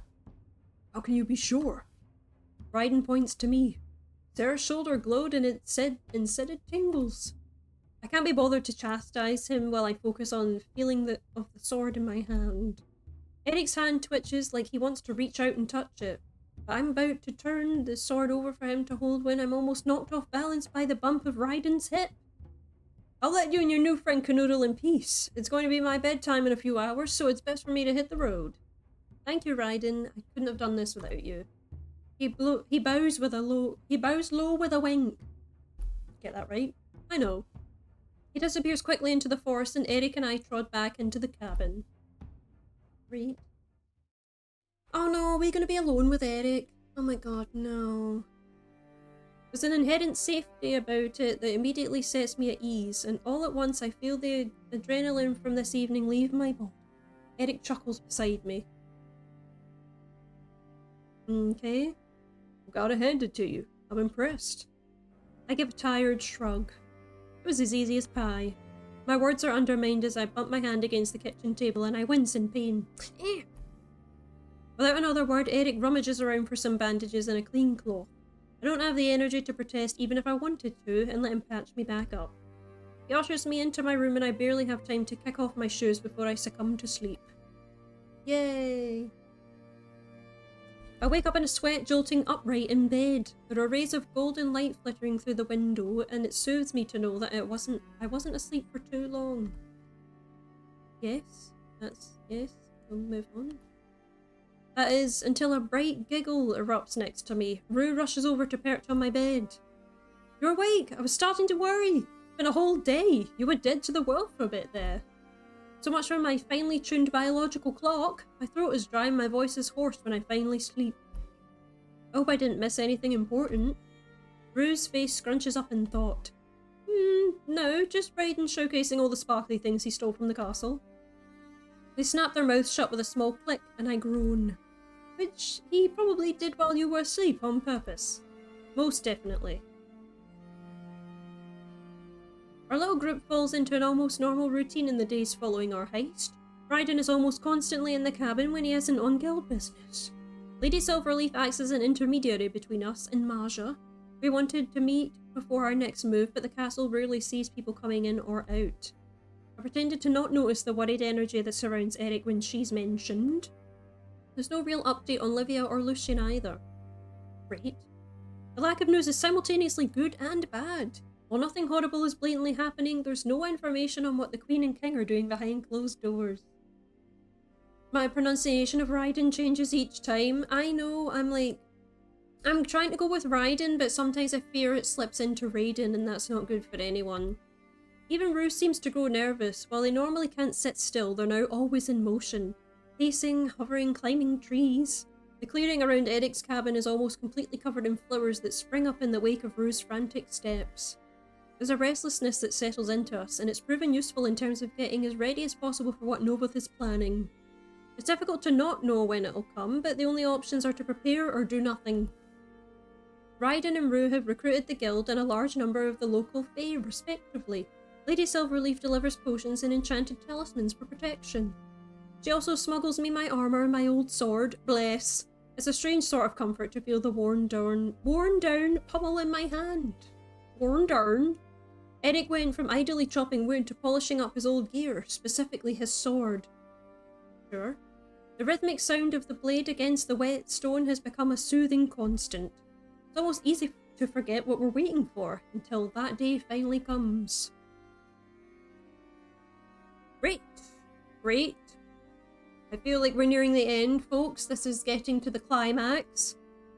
It's relatively unexpected. The day starts with a calm, sunny morning, the breeze light and cool, only a few clouds dotting the sky. Rue and I are sitting out in the clearing when they stop moving for a moment, their pointed ear twitching. I look at them curiously, about to ask if they're alright, when they whirl around and stand, staring in the direction of the castle. Above the highest spire, a small swirl of grey has appeared. Rue makes a concerned noise. I'm sure it's just a cloud, Rue. No sooner do the words leave my mouth does the swirl begin to spin rapidly, long tendrils of grey shooting out of it and becoming something more like a vortex. Vortex Club? The sky darkens, the breeze becoming a harsh wind and sending shivers down my spine. The sky rapidly fades from a bright blue to an ominous dark grey, the sunlight that warmed our faces disappearing. Wordlessly, we head back into the cabin to prepare. Dum dum dum, here it comes. Each of us is silent as we don our armour and strap our weapons to our person. Eric looks stoic and resolute, like he's heading into battle. I can only hope to look that calm. Despite all of my training and experience, I can't get my hands to stop shaking. Rue waits outside, their energy crackling with a powerful energy. Yes? Their energy crackling with a powerful energy. Great. They're looking at the forest line, and I see many Fae begin to emerge from their trees, watching us closely. We're going for it!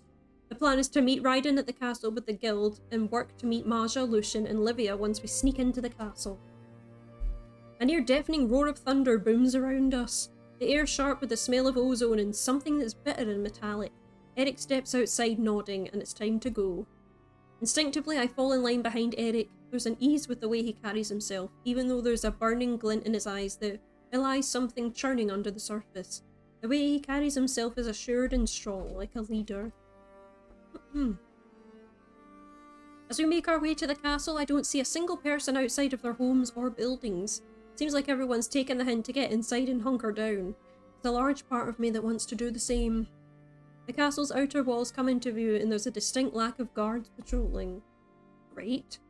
I thought we were supposed to meet inside. Is everything alright? Change of plans, Sarah. All of the nobility have been corralled into the east wing of the castle. Seemed like a good time to take my leave, as it were, and join the welcome committee. That is less than great news. I doubt we have much time then. Eric steps forward, his voice low and serious. Where are Maja and Livia? I'm almost convinced that I'm imagining it, but there's a faint tremor in his voice. He swallows thickly, and it's clear that he's trying hard to remain calm. They're safe. The Knight Commander has tasked herself with watching the Archmage. Lucian's mouth ticks up in a ghost of a smirk. She's clever, that girl. Bought them enough time to hide out in Maja's quarters and stay under the radar until it's time to meet us. That sends a ripple of relief through us, but it's only temporary. I have a sinking suspicion that we're about to face a lot of moving variables we won't be able to fully anticipate. A lot of moving parts, a lot of cogs, a lot of wheels in the chain, whatever the hell you want to say. At the on cue, a blur of white bounces into vision and Raiden steps into the middle of our conversation circle.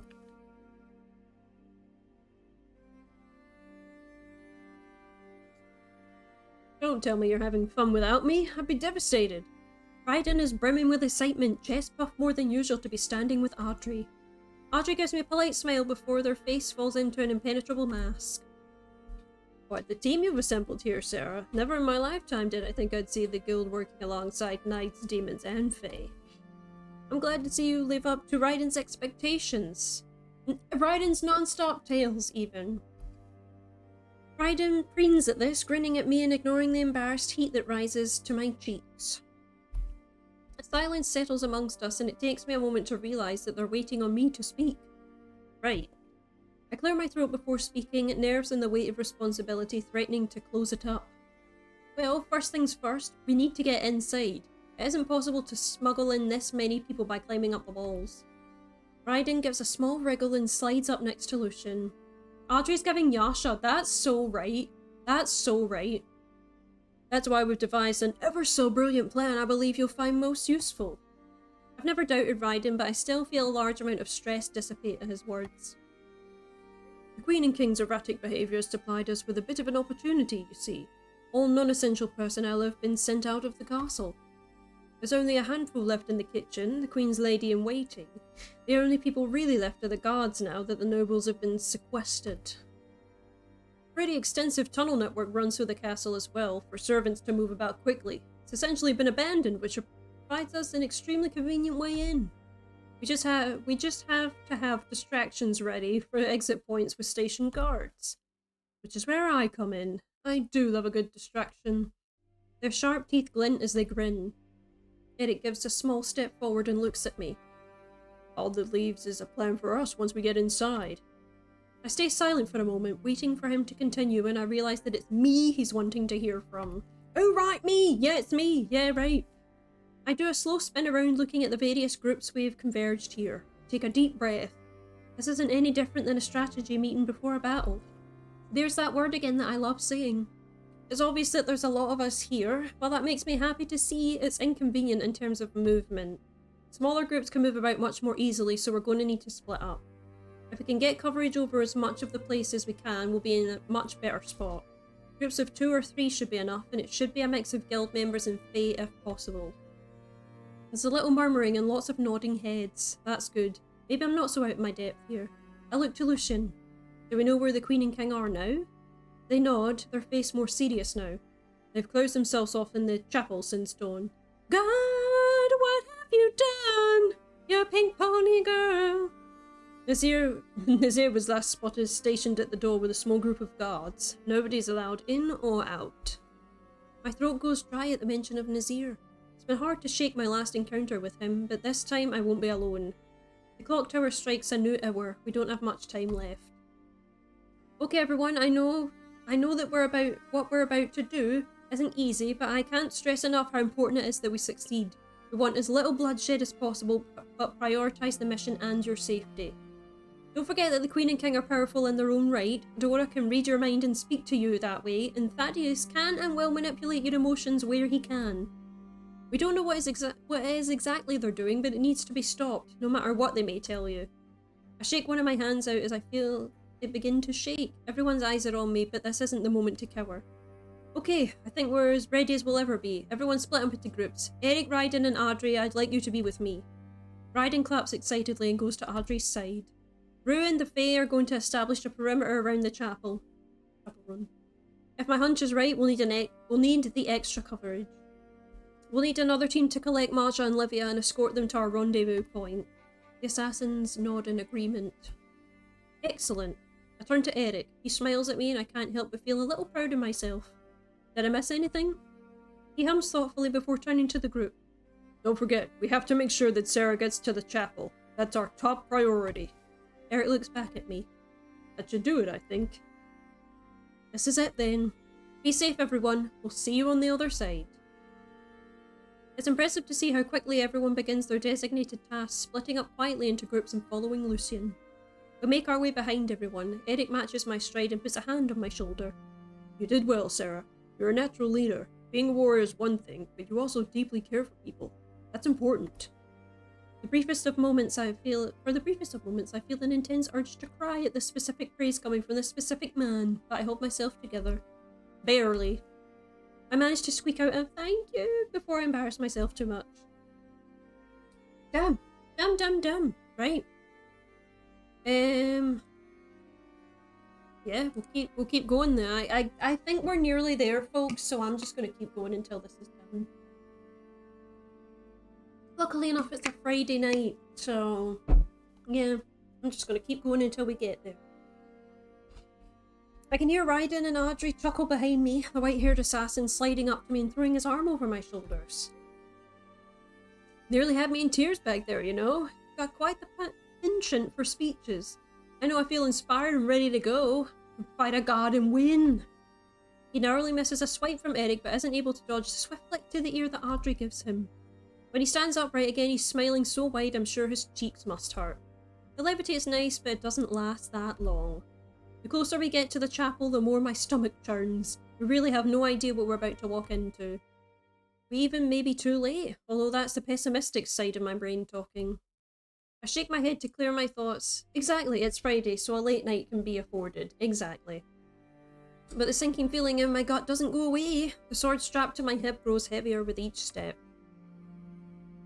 I'm trying to channel Yasha in here for this.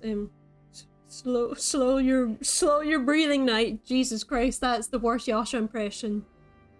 Slow your breathing, Knight. You're no use to us unconscious. Right, sorry. We continue on in silence as groups ahead of us fork off into various corridors until it's just us. Our path leads us to the garden stairs, and when I put my hand on the door, I freeze. I look back, and in the dim light, I can see the other three looking at me, waiting for me to guide them. I shove the last of my nerves down and push forward. This shoots us out into a secluded corner of the garden, but what's striking to me is how quiet it is. Normally the garden is bustling respectfully, with the sound of fountains and idle gossip. 10 for effort for the Yasha voice. Thank you very much. Amongst nobles during tea. I've talked for a lot, so excuse me if my voices aren't great. Right now my throat is actually like... I've been talking for so long, my throat's like, you haven't talked this much in a lifetime. And now it's just eerie. This gives us less cover when it comes to noise. Raiden and Audrey scout ahead of us, years of training making them light on their feet. Eric and I, on the other hand, we sound like a sleuth of bears. Eric huffs a quiet laugh. Maybe so, but we can fight just as hard as them too. Even like that. He's got a point. Surprisingly, we find no obstacles on our way to the chapel. This is going too well. There's an itch in the back of my mind that this is more ominous than not, like it was expected that we would show up here. This is what I'm saying. I keep an eye out for other companions, and a sigh of relief escapes me when I hear the telltale chink of Livia's special armour. We turn the corner to find her standing next to Maja. They hold themselves with strength, and it gives me a surge of energy I didn't know I needed. It doesn't take long for Livia to spot us. Eric's eyes flicker between the two women, a small amount of relief easing some of the tension in his face, and his back standing a little straighter. As we near the chapel, a low, steady thrumming surrounds us. Just Chapel Roan singing. You're just another girl on the subway. At first I mistook it for the sword at my hip and then my heartbeat, but the closer we get, the darker it feels. It's something deep and old, and it sends goosebumps across my skin. Livia strides up to the guards watching the door. Nazir isn't there, must have gone inside already. The guards straighten as Livia approaches, but stand firm, eyeing her warily. These are experienced men, and from the looks of it, they were anticipating her arrival. This area is restricted. We have explicit instructions not to let anybody pass. Well, as your Knight Commander, I'm ordering you to let us through. No can do, I'm afraid. Our orders trumps yours. Comes from the Queen herself. Seems like you've been demoted. Shit! Livia's hackles freeze, and Eric's eyes flash with something dangerous. He surges ahead before I can stop him, and Maja's protest falls on deaf ears. You'd be wise to let us through, boy. In one swift fluid motion, Eric slides his sword out of his sheath and swings it around. The guards take their own weapons in hand, but what I focus on is Livia, caught in the middle. Excuse me, it's rare to see her indecisive like this. These guards are her men, but they're standing in the way of the mission. One of the guards moves, but before Eric can reach them, he's knocked to the ground from Livia's fist. Eric then moves on to the other guard, who drops his weapon just before Eric rams the pommel of his sword into his gut to incapacitate him. With a shaky exhale, Livia nods and waits for the rest of us to catch up to her. You alright? I'll be better once we get this over with. I take that as my cue to push forward. I splay my hands on the stone of the chapel doors. There's a buzz that travels up my arms and settles at my mark. Can't tell if that's a good sign or a bad one. Great! Great, I've seen this before. In my dreams. I push forward, opening the doors, holding my breath as I reveal the scene behind them. There were any number of possibilities as to what Adora and Thaddeus would be doing in here. A small part of me imagined something close to a scene from a children's tale, one about witches cackling over a boiling cauldron. Instead, what I find is infinitely more disturbing. This is not the chapel I'm used to, but instead an illusion, one of Novoth's making, from what I remember seeing in the crossroads. Everything is bathed in a sickly green glow, the ruins of a long-forgotten castle serving as the backdrop to where Adora and Thaddeus are perched in front of an altar waiting for us. Great. Glimmer! There we go. Well done, Sir Steelboat. I must admit you put on quite the production to get here. I'm almost impressed. Her words sting like cold steel, and I feel myself tense in anticipation of her voice entering my mind, yet nothing comes. It's like we're not worth the effort to her. She thinks she's won and is letting her hair down. Having a great time, just letting me hair down. It's terrifying, but if their overconfidence makes the Queen and King sloppy, I'll take it as an advantage. Their piercing eyes rake over our group, lingering on the faces she recognises, but finally setting to the sword on my hip. Fascinating. So the rumours about that little sword were true after all. She extends a hand and beckons with her long fingers. Give it to me. I don't think so. I take a step forward, willing my legs not to shake, and unsheath the sword. Behind me, Livia and Eric echo my steps, keeping us in formation. You know, that's awfully tempting. I swing the sword around a couple of times, feigning confidence to match their own. But I'm afraid I can't do that. Adora's sharp features contort in rage, and she moves to stand, but Thaddeus settles her with a hand on her knee. My dear, now is not the time to treat our valued guest so poorly. Sarah's done so much to help protect the kingdom. It's impolite to give in to impulsivity. He turns his full attention to me, and I can feel the wave of warmth emanating from him. You see, we only want what is best for Errantis. During our reign, we've done what we can to make changes and bring prosperity to our people, but we wanted to do more. Now we will, by welcoming in the dawn of a new age. And the key to unlocking a better world lies in your very hands. Don't you want to be a part of this? If you cooperate, you'll be guaranteed power unlike anything you've known before. Eric bristles behind me and gives an impatient grunt. I watch Nazir's eyes flick towards him and then to Audrey, his hand hovering over the hilt of his dagger. Ooh.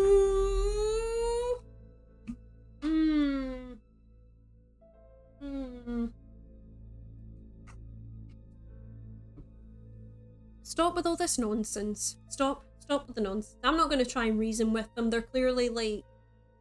I'm not going to try. You know what, bugger it? There's a brief tug of hesitation that makes me pause for a moment. I need to ground myself in reality, but there's an undeniable pull that Adora and Thaddeus have, even though I know that they're lying and being lied to by Novoth. Pretty visions aren't the truth, as tempting as they are, but a question stews in the back of my mind. If there is an opportunity to radically change the world for the better, do I take it? If I play my cards right, is it possible to use the power I'll receive to help my friends? I can feel the precipice that we stand on. Oh yeah, I should have saved, shouldn't I have? Just in case, but you know, that's fair. We either succeed in foiling Novoth's plans, or we fail and lose everything. Oh well.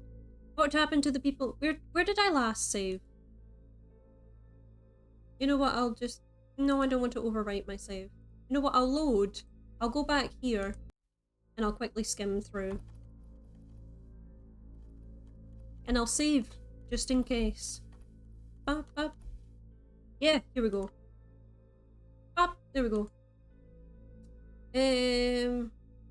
Oh, I'm just going to stick with the trickery, to be fair. I've picked it the first time, so I'm not going to...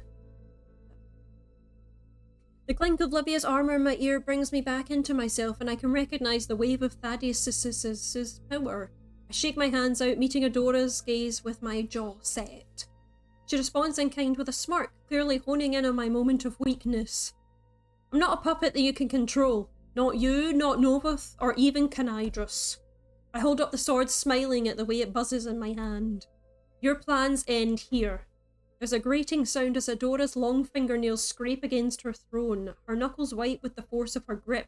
Thaddeus seems truly remorseful, but does nothing to stop his wife from flying into a rage. I've had enough of your pathetic little barbs. You've made your decision. I hope you've made peace with dying in vain. Take care of this, Nazir. We have more important things to attend to.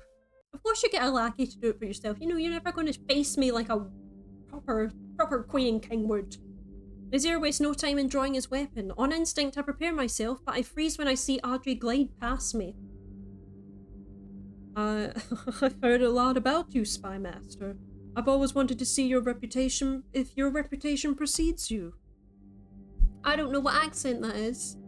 Yo, look at this. Look at this. Let's go, Audrey. Let's go. Look at this. Amazing. I'm transfixed watching Audrey spring into action. They're a blur, never pausing for longer than a second, and I flinch at the harsh sound of their blades colliding. As much as I'd like to watch, I have to continue forward. Let's go. Slay. Eric and Livia take the lead on moving towards Adora and Thaddeus, and in the corner of my eye I see Maja and Lucian setting a protective barrier at the door. Outside I can hear the commotion of guards confronting those who have stationed outside. What concerns me is that Adora and Thaddeus don't look affected at all. Adora seems to get giddy from finally being able to be unrestrained with us, but they make no moves to protect themselves. What are they playing at? Adora steps forward, her sharp gaze turned now to Eric. Damn, look at this motley crew. Damn. I always had a feeling you'd be back to cause us more trouble ever since you managed to come back alive from that ghost village. Did you miss your precious little archmage? Hey, she's mine now, so it's alright. It's fine. It's all good. But, you know, Eric can stay away from her still. It feels like all the air gets sucked out of the room. Eric is stunned, eyes wide. Maja looks horrified and Livia surges forward, her sword tip pointed at the Queen. Explain yourself, now! A shrill, piercing laugh bubbles out of Adora's mouth. You think? One of them. Oh, this is quite rich. Don't tell me that none of you pieced it together. The beat of silence between us is enough to send the Queen into another laughing fit. Yeah. Let me make this very clear. You were sent to that godforsaken ghost town on purpose, Nystrom, and you weren't supposed to return. An oversight on our part. But once we exiled you, we thought that you would that would finally take care of you, cut off from your world and everyone in it, and yet you've remained the biggest thorn in our sides. Eric flinches, but the grip on his sword doesn't falter. Great. You have 3 seconds to admit that you're lying through your teeth. Adora's eyes roll dramatically, and I'm shocked they don't stick that way. Please, to think that we were worried about you, little Livia. I'm a bit disappointed you never caught on, to be honest. Surely you cared enough about Nystrom to sense that something was off. Alas, you didn't. You just fell in line with everyone else that hated the disgraced Knight Commander who slaughtered his men. She sneers at Livia, whose eyes are blown wide, shining with tears. Her gaze flits over to Eric like she's expecting him to turn on her, but his anger is directed only at the Queen and King. No more. Ruining one life is enough. I'm not going to let you destroy anyone else's. We swore our lives to you. Our loyalty. You're both unfit to rule. So dramatic. I'm sure you'd love to have your due process to try and remove us, but you're too late. Our plan is in motion with no way to stop it. Novoth will return, and whether you are alive or dead to see it is of no consequence to us. She grins and steps back towards the altar, now spilling an otherworldly glow from the carved runes. Adora thrusts her arms in the air, Thaddeus standing and following suit. The chapel falls quiet save for the sounds of Audrey and Nazir in their deadly dance. They're well matched, with neither able to fully get the upper hand on the other. Hear us, Novoth! Everything has been prepared for your return! Deliver us from this corrupt and twisted world and bring forth the dawn of a new age for Novus. Great. Crap. With the royals distracted, this has to be the perfect moment to strike. Livia and Eric meet my eyes and nod, all of our training coming together as we seamlessly fall into formation, our weapons drawn. We're interrupted as the stone beneath our feet begins to rumble and shake, large cracks splicing the floor. There's a deafeningly loud roar, a flash of light, and then darkness. Wait! Look at that thing! What is it? What? Christ. The air grows thick and viscous. Vicious? Thick and vicious. I don't know. Thick and vicious. Thick and viscous. I don't know. And I gasp out. It feels like I'm suffocating. Then a flare of white-hot pain erupts from the sigil on my back, burning more than ever. It was an instant reaction to scream, but I'm frozen in place. Everything I've faced before in my training and in my time in Nova says nothing on this, even the night of the Winter Ball. GG, I know, right? GG's to everyone. Novoth is huge! Far bigger than anyone else in the chapel. That now all-familiar sense of doom is cloying and inescapable. It's hard to breathe. I look over to my friends, even Audrey and Nazir have paused, and all of our faces, there's nothing but fear. I'm like, will this puny sword do enough to get rid of this god? I'm not sure. The sword in my hand almost stings from the way it thrums, the only thing really keeping me grounded and in my body at this moment. There's an itch in the back of my head that tells me that we're probably too late. Maybe. Novoth stretches their arms out, a low rumbling sound emanating from their chest. They're reveling in their physical form, feeling their skin, their face, their chest. They're just feeling themselves at this point. They're feeling themselves, having a good time. Adora and Thaddeus collapse and genuflect before the god. Well, well, you've succeeded. It seems my little pets are loyal after all. I can feel the strength surging inside of me, growing with each second. They scan the room before focusing on me. My sigil burns, but I hold myself steady and straighten my shoulders. Novoth. The little knight, look how important you've become. You never were a mere pawn on the board, were you? Novoth pointedly looks at the sword in my hands. Did I save? I did save when Novoth appeared. I was like, Jesus Christ, I need to save. You've even brought that sword to me. I knew you were clever. We may be too late, but we can still make their lives harder for whatever time we have left. You look at me now. Right? Novoth reaches forward and I leap backward, catching myself before I trip on a crack in the floor. Pain is still surging through me, my lungs unable to catch a stable breath, but I hold fast to the sword and spit out the only words my lips will form. Yeah! I think in this moment we all know the words that I would say. We all know the words. Get fucked. Absolutely get fucked, Novoth. That's what's happening. There's a sick rattling noise that I belatedly realise is Novoth's laughter. It rattles out like that. You're a spiteful thing, little knight. Tell me something. Didn't your training teach you how to recognise when a battle's been lost before it's begun? Give me the sword. There's an overwhelming and dense pressure then, and combined with the pain from my sigil, it's too much for me. My legs shake before I fall harshly to my knees. Novoth begins to move closer to me, their face split in an unnaturally large grin. Which face? There's like 4. There's 4 on there, so my body shakes with the effort to even hold the sword close to me. I can't let them get it, even if it kills me. Shit. Novoth's going to kill me. The shadow cast from Novoth falls over me and I fight every urge to close my eyes. I won't cower and look away. But instead of my life flashing before my eyes, I see a flash of golden hair and metal armor step between me and the god. Oh my god. Oh, it's Eric? Oh, I was like, oh, Olivia's saving us, but no, it's Eric. I believe Sarah told you to fuck off. For a brief moment, everything comes to a screeching halt as Novoth refocuses on Eric and the flare of recognition glints in their eyes.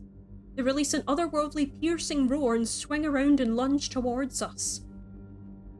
It's almost too fast to see, but Eric barrels into my side, knocking us both from the swiped hand that narrowly misses us both. There's a flurry of blue and purple as Maja and Lucian hurry towards us. Maja's magic begins to flow, her mouth frantically mouthing spells. Our armour glows with protection and Lucian begins magically hurtling broken chunks of stone to distract Novoth. Jesus, it's all going on now! Jesus Christ! It's all happening! I meet Raiden's gaze from across the chapel and point towards Adora and Thaddeus, who are trying to make a quick escape. Raiden needs no further instruction, a giddy grin flashing across his face as I run to meet up with him, Rue at my side. The disgraced royals are crawling towards a small hole in the wall. Raiden steps directly in front of it, snickering when the two look up at him in fear. Thaddeus makes a weak move for the sword strapped at his hip, but he cries out softly when Raiden steps on his hand. I squat down to get as close to eye level as I can with them, waving the tip of my sword idly. Thaddeus' eyes track it and he swallows thickly. Adora looks pale, her eyes darting frantically between the sword, Novoth, and the hole. You can't wriggle away this time, Adora. Icy eyes find mine, and I feel one last attempt to breach my mind, sharp and biting. It ebbs quickly though, the fight beginning to leave her as she realises there's nowhere to run. You have a lot of explaining to do in a small amount of time. I suggest you start. Quickly. She takes a slow, shutting breath, squeezes her eyes shut, and begins. Jesus. Yo! Look at that! Look at that cool action shot. Look at that, man. Look at that. Class. Absolutely class. There are many forms of power, Sarah. It can be political, physical, you can build the largest army or a grand naval force on the water. But there are some forms of power that are as ancient as the gods themselves. The Nystroms are as old as Errantis and have always played integral parts in its long history. Many nobles that litter the castle claim to have a bloodline that goes back to the ancient kings, but they're lying. She gives a mirthless laugh. I don't know what... For all our faults, we never claimed something as grand as that. Raiden snorts and flips his dagger in his hand. Sure, you just made a deal with the most evil being imaginable and tried to end the world. Adora pointedly ignores him, turning her head to watch Eric as he and Livia evade the various lunges and attacks from the god. The man is a wild card, and a dangerous one at that. We knew he would never challenge us for his birthright, but clearly exile wasn't enough to stop him from meddling. That's a lot to unpack, but we'll never be able to dissect it if we aren't able to stop Novoth. I tap the edge of my sword so that it presses against the translucently pale skin of her throat. How does any of that tie into what you've done here? Adora stares at me for a moment, incredulous, before rolling her eyes and swatting away my sword. Okay, Queen. Unbelievable. You truly don't get it, do you? You don't want that bloody piece of metal for nothing. I know you can feel the power it has, but it won't do much more for you than any other sword lying around. Adora's words swarm in my brain as she speaks. It's the wielder that's important. The sword in the right hands is capable of greatness or ruin. That's why we needed Nystrom to be done away with. All at once it clicks. I stand back up, the sword hanging limply at my side. Adora looks amused, chuckling to herself as she watches me put the pieces together. Raiden watches me, brows drawn in concern. This has never been about me. All the events of the last few months, even Kanai just choosing me, has never been to further the trajectory of someone saving Novoth. But that person isn't me. It's Eric. It always has been. Has it now? Of course it's always been about Eric. Of course it's always been about Eric. Of course Eric's the main character. Of course it wasn't. Of course it was Eric. Of course it was. The writing was written so clearly on the wall I want to slam my head right into it. Novoth needs this sword to finally unlock the depths of their power. It's why they haven't blown us to smithereens already. In Eric's hands, however, he could have the power to stop Novoth in their tracks. Their plan gets foiled. I'm snapped out of my reverie by a loud metallic crash and I look to see Livia slammed into a stone wall, gasping as the wind is knocked out of her. Eric freezes, torn between going to her and continuing to fend off Novoth. Maja waves him off, running to Livia, and Eric continues. I need to get to him. Now. You've got these two handled? Please. Don't worry about us. Thaddeus lets out a soft whine and Adora bristles. It'd be a lot easier if you just killed us now. Raiden purses his lips and hums, face falling when he catches my glare.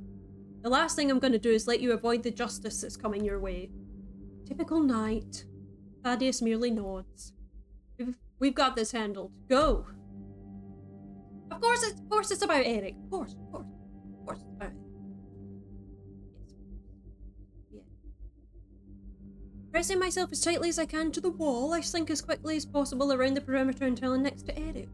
There's debris raining down from the damage done to the chapel on top of the errant chunks of stone being hurtled from both Lucian and Novoth.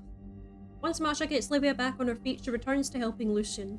Blue magic swirls as she catches large pieces of stone and putting them down gently.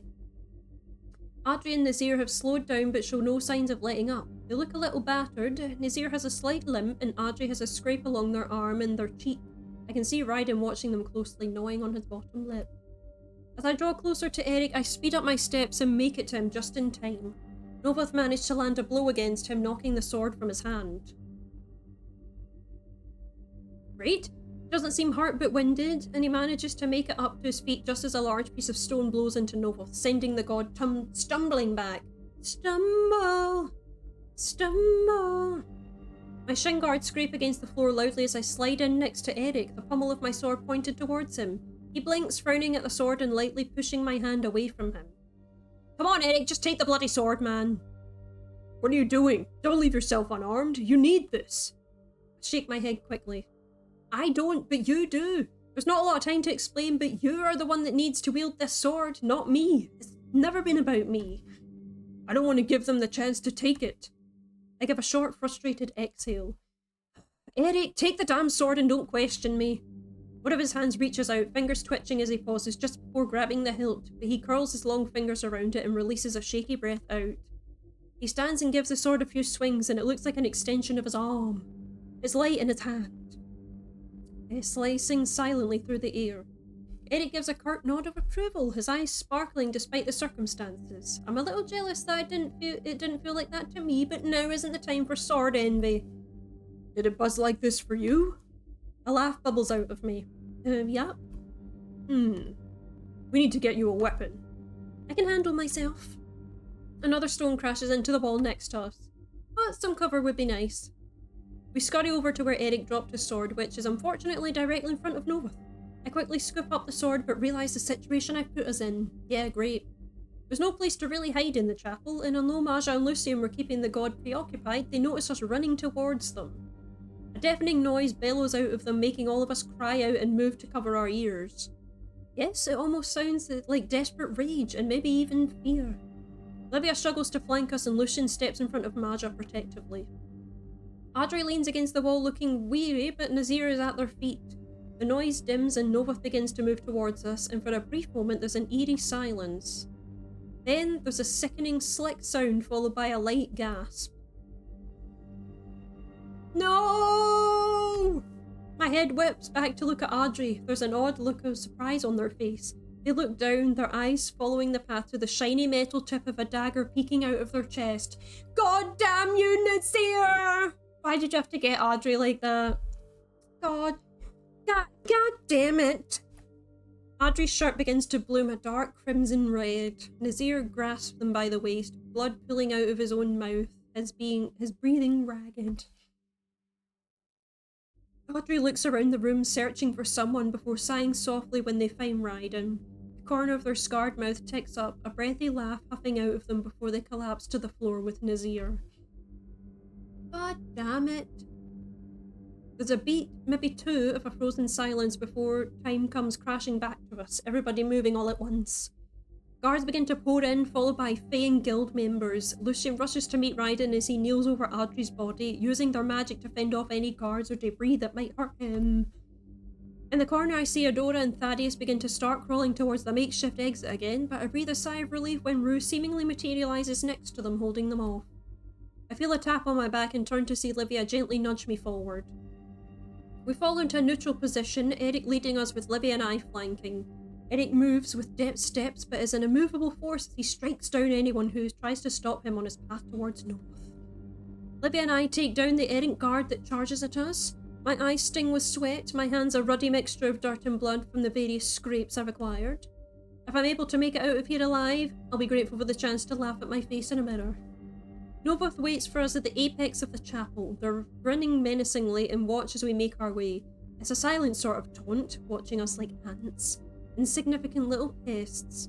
It makes something inside me flare with rage. Somehow the god looks larger than when they first emerged, and the closer we get, the more that dense, cloying feeling of despair gets. Cloying? I don't know. Cloying? Yeah, sure. My knees feel weak and I'm almost lightheaded, and looking at Livia I can see she's faring the same. Eric, though, trudges forward like normal. Yeah, it's fine for Eric. Don't worry about him. Don't worry about him. He looks back at us, not saying anything, a soft smile on his face as he looks at Livia. We're too well trained to know that this is something Eric is going to have to face off Novoth alone. Right, great. We don't have magically imbued swords activated by bloodlines. But what we can do is make sure Eric has the best possible shot at defeating Novoth. Livia gives a small sniffle next to me and I bump her with my shoulder. He's got this. We're gonna make sure he wins. She nods. He will win. That's the spirit. Wait, you really don't like Eric? Bestie... I mean, why did it have to be Eric? Why couldn't it have been, like, Livia? Do you know what I mean? Like... Could have been Livia. Do you know what I mean? But it had to be Eric. We both flinch as Novoth releases another shrieking sound, surging forward to attack Eric. They've gotten faster, stronger, but Eric is able to dodge at the last moment. My feet want to stay in place, my eyes transfixed on the scene before me, but staying here will do nothing to help Eric. We set out to get the others, not orders. Rue's the closest to us. They've done a handy job of binding the Queen and King up with a thick, sturdy vines, unable to escape, with a thick, sturdy vines. We collect Maja next, muttering protection spells non-stop of Novoth, as Novoth continues to break through them every minute or so. I'm getting so heated, this is the final battle, let's go! I'm hardly being able to say my words. Lucian comes to meet us, guiding a dazed-looking Raiden. His eyes are unfocused, red and shiny with tears. Lucian tenderly brushes his white hair off his face. All the roguish charm seems to have left him. All of us glance over to Eric every so often, the worry and stress nearly suffocating. God, it's so exciting! We need a plan. If we have any hope to finish this thing, it's now or never. A lot has happened and we may not make it out. If you want to leave, now's your chance. Bestie, are you okay? Those words are slipping. Bestie, I know. That's what I'm saying. I'm getting like near the end. It's like judgment time. It's like here, like we're nearly there. It's not a judgment, but a genuine offer. My friends have suffered enough and it looks like we're barely hanging on as is. This seems to shift something though. The sound of silence is answer enough. We're in this together. Like High School Musical. We're all in this together. How are you doing, Maja? Your strategy of throwing stones earlier was very effective, but we don't want you collapsing on us. It's undeniable that she's exhausted. Her face is stained with dirt, sweat and tears. The fact that she's still standing amazes me. I've still got some fight left in me, but Novoth is growing stronger. I feel them begin to fight my magic. If you and Lucian work together on that, do you think that would help? Combining your powers certainly might help with fatigue while making your magic stronger even. The two of them don't hesitate and murmur soft affirmatives. Anything you need, I shall do so gladly. What about distractions? Rue perks up a bit at this. Yes, Rue and Raiden, you two are the quickest and most deft out of the rest of us. You have a far better chance of dodging attacks than those of us slowed down by armor, you know, because we're very clunky and huge. Are there any weak points you've noticed? Their feet. The ground is uneven. Their feet aren't steady if you watch closely. Don't forget the back of their knees. Those too. Then your goal will be to topple them over. Rue slides up to Raiden, Lucian passing him off with care. Raiden leans against the Fae, who knocks their curly head against his fondly. Ready to go? The assassin takes one long breath and nods, his eyes steely and his voice gruff. More than ready. That fucker's going to get what's coming to them, God or not. If we're able to take Novoth down, that'll make Eric's job a lot easier. Livia and I will help on the ground where we can. Any damage we can put on them is good. Silence falls as the plan sinks in between us. With a final mutter of affirmatives, we split into our dedicated pairs. Raiden and Rue zoom off and Maja and Lucian position themselves on opposite sides of Novoth, debris already beginning to soar through the air. Back to this. What Maja said before was true. Novoth is getting stronger. They're able to deflect the first few rounds of attacks. Eric seems to be unaffected, deftly moving from place to place to attack any area he might consider weak. Another roar and Novoth twists and swipes at their feet. There's a flurry of green, red and white as Raiden and Rue flit about, clearly having hit their mark. Raiden leaps up their leg, his dagger dragging across the back of their knee and shining bright with blood. Unfortunately though, this doesn't seem to cripple him, even as Rue does the same to the opposite leg. Livia and I keep a safe perimeter around Eric, striking blows where we can when Novoth swings their arms, or if we have a chance, we go for their chunk when they get close to the ground. It feels like progress is moving slow like molasses. It's hard to tell whether or not we've been here for seconds or hours. A large stone knocks them in the shoulder, throwing them off balance, and they sway dangerously. Raiden takes this opportunity to cut their leg at the back of their heel, and this time his aim strikes true. Novoth roars in pain, sinking to their knees with a tremendous thud. Their blood begins to pool around them on the floor. Let's go! Slay! Eric seeks the moment and takes it. He gets as close as possible to the god, but Novoth's head and heart are still too far for him to reach. Another surge of pain emanates from my sigil, and as I instinctively twist to try and soothe it, I notice a large part of the stone floor that juts up. It points towards Novoth, and with a good jump, that should give Eric the leverage he needs to finish this once and for all. I grit my teeth and sprint, my hand reaching out of its own accord, energy flowing from my sigil down my arm. I call out to him and he turns, meeting my eyes. I reach him within a few more strides, and when I get close enough, he catches my hand. A gasp escapes me as a massive surge of power rushes out of me from my shoulder to my hand to Eric's. I'd grown so used to having a piece of Canidrus's power inside of me that feeling it flee my veins so quickly makes me grow woozy, but I ground myself and try to stay strong.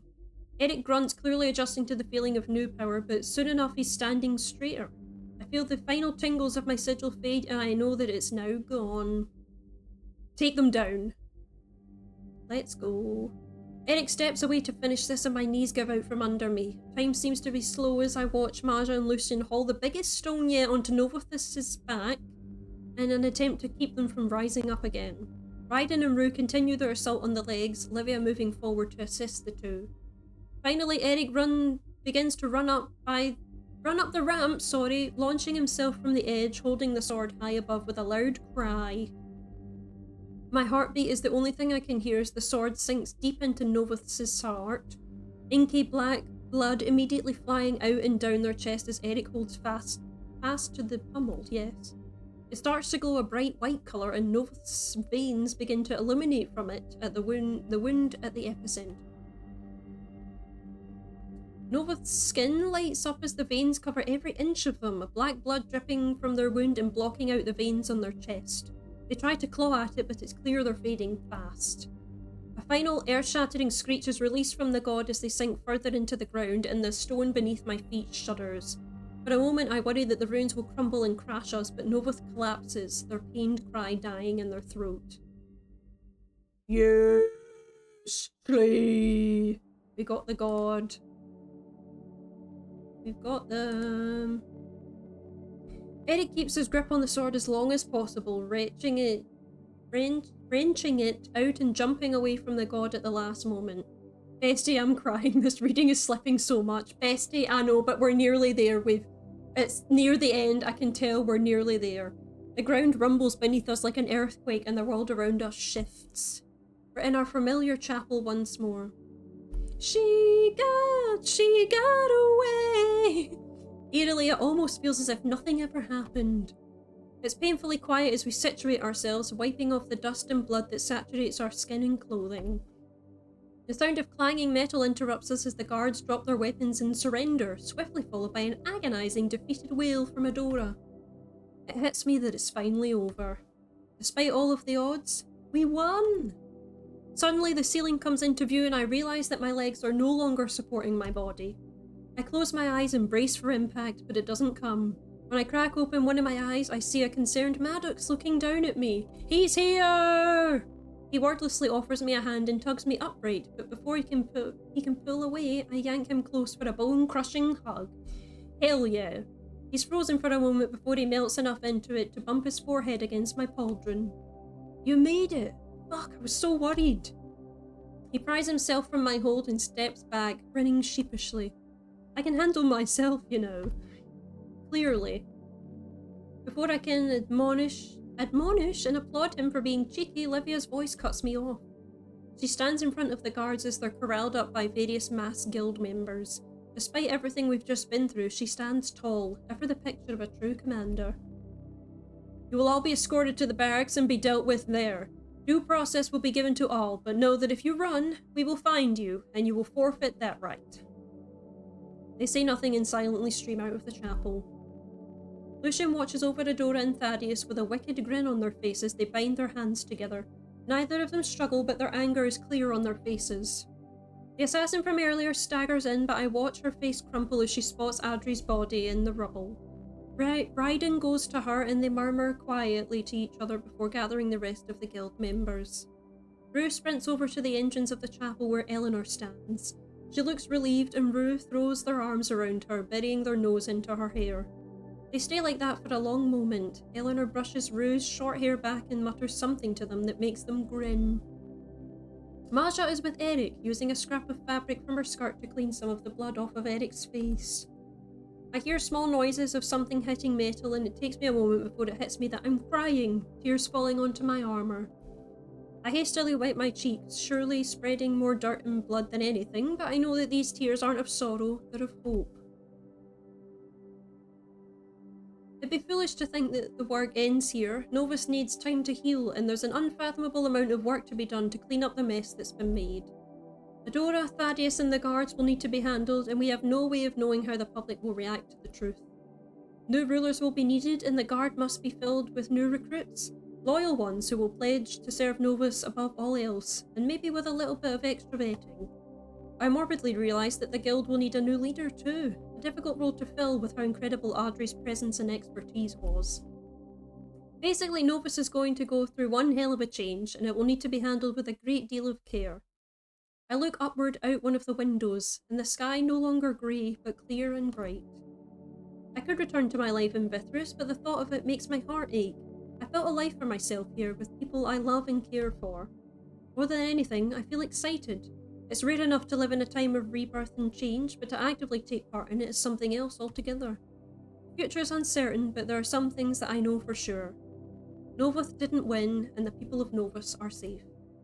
The sun will rise again tomorrow and we'll mourn our losses, but I'm alive and live to speak about what's happened here. There's an odd sort of emptiness now that Canidrus' power has left me, but I know that they're still watching over Novoth and the people within it. But above everything else, I can still hold my friends close. They're alive and we can face all the trials of the future together. In the aftermath of Novoth's defeat, word of the battle and those who fought in it spread quickly throughout Errantis and its neighbouring countries. A new ruler was needed to restore what had been taken from the citizens of Novoth. Of course it was Eric that became the new ruler, yes. The choice was unanimous among the members of the court to formally end the exile of Eric Nystrom and instate him as king of Errantis. Under his rule, the kingdom flourishes in a way that has not since Eric's own ancestors sat on the throne. I mean, to be fair, he probably is the most reasonable choice and he probably wants the best for Novoth anyway, so I can't be mad at them picking him. Relations with the Fae are more formally established and the citizens of Errantis find themselves living in an era of great prosperity and peace. He also still attends the Winter Ball every year at the request of the Duchesses. Cool, we get to find out what's happened with everyone. It's like a little prologue. Upon seeing the success with which the Fae and humans work together during the defeat of Novoth, Rue works with Eric to ensure a harmonious coexistence between the cultures. They start by reconciling with their sister, Lady Silverleaf, showing her what humanity looks like through their eyes. The two still clash as siblings do, but sightings of the elusive Lady Eleanor are reported more and more by citizens of Novoth.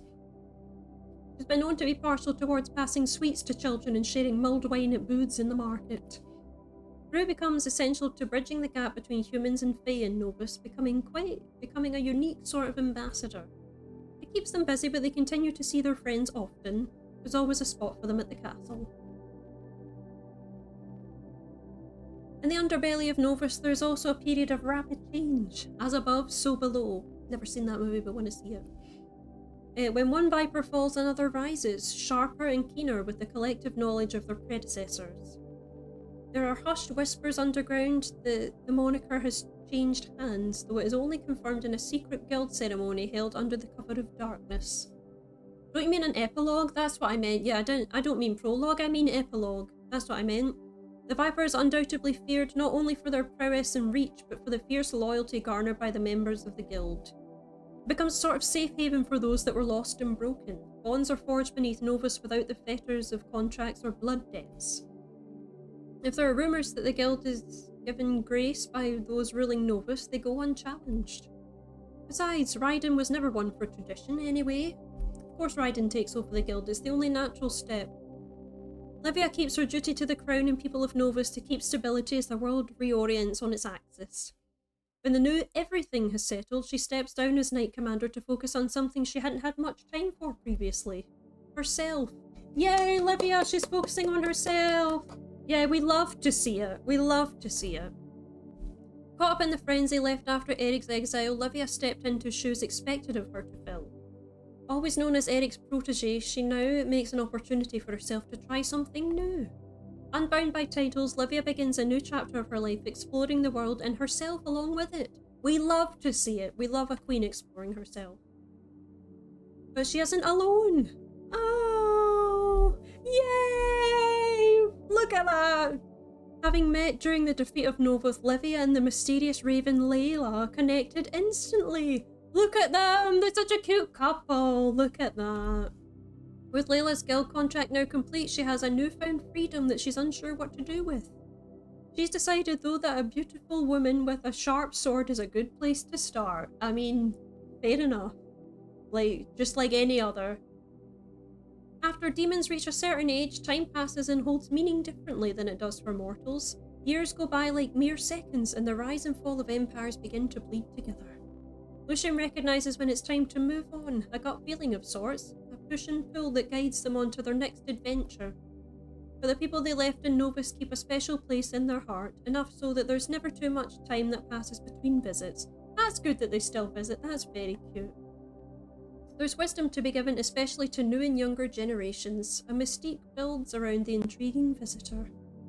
Through the ages, a folktale emerges, a demon beautiful like the night sky. Once lived in Novoth and befriended the mortals. They return every so often to visit them, and when their times come for them to return to Earth, Lucian could sometimes be found sitting by their graves in the light of the crescent moon.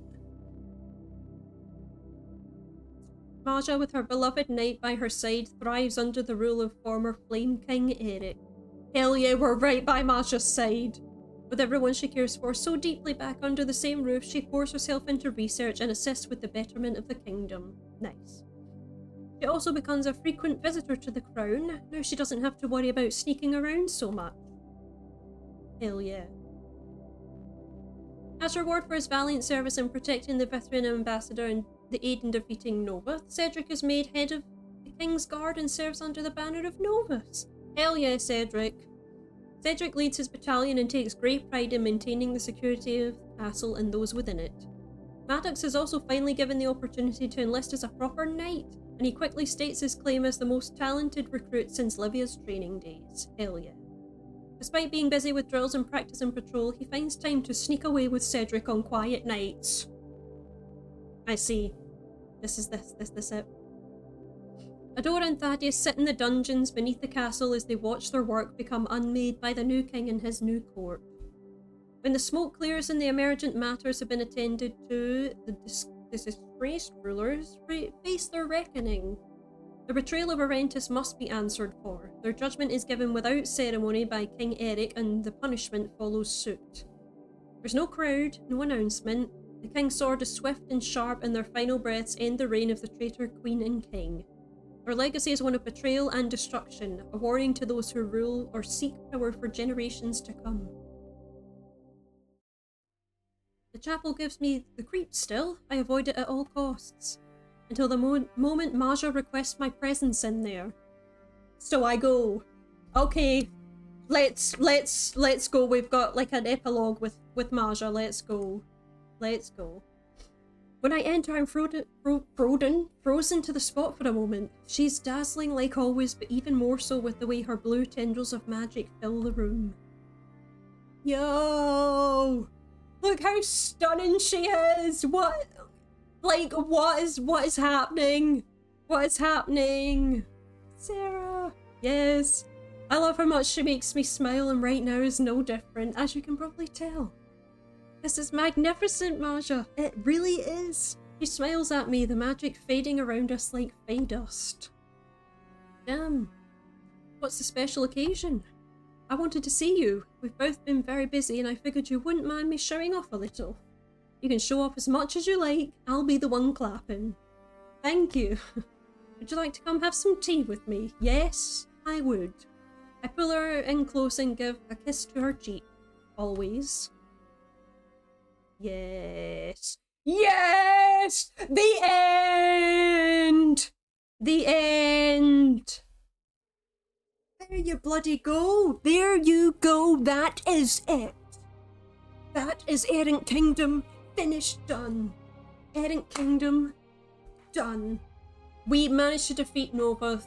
Eric's right to the sword and everything else. Everyone leads their best lives, doing whatever they want, being themselves, having a grand time of their life, doing new things. We are happy with Maja. We are living the best life. Yay, well done. Thank you so much. It's been a really long one this time, so I really appreciate for everyone that's stuck around. Because I know how really long this one is, but just because we were near the end, I wanted to finish it here and now. Thank you for tuning in. It's been really fun. I really enjoyed this story. It's been a great time. So yeah, it's been really great. It only took us 4 episodes, I think, to complete this, which is insane. But I've had so much fun. I enjoyed all the characters. The characters were great. The story was great. I really like this game as well, to be fair. It was so good. It was so good. So yeah, it's been a really great time. It's been a great ride, but everyone, I'm sure the endings would be very different if you picked someone else. Like, not very different, but like, you know, you would get like maybe a different epilogue or something like that, you know, but I'm happy with who we chose and who we've got. So yeah, a good ending. Love a good visual novel, as do I. Always good. Maybe I'll take a break from a visual novel for a little bit to rest my throat. Another game complete, exactly. Another one ticked off the list. So, Maja is the best romance. I'm really glad that I picked Maja because she's absolutely stunning. Like, absolutely breathtaking as a woman. Like, are you kidding me? Like, she's so amazing. But yeah, that is it. So yeah, join us again on Monday. Yeah, Katie will be back to do all the yapping soon. Yeah, Monday we are back with more The Last of Us Part 2. The Last of Us Part 2. Excuse me, and we're making our way through that. And then next Friday we should hopefully both be in ship shape for more Date Everything. Date Everything seems to be taking a lot longer, but you know, we're fitting these other games in between, so we're not missing out on anything. Yeah, so that's on Friday, Monday for The Last of Us Part 2. If you're a Last of Us fan, join us on Monday. If you're a Date Everything fan, join us on Friday. Join us for one, both, or neither. It's totally up to you. But yeah, thank you so much everyone for watching. I really appreciate everyone sticking around. If you came in and then left, or if you stayed throughout the whole thing, or if it was just myself talking to Katie this entire time through the chat, I'm totally okay with that as well. But I've had so much fun with this game, and I would really recommend, like, if anyone likes a good visual novel, please pick up Errant Kingdom, like, because it is so good, like, and it's a great way to spend your time playing Errant Kingdom. So it's been really fun, and I've had a great time playing it, and I'm going to be sad to not be playing it anymore because it's been really fun. So yeah. But yeah, anyway, thank you guys so much for watching. Hope you enjoyed this as much as I did, and we'll see you in the next one. Bye!